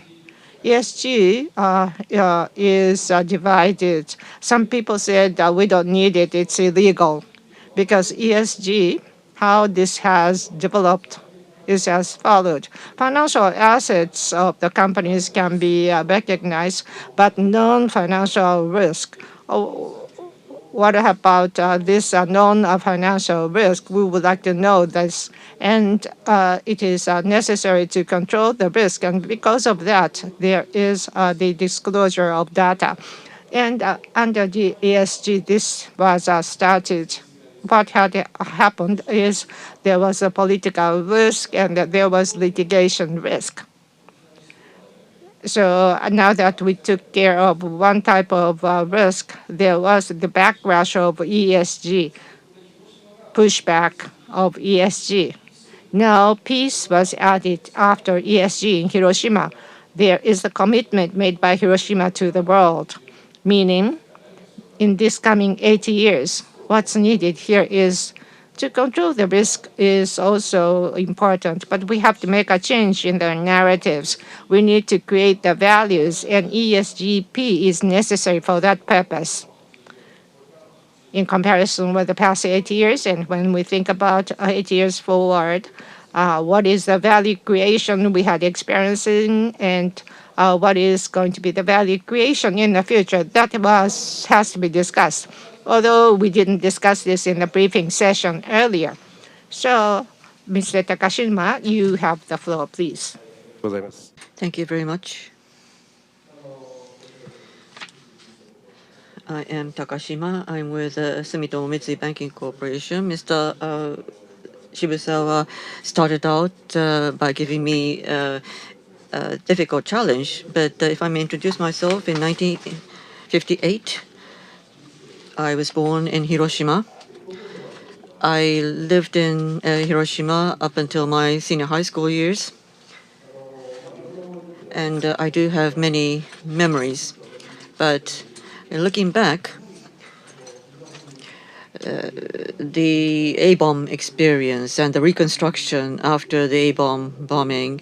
This was a heavy history that I always felt as a child. In my elementary school days, peace education was quite active in Hiroshima. And in my senior high school, I attended a prefectural high school. And the Minami Prefectural Minami High School in the pre-war years was a girls' high school. And so I was not such a diligent student during my senior high school years, but at the Minami High School, the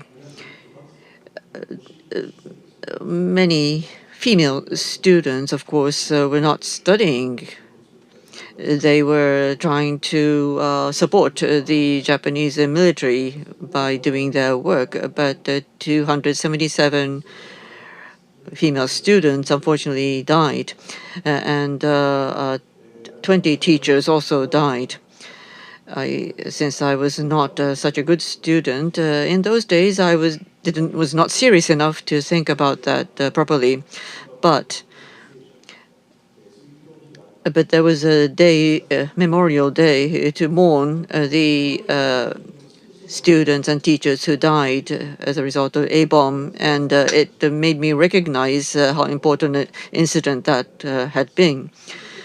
That being a starting point, in 1982, I joined the bank, Sumitomo Bank, and in 3 years' time, I had a chance to become trained in the United States. I lived in a total of 13 years in the United States. And when I was sent to the United States in 1985, I remember that when I was speaking with the American students and where do you come from? And I say Hiroshima. And any American student or European student, Hiroshima rings a bell in everybody's mind. They knew the name. And of course, asked me questions about whether my family was hurt by the A-bomb bombing, and what was the state of the Reconstruction, etc., etc. And they all respected the fact that Hiroshima reconstructed its city out of the ashes and devastation of the A-bomb. So when I go abroad, Hiroshima has always remained close to me when I spoke about myself. And since I had much business with overseas, but in 2017 I became president of the bank, and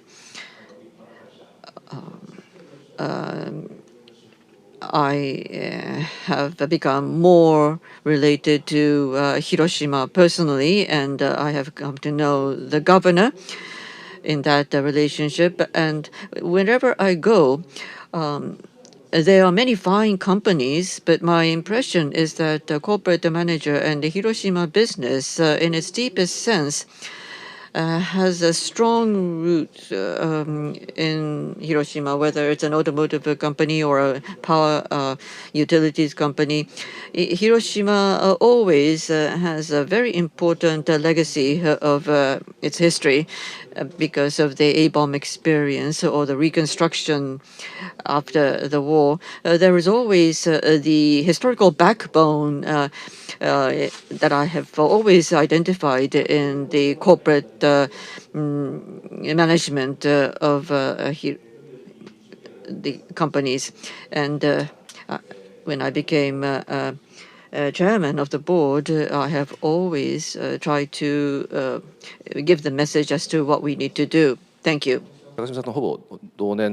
So I'm in the same generation. I also spent many years in the United States, and up to about senior high school, when I talked about Hiroshima, it always gave the impression that we were a city bombed by atomic bombs. But that history was turned into respect. So so Mr. Dr. Ishikawa, would you take over? I am Ishikawa. Luckily, both of our grandparents survived. I'm the third generation. If you had experiences like that, the way you lead the life will be completely changed. For grandma and grandpa, they contributed a lot to the community by spending a lot of fortune for the people living nearby. So how are we going to serve the community is the spirit. I was born and raised by our family. How am I going to provide the services? I selected the preventive medicine for that purpose. Disease prevention is one thing, but the protection has to be done on the well-being. In the organization called Well-Being for Planet Earth Foundation, I am acting as the representative director. I am providing the financial support for the well-being related researches. Gallup is the co-operator for this foundation. Every year, out of 140 countries throughout the world, we are measuring the level of well-being with 1,000 people. So every year, 140,000 are surveyed. We pay the visit and make the investigation. And the World Happiness Report has been prepared by United Nations.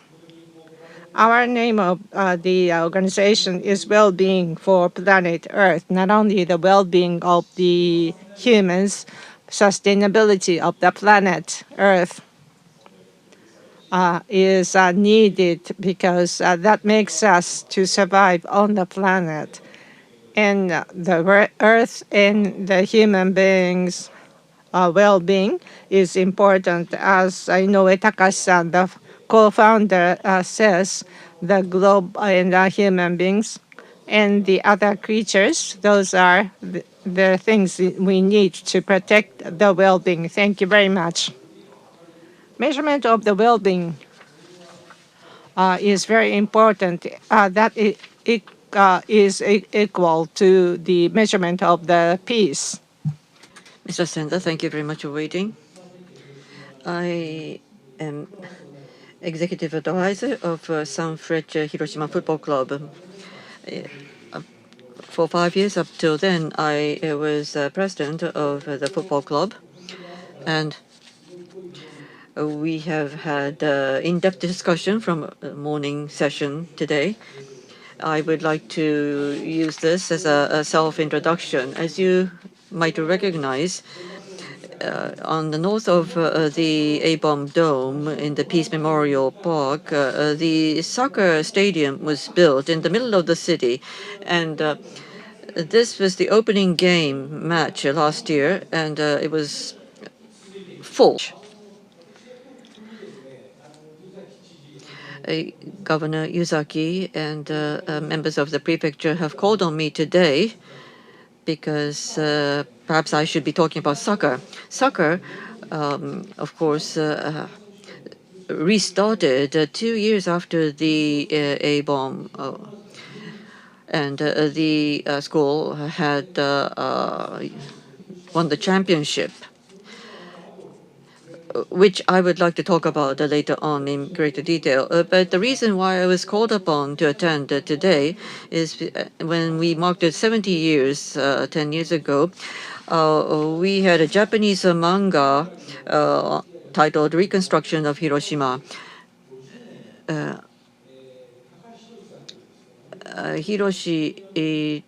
Mr. Hiroshi Takahashi, who had been the ambassador to Afghanistan for 6.5 years.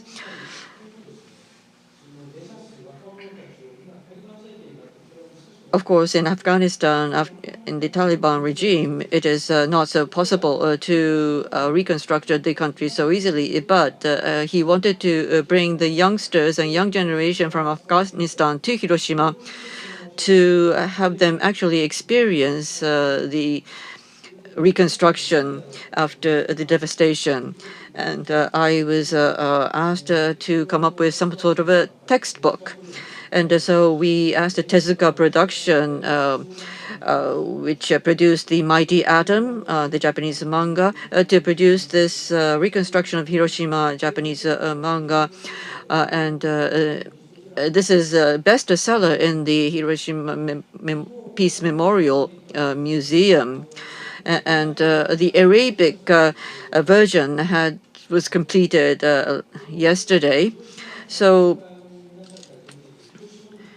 regarding reconstruction of Hiroshima, there was the personal endeavor of the in different individuals, and it ends with the Edion Peace Wing Hiroshima, the naming of the stadium. So I would like to talk about that in greater detail later on. Thank you very much. I heard the applause now. As you can recognize from the members' faces, we've been discussing sports, and this is linked with the well-being. In order to be well-being, you need money. That is the reason that we have the banking representative. 80 years is a key word. Reflecting on the past 80 years, I want you to give your comments, starting from Takashima-san, please. Thank you very much. From this perspective of industry and economy, I would like to look back on how construction took place over the past 80 years and how our bank played a role in those reconstruction effort. So at the time of 1945, August the 6th, we go back to the roots of Sumitomo Bank and then Mitsui Bank and ultimately the current bank. In those days, we had Mitsui Bank and Sumitomo Bank branches were set up in Hiroshima, and therefore the two banks were quite active in Hiroshima, and they also were damaged by the A-bomb, and 29 people died at Sumitomo Bank, and also 22 people died with Mitsui Bank. This is a well-known picture that is displayed at the Hiroshima Peace Memorial Museum. This is titled Human Shadow Etched in Stone. And this is the stone steps at the entrance of the Hiroshima branch of Sumitomo Bank. So someone was sitting there, and when the A-bomb was dropped, the stone was burned, but the shadow of the person who was probably sitting there remained, as shown here. And probably this person died. And at the Imperial Bank, or Teikoku Bank, close to the epicenter, 2 people died. The building was quite solid, and the stone building remained quite sturdy because it was built quite sturdy, and it became a symbol of the after-war years. And the industrial promotion building, or Teikoku Bank, which should be kept, was a debate which occurred, and the industrial promotion building was left as the asset representing the A-bomb. And so the fact that banks continued its operation even after the dropping of the A-bomb proves that the industry was quite resilient. And Teikoku Bank, Hiroshima branch, continued to operate. What surprised me was that on August 6th, when the A-bomb was dropped, and 2 days after that, in August 8th, both banks started its operation. But of course, the branches were destroyed. But at that time, Bank of Japan Hiroshima branch, which still remains, was the strongest of the buildings among the banks. And so the branch staff came to Bank of Japan Hiroshima branch, paying out the deposits to the depositors. Many people lost their families, but bank staff came to the Bank of Japan Hiroshima branch to cater to the needs of the depositors, paying out their savings. So I think that was a pride of the essential workers working continuously, even under stress of devastation. So Hiroshima citizens showed their strength, and they were resilient. But at the time, of course, Hiroshima was a military capital as well, and there were military industries supporting the city. In the post-war years, military facilities were rebuilt to be reused as industrial facilities and factories. I think that also played a great role in developing the industries here in Hiroshima. So as you see here, Hiroshima in the Shikoku and Chugoku and Shikoku regions has a great strength in terms of manufacturing that I think is supported greatly by the citizens and industries of Hiroshima, making use of the military facilities to reuse them as industrial facilities in the post-war years. Thank you. Thank you. My grandfather, Shibusawa Eiichi, who started out the banking business for the first time in Japan, if he heard that story, he would shed the tears because towards the end of his life, he was quite active in doing for the peace. So 1 month after Manchuria event in 1931, he was quite responsible for contributing to the peace. Now, Senta-san, probably you have a lot of talk. Thank you very much. Can you show the PowerPoint? Mr. Peterson mentioned that for peace and reconstruction, there needs to be enough capital. So, having listened to Mr. Takashima, I would just like to supplement with this Japanese manga. So, Bank of Japan, Hiroshima branch, the building was intact because Hiroshima wanted to remain as a Japanese capital, even though the eastern part of Japan may be occupied by Allied forces, and therefore the construction ended on August 5th to build this building. And so out of 18 bank staff, 7 lost their lives. But as you can see here on the left-hand side, this is inside the safe, bank safe.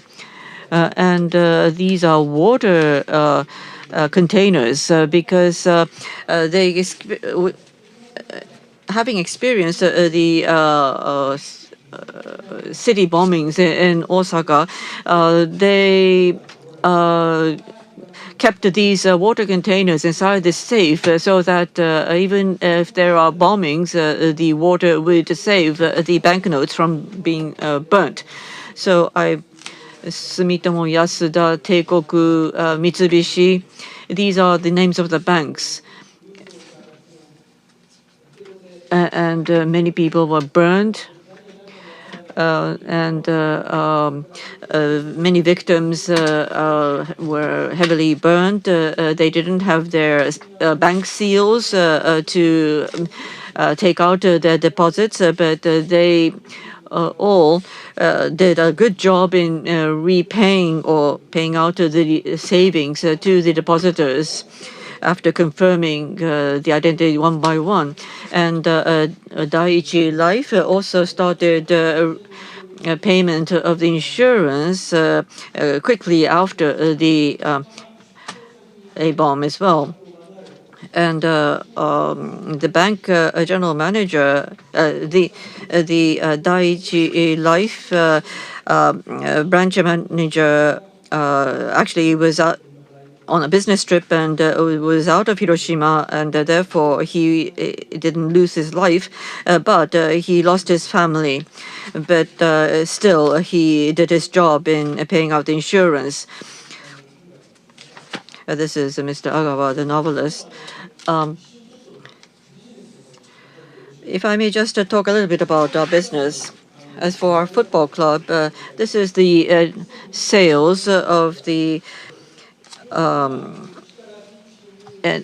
different football clubs. And Hiroshima is fifth from the right. So among the J-League clubs, we are in the lower half in position because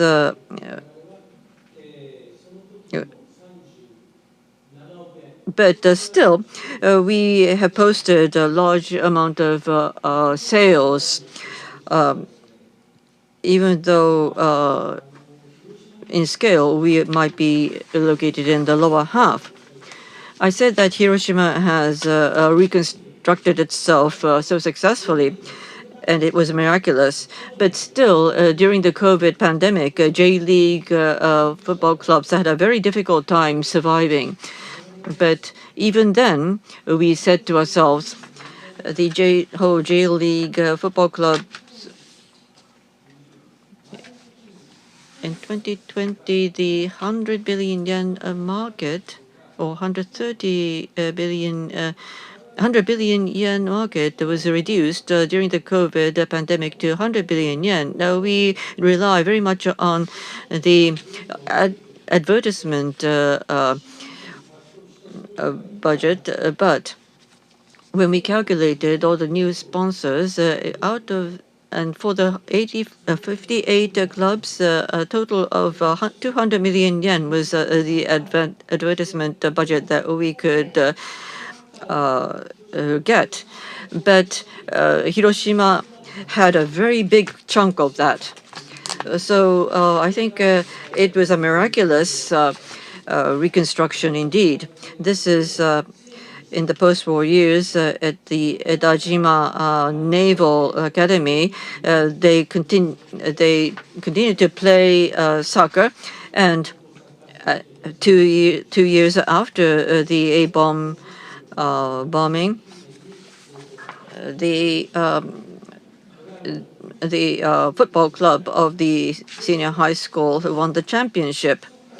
And the senior high school soccer activities became very active, and Hiroshima always remained strong. And as a result of that, Toyo Kogyo soccer club has continued to win the Japan Soccer League, and also won the bronze medal at the Mexico City 1968 Olympic Games, and 7 players out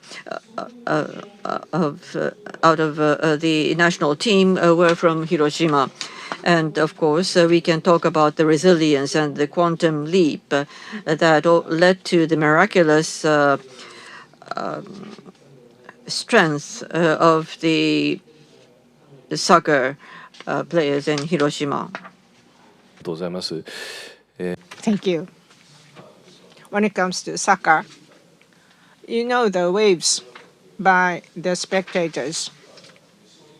At the time of Mexico Olympic in 1968, that was the wave which was demonstrated the alignment of the mindsets of both allies and enemies. Shall we do the waves here? Probably this is not the right place to do that. I was told by Ishikawa-san about this. I was listening to two gentlemen's talks. So would you like to start the well-being presentation, please? I would like to now shed the lights on peace and well-being because they are interrelated. 1980. Excuse me, 80 years have been passed. Horizontally, you can find from 2006 to 2019. Now, the healthy life. Whenever we measure the healthy life, we are ranked either the first and the second because we have made a very tremendous reconstruction after the war. Now, what about the well-being? Subjectively, what is the view of the people on well-being?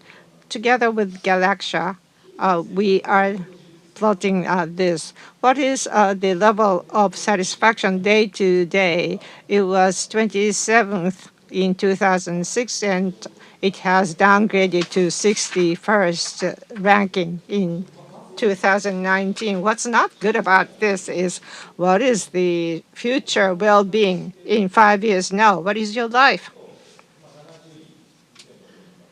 It was 70 in 2006, but it is expected to go down to 122 in 2019. What those three graphs show after 80 years, this country, Japan, it became the country which can live longest. And life which is long is not satisfactory and no hope for the future. This is indeed the unfortunate result. It's not that the Japanese people tend to be pessimistic because 2006 to 2019, there was a dramatic decline. It's not that Japanese citizens are pessimistic. From the perspective of well-being, what is the other countries? Take an example of Ukraine. In the morning time, there were a lot of discussions. The gray line shows GDP, and the green one is the ratio of the people who think well-being is higher. As of 2006, 16% of the Ukrainians think their well-being is high. In comparison between gray and the green one, they are not correlated, GDP and well-being. In 20th century, until 21st century, there was the correlation between those two lines, but it has stopped to correlate in 21st century. So people started to seek for the reason other than GDP. In 2011, there was a deterioration of the well-being under the President Yanukovych, which is on the part of Soviet Union, the Russia, and he took the reign, and there was the 10%. So there was the internal insurrection to get rid of President Yanukovych. And in such confusion, there was the Crimea annexation. And the third round of the war was started. Well-being deterioration was started to begin with. This has nothing to do with the economic condition, and this has led to the social turmoils. So much so, such examples can be witnessed in many places. Take an example of UK. GDP is growing very rapidly. However, from 2013, well-being started to go down, and the voting in Brexit took place. Another example is Egypt, Arab Spring. just like UK, GDP is growing. However, well-being has drastically gone down at the time of Arab Spring. There were numerous cases of such around the world. What this means is not only Japan, but also in many countries, this subjective measurement of living well-being, people started to think deterioration of well-being is not good. It is not correlated with GDP, but this is now considered to be the leading indicator of the social chaos. If there's a deterioration of the well-being, there will be the deterioration of GDP, thus social chaos. It is the same in the company. If the employees' well-being goes down, and that would be linked to the deterioration of the company businesses. S&P study shows, and SDGs are now incorporated in the company businesses. What about the result of the voting or the election? In the past 40 years in Europe, politicians say GDP, unemployment rate, and inflation rate. However, the views of the citizens on well-being is most important in order for the party to obtain the ballots. So well-being mindset is something which is very important as one of the indicators whether the people are considering their life is the well-being, just like a canary placed in the coal mine. Now, I see that makes sense. I believe this has full of contents. By way of the averaging, it is impossible to make the measurement of the well-being. Some of the people can contribute to GDP and you'll be able to go up. But if there are some people who are left alone, well-being goes down. So the big difference between GDP and well-being's subject is different. GDP is the producer's indicators. What is the value added created by the producers? But well-being is the indicator of the people living, thinking about their lives. When we think about the global peace, those are very important indicators. Towards the end of the discussion, we can come back to this, all of them, and the total value, and that there is no reflection of the people who are left behind. Therefore, measurement of the well-being and the measurement of peace have to be done from the different perspectives. Thank you. So far, we have discussed the past 80 years. And what is shocking here is from 10, 20, or 30 years from now, Japan is expected to go down. Now, for our future, what are the society we would like to build up for the future, starting from Senda-san, please? Thank you.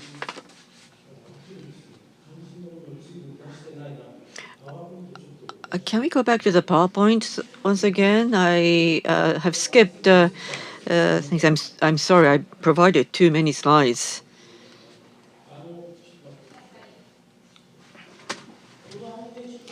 If you could take a look at this anime,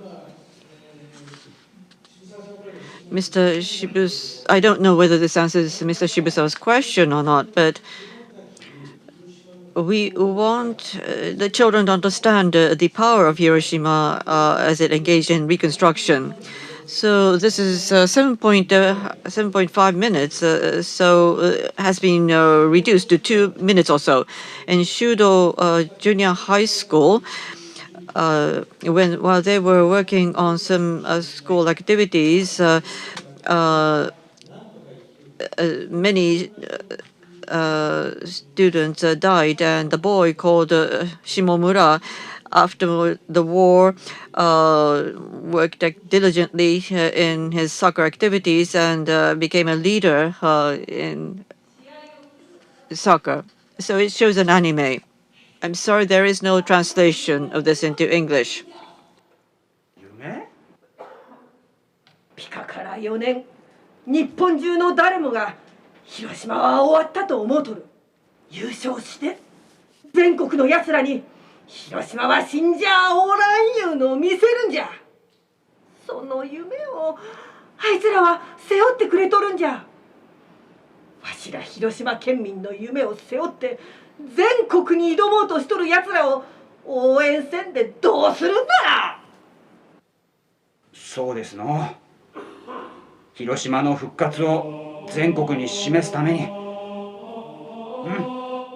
先生、わかりました。わしら応援します。力の限り応援します。行け修道高校、行け広島。頑張れ広島。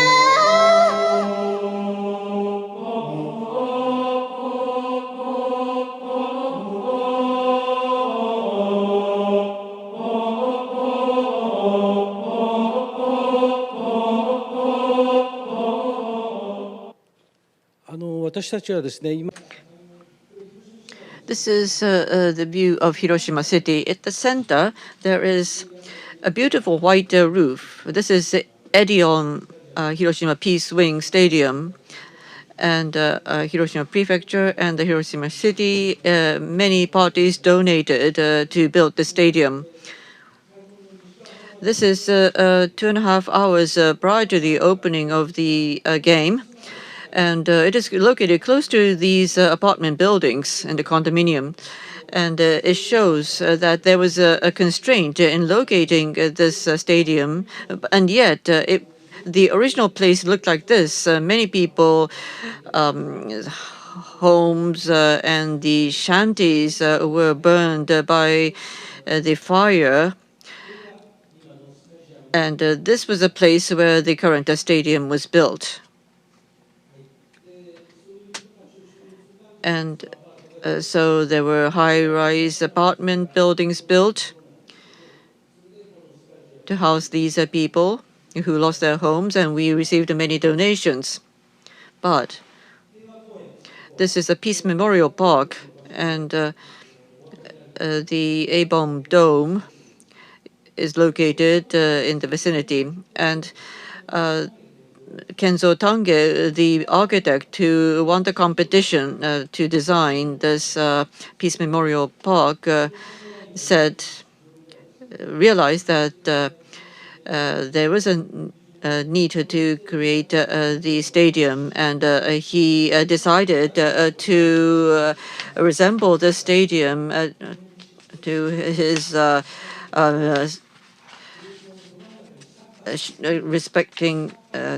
reflecting his respect towards Le Corbusier, and Hiroshima developed its soccer industry, also built the first women's professional football club. And this is a picture that I took with a Japanese female astronaut, Ms. Mukai. And sports. When West Germany was working on its reconstruction efforts in 1954, the West German soccer team won the World Cup. So I think soccer and sports has that power to encourage people. And we marked the sales in the order of 8 billion yen. We are 4th in ranking, close to 3rd in the sales. But I wanted to take this opportunity to show you how much we have been doing. Thank you very much. In the anime you have demonstrated for us, I think there was a strong message for our future.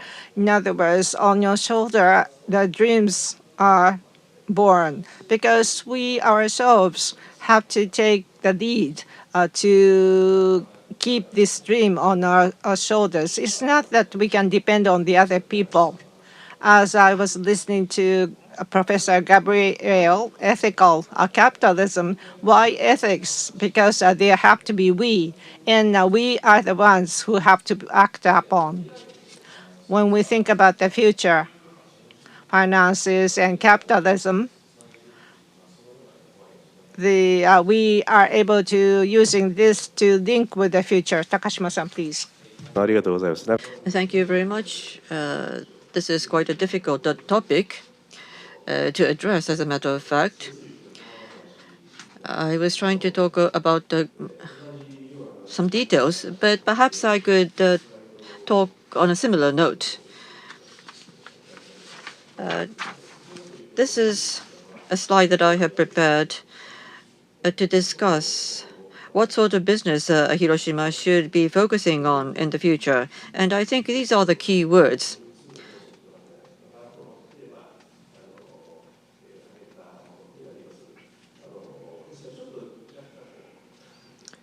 So it may be somewhat going a little bit in details, but in the post-war reconstruction, Hiroshima's achievement was seen in the so-called heavy industries. And there was a technology to support such industries. So when we look towards the future, I hope that such technologies and industries could be utilized to the fullest. And the first keyword that I mentioned here is sustainability.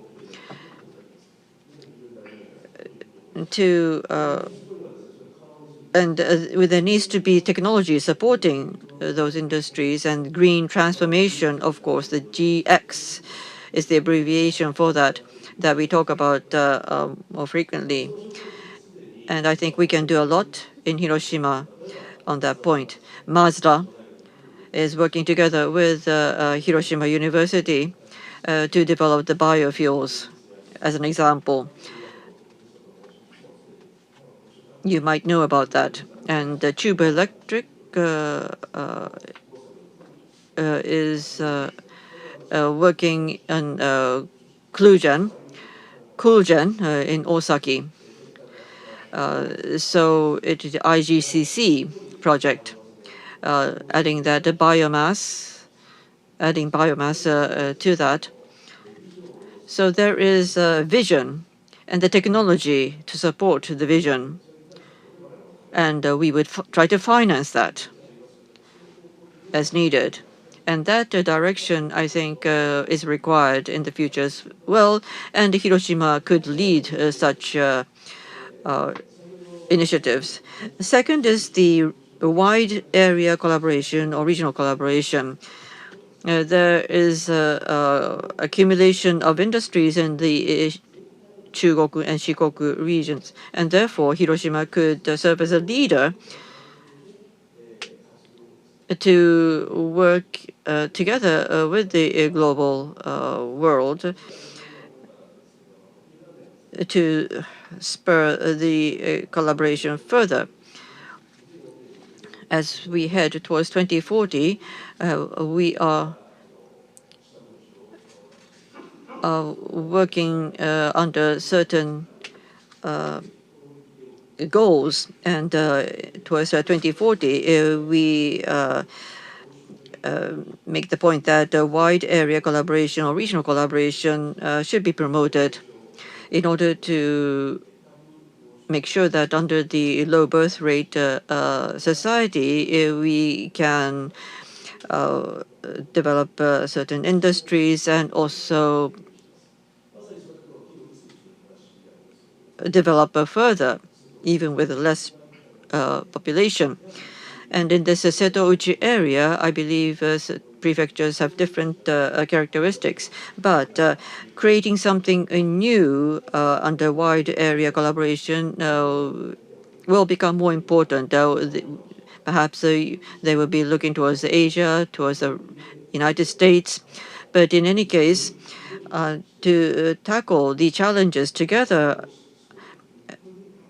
on a wide area base should become important, and Hiroshima could play the leadership role in such a regional collaboration. Hiroshima city center conference has been formed to discuss mainly what sort of development can take place in the heart of Hiroshima City. 2 years ago, a certain recommendation came out of such activities, and Pan-Setouchi economic capital concept came up.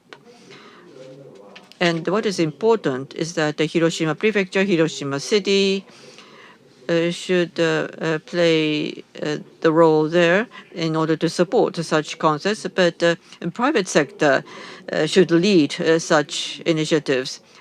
In Japan, Kyushu seems to be quite successful in taking similar steps, where the private sector develop various collaboration based on which the prefecture government and municipalities will come in as stakeholders to support such activities.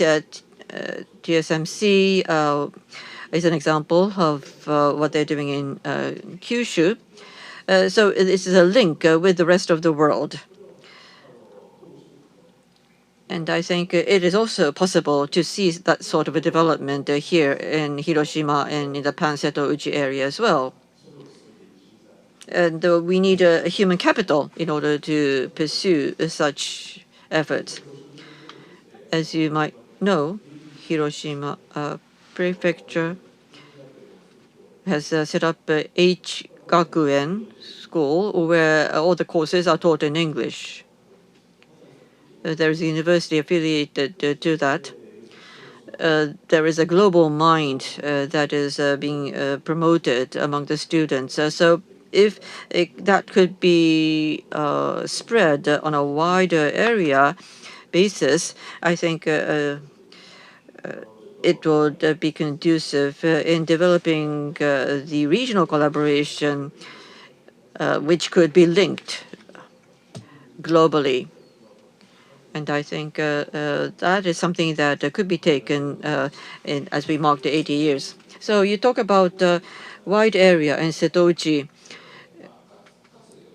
In the old days, when we discuss where was the center of Japan, there were some time periods when Setouchi was the center of Japan.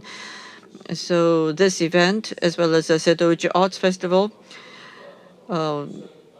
this year, we are seeing a lot of events taking place around this area. So not only for the regional collaboration purpose, but elevating that in a global presence, I think what you said is important. Now listening to Ishikasa's comments, declining well-being in the world, how are we going to deal with this? Deterioration of well-being leads to the country risk and the various risks. I think such consensus is emerging.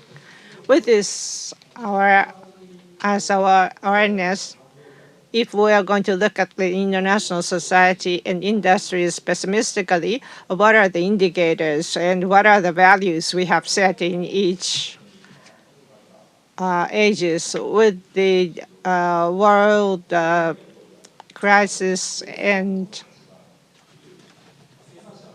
Great Depression? I believe with this as an indicator, there has been the international indicator GDP introduced. Of course, there are a lot of good things about it, but there is a negative things, human rights violation, and SDGs have been reached by 2030 to reach this satisfaction level. The basic concept of which is satisfy the needs of the people. Try not to keep the negative legacies. And there are 17 series, and there are more than 200 indicators and SDGs. We are focusing on not to keep the negative legacy for the future generation. Now, what comes after 2030? Whenever we discuss a global movement, 15 years, in 2030, there will be the goal of SDGs. The next 15 years come in 2045. It so happens that the peace-seeking United Nations was born 100 years ago. What was the development of the human beings by that time? It's something we need to reflect upon. SDGs is the goal. ESG is the process indicator. The process indicator is ESG. So P was added on ESG from Hiroshima. After this, after SDGs, what are going to be the future indicators? What are the values we would like to create? We need to take the positive step for Hiroshima. Much more than that, once again, in 2030, there will be G7 summit to be held. In the next round of SDGs, we need to launch the strong commitment from Japan. After SDGs, Sustainable Well-being Goals, SDWGs, are going to be the indicator, not only the nature, human beings, and all the globe. We need to aim at the sustainable globe. The global indicators in SDGs, there is this section of peace. With a lot of difficulties, finally, we came to include this peace in these indicators through the various debates and compromises. Finally, we were able to include peace in the global indicators. Toward 2030, although it is not a perfected form, we need to come up with the indicator, at least peace-related global KPI. What are the things we need to hang on to this, and what are the things we need to add? Hiroshima, Nagasaki, maybe Fukushima should be added from Japan to the world. We need to disseminate our ideas to the other countries. I believe our ESGP is going to be the starting point today. So much for my comment. Thank you very much. Thank you. In that sense, so we have been discussing every 80 years, but we need to set the new goal every 15 years. SDGs 17, probably you cannot end up at 17 if you're a golfer. There has to be the final goal, which is 18.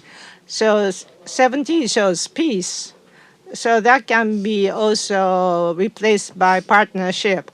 The center of the ring, number 18, has to be peace.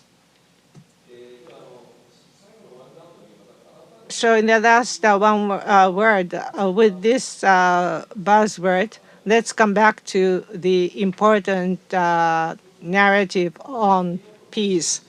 And because we would like to discuss the business and peace. Why business? You might think a business is making the profit. But businesses, why do they have to think about peace? Engagement. Why the companies have to engage themselves, take this subjective approach to create peace in the companies. So this is going to be the last session, starting from Senda-san. Please give us a very good comment, please. Well, thank you very much. Peace, of course, was said to be a period without wars. But Edion Peace Wing Stadium, we added the peace to the name with the hope that the people would understand that soccer gave people in Hiroshima much courage to move ahead in the post-war years, in the Reconstruction era. Those boys who were active in those days as soccer boys all give us that sort of a comment about what they experienced. And ACL Elite is going to be where these soccer players will be playing coming from the September. We want to make the point that WE League, the women's professional football league, will thrive further. We want to make our own input there as well. There are many, many things that we would be able to do in order to develop the soccer sport. If we are not able to win greater sales and turnover, we won't be able to make our inroads into Asia and to the rest of the world. Just like a baseball or basketball, we want to become more like a European type of a soccer sport. From the standpoint of financial industry, what would you say? 5 years ago, I attended the business meeting organized in a similar way here in Hiroshima, and I had a chance to attend the meeting. The meeting, the idea was to create an environment in which we are able to pursue economic initiatives. And of course, we talked about SDGs and whatnot.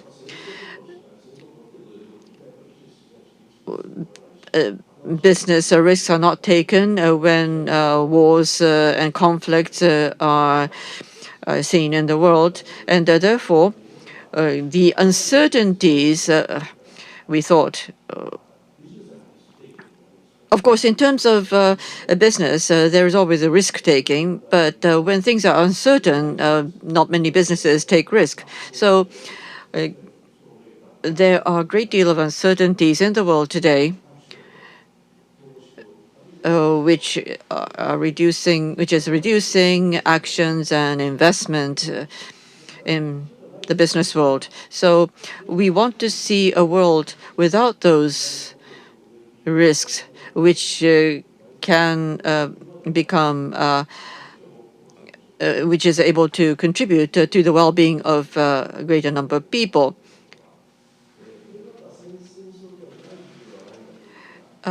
Peace is not defined as a period without wars. There are wars abound in the cyber domain as well. To go a little further, there is the Russia-Ukraine war, of course, which leads to economic sanctions, and economic sanctions also use financial tool, finance as a way to sanction the countries, not sending troops, but using economy and the monetary means to sanction the countries. These are tools that are being used. Generally speaking, weaponization of finance and economy is much talked about. So the means are different, but there are wars occurring, even if they are not sometimes hot wars. So I would like to make the point that we have two perspectives.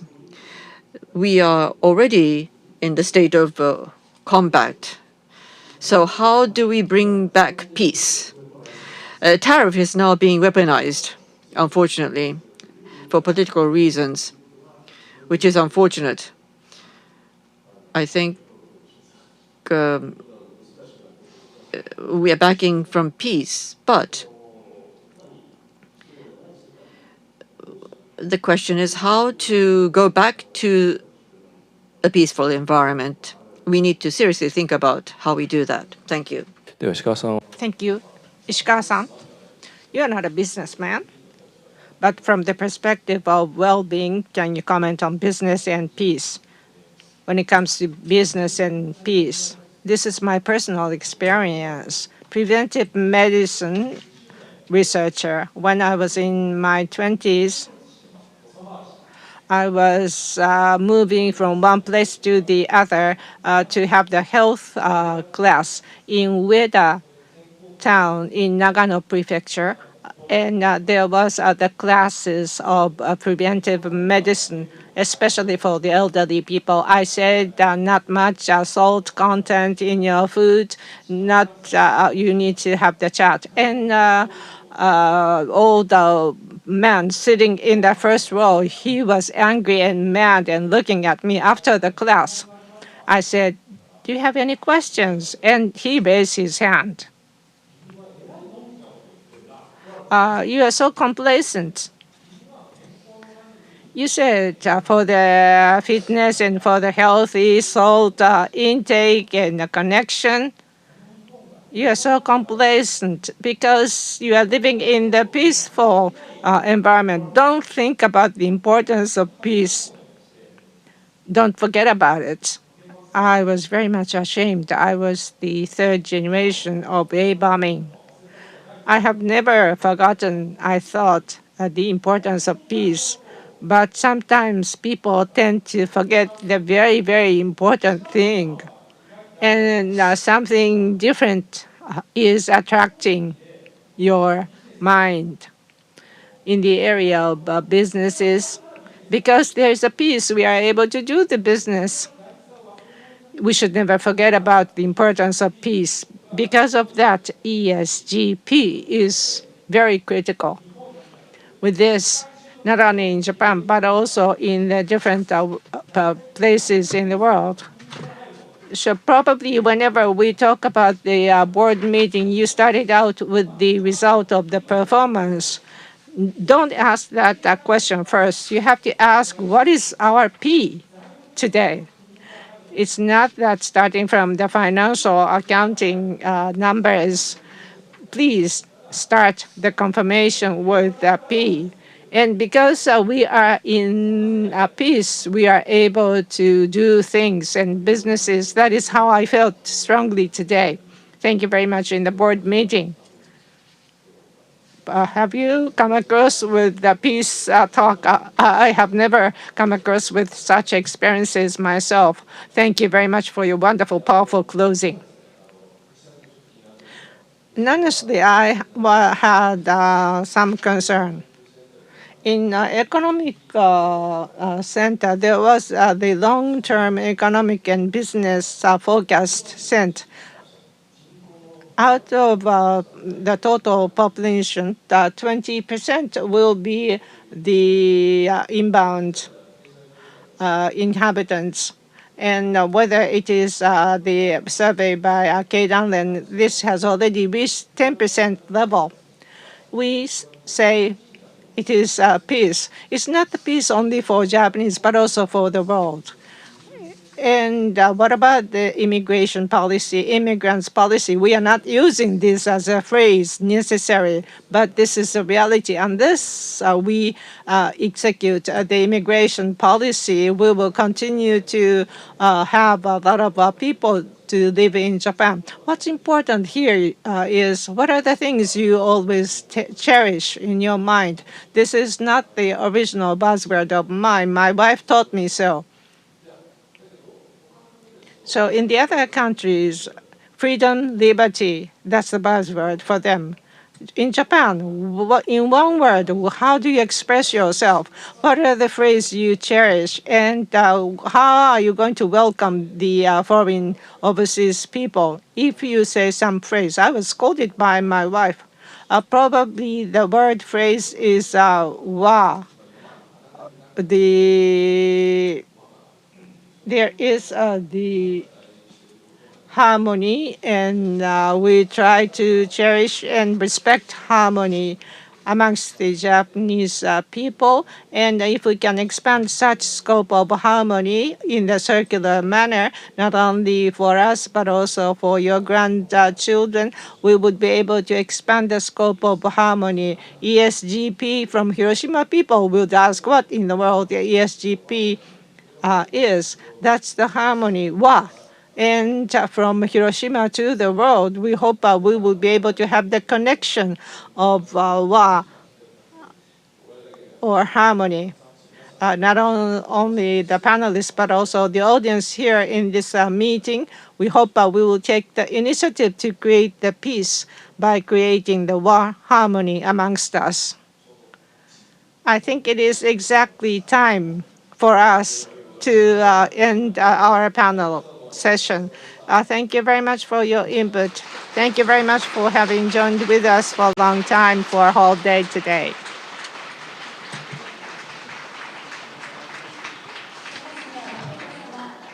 Mr. Makoto Takashima, Mr. Yoshiki Ishikawa, Mr. Shingo Sanda, and Mr. Ken Shibusawa, thank you very much for joining.